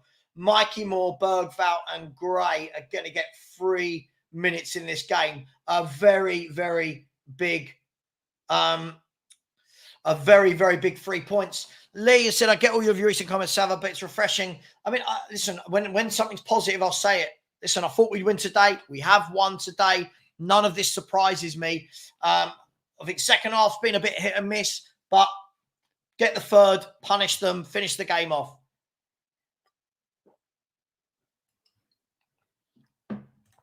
And apologies. There's the 3-1. Sorry. I always forget to do that. So Mikey Moore has come on, as has Bergvall, as has Gray. We've got some kids on the pitch. They've not got long to do anything, but at least we're going to get to see them.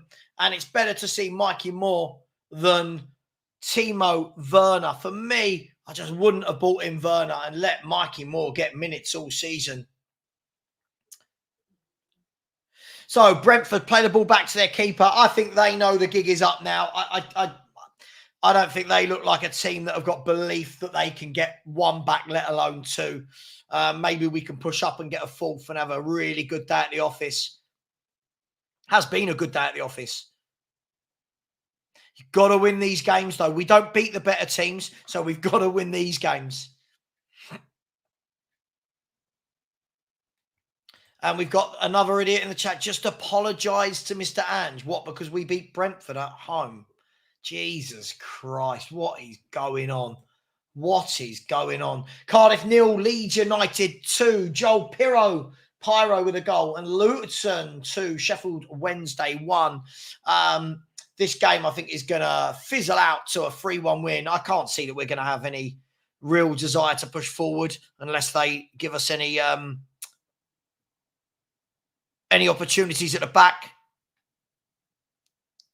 Wow, 3-1, Fulham 3, Newcastle 1.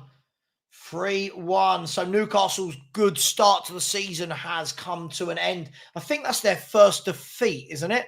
3 wins and a draw. But this is where I think people need to be. It's silly comments like this. Like, why is it every time someone loses, they're in the mud? What are we doing? They've had a very good start to the season. But it is Fulham 3, Newcastle 1. Fulham have had a decent start to the season as well, actually. Nothing's really happening in the Spurs game at the moment. You're not missing anything. I think he's on a season-long loan, isn't he, Marco?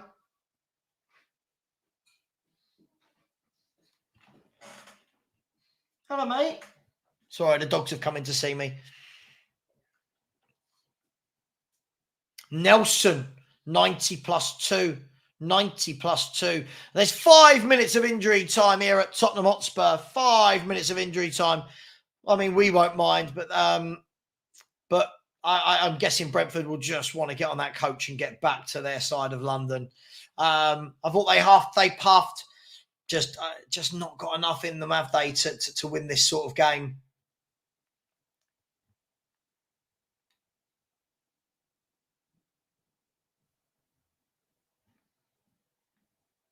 This is what Ange needs to do. Got to follow this up now. Got to go and beat Man United. What we can't do is win a game against a Brentford, then you lose to a Man United and people go, oh, it's all right, he won his last game. We need consistency. As I said in my post earlier, win the game today, then the next 3-4 games, start picking up some wins and draws to go. Do you know what I mean? Let's do it. But it can't be constantly one win and then we don't win for another 3 or 4 games. We can't do that.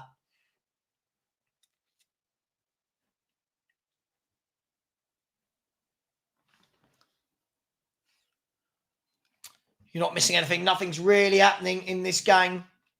Oh, I'm gonna let Sky catch up to the normal time now. So Fulham 3, Newcastle 1. Liverpool are still 3-0 up against Bournemouth. A nice comfortable day at the office for Liverpool.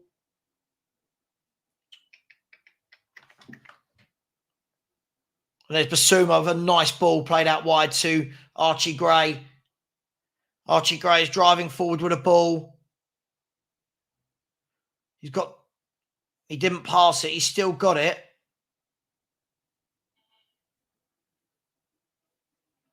He didn't really do anything there, and he's given away a goal kick. He didn't really do anything. He was going down the line. And you thought, okay, where's this going? And then it didn't go anywhere. Yeah. Look, for me, Dan, look, we've got to start beating better teams. Aston Villa have scored. You knew they were going to. Someone tell me who it was. Wouldn't surprise me if it was Watkins or Duran. Aston Villa are a very good team. They've now got 12 points from 15 unless they concede. And Ipswich have got a 96th minute goal. Ipswich have got a 96th minute goal to break Southampton's heart. Ipswich 1, Southampton 1. Morsey with the goal. Liverpool is all over. Liverpool 3, Bournemouth 0. We've got to beat Man United. No point winning this sort of a game and not following it up. Who scored for Villa? Anybody? Oh, Ezra Konza, who is, oh my God, isn't he in my dream team? Hang on. Is Ezra Konza in my dream team? Yay! Get in there, Ezra Konza in my dream team. Lovely. There you go. Burnley have got a late winner as well. Burnley have got a late winner at home to Portsmouth. Poor Portsmouth. They were 1-0 up. Scotty Parker's Burnley came back to 1-1, and now they've scored in the 95th minute of 98. Burnley with another massive goal. And Scotty Parker's quietly doing some things there, isn't he? Arnie Slot is on the screen now. That's 12 points for Liverpool as well. So Liverpool and Villa now both have 12 points. Chelsea have 10. Spurs have 7. As soon as this game is finished, Spurs will have 7 points. We'll get the league table as Brentford cross the ball in. And the game, I'm aware, is all over. I think I'm behind. So I think the Spurs game is over. Somebody will let me know. Spurs have won 3-1. It was a convincing win in the end. Look, these are the games we've got to win. We came out, we won. We started absolutely brilliantly. We started like a house on fire. Sorry, we didn't start brilliantly, I should say. We started very, very poorly in the first minute. But then after that, we really, really did steamroll them with our pressing, our intensive passing, the intensity of our passing, and Tottenham Hotspur did look much the better team for most of the game. Second half, not as straightforward as we would have liked. Couple of shaky moments. Vicario with a superb save at 2-1. At 2-1, Vicario made a wonderful save, but he also had some shocking moments today. A real 50-50 performance for Vicario today. In other news, Burton 1, Barnsley 2. Tottenham, as it's just showing that we finished. Savva's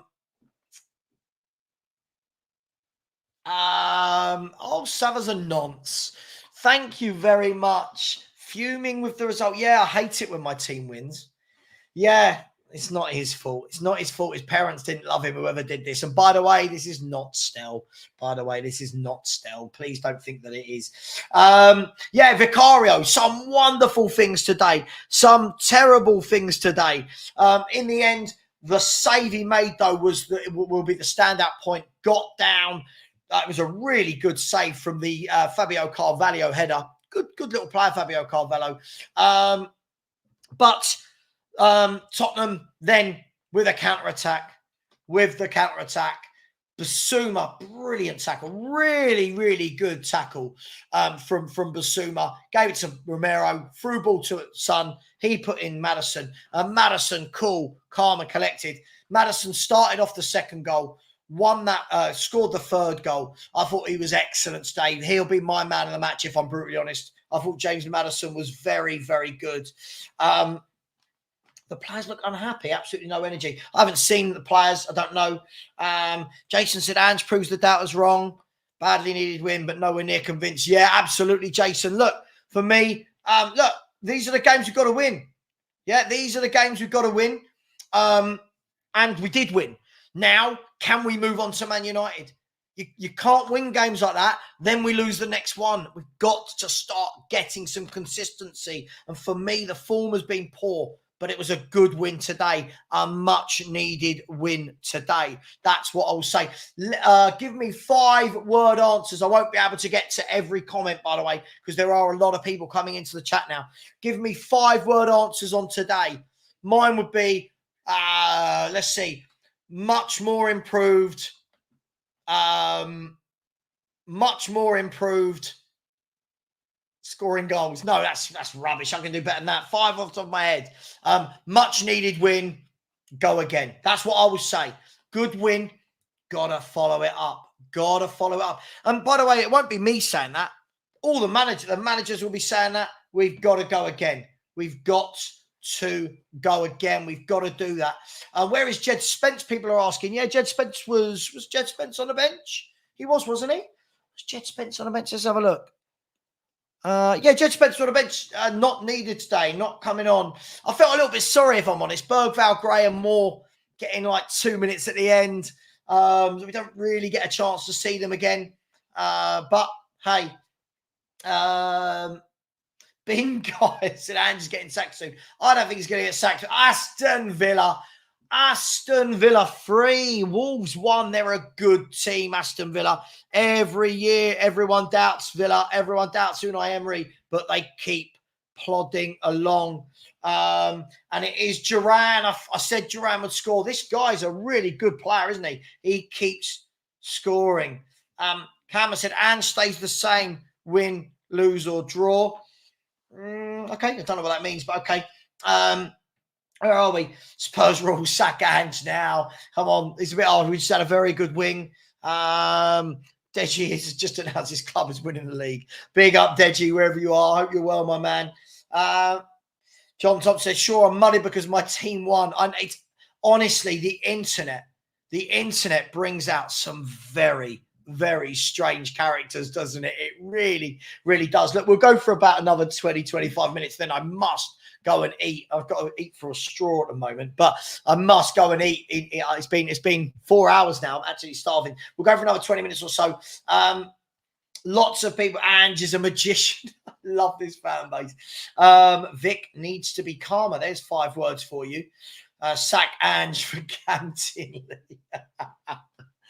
Look, it was a win that was needed. I think more than anything today, it was a much needed win. We had to win that game, and we went out there and we did it. Look, there was a long spell where it was which way will it go in that second half, but we got the third goal, and that's all that matters. Absolutely, Chris. This is it for me. Go and beat Man United. We've got to go and beat. I can't keep saying this enough. We can beat the Brentfords at home, the Evertons at home. We've got to start picking some points from better teams. We've got to. You know, we've really, really got to. Rana said, bring back Harry Winks now. Okay, bring back Harry Winks. Gary Officer said, good game, need consistency. That's where I'm at with it. Look, there's 13 minutes of injury time at Aston Villa. Time for them to get a full for Wolves to come back. Gary O'Neill, very difficult start to the season for Gary O'Neill. Very, very difficult start for him indeed. Please do smash the like button, people. You guys have been very, very tight today on likes and subscribers, so please do. It really does help, and it gives me justification when I tell the wife that I'm not going to be around for about 5 hours on a Saturday afternoon. So please do smash the likes. We should be on 500. We're only on 422. And as far as subscribers go, come on, people. We should be getting another 15, 20 before the show finishes. IB has said 5 words. Super Tottenham from the lane. Or Johnson, 2 tap-ins a week. Best wishes. Yeah, kudos. I mean, this is why he's never going to get dropped. Who, you know what I mean? Who is he getting dropped for? That's the question. Yeah, who would he get dropped for? He's an enigma to me. He really is an enigma. And some brilliant things, some great saves, and then just some real sloppy, basic errors. And I think he's really, really got to cut that out. Thank you for the people who have just come in and started liking. Savva wants Frank over Ange. Have a day off. Abu, grow up. I like Frank as a manager. I think pound for pound, he does a brilliant job. Look at the squad he's got. He does a fantastic job year in, year out. Grow up, Abu. What? Too many children in the chat. There is too many children in this chat. And so we got the 5:30 game, which I will not be doing a watch along for, by the way. No, he's not an awful manager. He's a very good manager. Grow up, Benny. We've got to, please, can the children go to other channels, please? I don't want to be one of these channels that turns into, we're Spurs, everyone else is rubbish. It's so childish. I didn't really think he did anything. He got the tap in. I'd expect you to get that tap in. I didn't really think he did anything other than that. I don't know. I don't think we're getting him into games enough. But, you know, hey, it is what it is. Oh, hang on. Is my app going to finally work? So there's the Villa are still going. It's 3-1 to Villa. Fulham 3, Newcastle 1. Leicester 1, Everton 1. Liverpool 3, Bournemouth 0. Southampton 1. Ipswich 1. I missed one there. Sorry, it just went a little bit too quick. See, we've got to grow up. People have got to grow up. He does a wonderful job every year, this guy. Just think where Brentford came from, the money that the lack of money that they've got, the players that they lose. I think they do a wonderful job every year, Brentford. And I think he's a very, very good manager. So we've got too many childish people. Too many childish people. Yeah, exactly. This is what I mean. Yeah, exactly. I think he's done absolutely brilliantly as a manager. I don't see how Frank is a good manager. What has he won? Couldn't that be applied to 95% of all managers out there? Again, what are we doing? Our fan base, we are honestly so strange. We are so strange. Frank set his team up to play pet ball when pressing them. Benny, please stop. Please go to another channel, Benny. It's so childish having you in here. It's so silly. Look, I just don't get it. Joshua said people disrespecting Frank. He's lost his best striker like we did. For me, it's not even about that. Look what he's done for 5 years or however long he's been there. Every year, that club has how much money to spend? It's so childish. My wife honestly can't understand why I do this sometimes. She sits and watches some of the comments and says, what is wrong with these people? Like, everything is so dramatic. It's so dramatic, isn't it? Thomas Frank loses a game. Oh, my God, he's the worst. Thomas Frank does really well against Man City last year. Brilliant manager. And really, what are we doing? Yes, whoever isn't our manager is awful. Oh, my God, it is so funny. Jesus Christ. Anyway, great win for Spurs today. A much-needed win. I'm going to see if I can get the league table up. Bear with me 1 second. Hang on, let's have a look at it. Sky Sports table. Sky Sports tables, Premier League. Let's have a look. Let's see. Premier League table, Sky Sports. Have they updated it? Do they do it that quick? Have they done it that quick? No, because they've still got... Oh, come on, Sky. Sky Sports have got to be better than that, right? Come on. So, at the moment, I can't give you the table because... Hang on, let me go to somewhere else. Let me see if Foot Mob have got it already. Let's see if Foot Mob have got the table. Premier League table. Yes, so here's the table. God, Sky Sports should be absolutely ashamed of themselves. 1 second, I'll bring this table up for you. I'll show you the top 15, shall we? So here we go. Let's have a look at this Premier League table. Abu, please go away. You're a child. I don't want this to be like those silly channels with stupid comments. It's so difficult to weed out these idiots, and you are turning into one of them, Abu. I'm so sorry, but you are. It's just getting boring. Potter was good at Brighton. Doesn't mean he can do it at a bigger club. Couldn't we say the same of Ange? He was good at Celtic. Doesn't mean he can do it at a bigger club. Or does it only apply if they don't manage Tottenham? Frank is similar to Southgate. Look at these awful takes. What are we doing here? What are we doing here? Let me put up the table. Sorry, this is... Our fan bases. I'm embarrassed that I support Spurs when I see some of our fan base. Let's have a look. Let me just see if I can blow that up for you.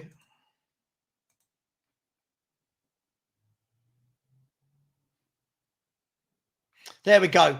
So Liverpool are top with 12 points from 5 games. Man City second, but the only team so far with a 100% record. Aston Villa in third, showing that it was that last year wasn't a fluke. Chelsea in the top 4 as well with 10. Arsenal have 10 but have a game in hand. Newcastle with 10, losing today. They had a real chance to go top of the table today and they've messed that up.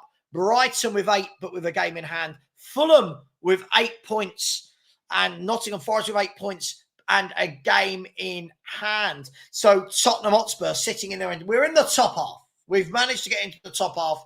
We've won 2, drawn 1, lost 2. So again, it's the story of Spurs. Consistency needed. Consistency needed, right? That's what we need. Yeah, we really need to now in the next couple of games get some consistency. Brentford and Man United. Hang on, let's go down. Brentford and Man United on 6 points.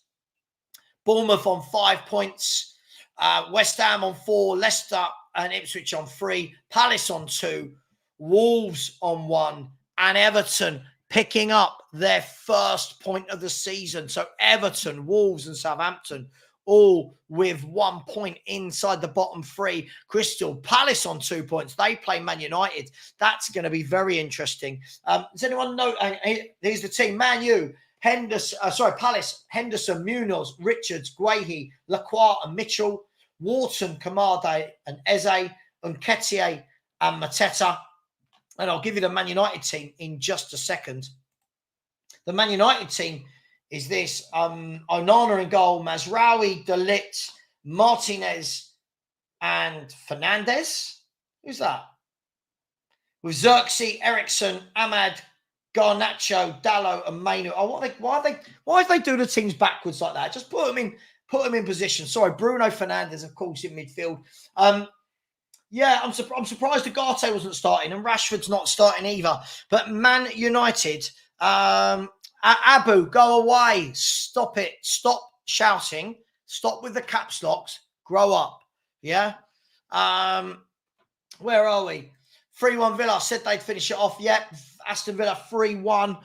Their good form continues. What are we thinking then, guys and girls? Crystal Palace versus Manchester United. What are we thinking? Crystal Palace versus Manchester United. Thank you to a few more people who have pressed that subscribe button. I don't know what is going on with my Wi-Fi today. Please, if you haven't subscribed, please do. We're trying to get to 13,750. We're 22 away from that. If I ask very nicely now, would 22 of you go and smash that subscribe button? The link is in the chat. Would you do it? Let's see if anyone's going to be nice enough. There is the link. There it is. I'll show you there. There it is. There is the link. What do I make of West Ham so far? I've been surprised at the manager. I've been surprised at the constant not really putting in the new players. You know, I've been surprised that Tadebo's not gone in, that Somerville's only had one start. You know, up front, I know he's injured now, but up front, they kept playing Antonio. I don't think the manager's doing well there at all. I think they've got better players than what they're showing. We'll see. 5 games into the season, we'll see. Not started well, and their fans will start to get the hump, especially after Moyes, who won a European trophy, being sacked. Thank you to those 3 people that just subscribed. Cameron said, sounds like people want to ethnically cleanse the Spurs fan base. There's nothing wrong with having Australian supporters. No one said there is. No one said there is at all. But I don't know what this comment's about. Embuemo is much better than Brennan Johnson. What are you talking about, Benny? Again, do you know what? You've got no objectivity. You've got no objectivity. He scored a wonderful goal. He's a very good player. I would love him at Tottenham. Well, Ed has fancied United to win 3-1. Big up to you, Ed. I can't see you. In the internet vegetable. Lovely. It said, I can see United getting turned over. Yeah, he's starting to score a lot, isn't he? He's starting to score a lot. Absolutely. By the way, I don't want to break anyone news, but Celtic are top of the Scottish League. Shock. Horror. Celtic are top. Is it true that I don't know. I didn't see him. I don't know. Kudos. Absolutely, man. It's crazy. Some of the people that come here, I love the people that want to come and talk football sensibly. And then I get people like this. But Abu, it's not about a different... There's loads of people in here disagreeing with me that aren't going about it like you. There's a huge difference. There's lots of people who disagree with me, and we just have a back and forth and we have a chat. You just can't seem to do it. Everything you say was either shouting or just silly. Like, lots of people in here have disagreed with me, and we have a chat. I just think you go really silly with it, my man. Really silly. There's some that go silly, some that don't. Robert will back me up on this. We don't agree on everything, but whenever we have a chat in the comments, or we always have a good football chat. But you know why? Because Robert's not an idiot. Robert doesn't have to be an idiot to prove his point. It's just very, very silly. You have to remember, YouTubers put their face to the camera. So if they give a prediction, right, everyone remembers it. I'm seeing predictions every day from people in comments and videos and that are wrong, that can't ever get called out because they're not. Look at everyone. We're winning the league last year. Where are all those people? By the way, all I got wrong today was we scored one more goal than I thought we would. I thought we'd win 2-1. We won 3-1. Oh, my God. Farrow27 said, I still think Gray at right back isn't the best way to deploy him. Lots of arguments about Archie Gray, isn't there? I feel, look, we've paid 40 million for him and given him 3 minutes in games. You know, how are we ever going to see the best of him if we're giving him 3 minutes? Robert said Johnson is a player in transition. When the game is high speed against the low block, he struggles. I agree with you. I completely agree with you. He's got a couple of really good finishes in the last few days. But for me, you've got to see a lot more. And guess what? Consistently. I agree. I really like Somerville. I thought he was dangerous today. I thought he was the one West Ham player that tried. He ran at them well. He likes to take his man on. I would have loved him on our wing, if I'm honest. Absolutely, John. Absolutely. It's just crazy. Like, listen, I'm all for different opinions, but have you noticed when anyone's got a different opinion to me, they can't just say, Savva, what do you think now about this? Or what do you think? They just go, you're in the mud. You were wrong. It's like, oh my God, like, whoa. First of all, I wasn't even wrong today, right? I said we'd win. We won. Guys and girls, do you know what I'm going to do? I'm going to get myself some food. And I am going to settle down, chill out, and I'm going to watch the Crystal Palace versus Man United game. Big up to everyone. Cold Army has said, Savva, can we agree that if the score was 1-1 or even 2-1 for Spurs, we wouldn't have seen Gray or Berg? I agree. Yeah, I don't think he was going to bring them on all the while the score was that time. Paul Pablo said, on predictions, can you tell me a few? I could be a millionaire. On predications, I don't know what you're talking about there, I'm afraid. All the Spurs detractors. But again, this is what I mean, Abu. Just be normal. I'm not going to block you yet, but just be normal, Abu. All the Spurs detractors. Who are the Spurs detractors? Big up, Rude Boy Sound. Big up to you. Hope you're well, man. Hope you're really, really well. Guys, girls, listen, I'm going to go and get some food. It's been 4 hours and 15 minutes. I'm shattered. I'm recovering from an operation yesterday. See, again, this is what I mean. See what I mean? Silly. Why am I agitated? Why am I agitated? What did I say? It's absolutely mad. Robert, unsubbed. We've got some, honestly, this fan base is so weird. It's so weird. I said we'd win. We won. Guys, I'm going to go because it's getting really weird and I'm hungry and I'm recovering from an operation. So, guys, I'll be back. I don't know if I'm doing anything tomorrow. Probably back on Monday. We're going to have definitely going to have a watch along for Thursday night's game. Big up to each and every one of you. Thank you for all the sensible people in the chat. That Benny, I'm just going to block him now. He's just an idiot. I'm blocking any kids and children now. Big up to all of you. Thank you very much for those who supported. Please smash the like button. Please subscribe. We're only 11 subscribers away from today's target of 13,750. Will 11 of you be so nice on your way out to hit that button? That would be really, really cool of you. Thank you very much. Much love. Great win for Spurs today. Now go and get the win against Man United. Yeah? Big up to you.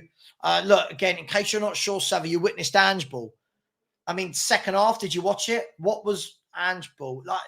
It's just so weird. Our fans are so weird. Big up to each and every one of you. Take care. And as always, this is a crazy fan base. And as always, come on, you Spurs.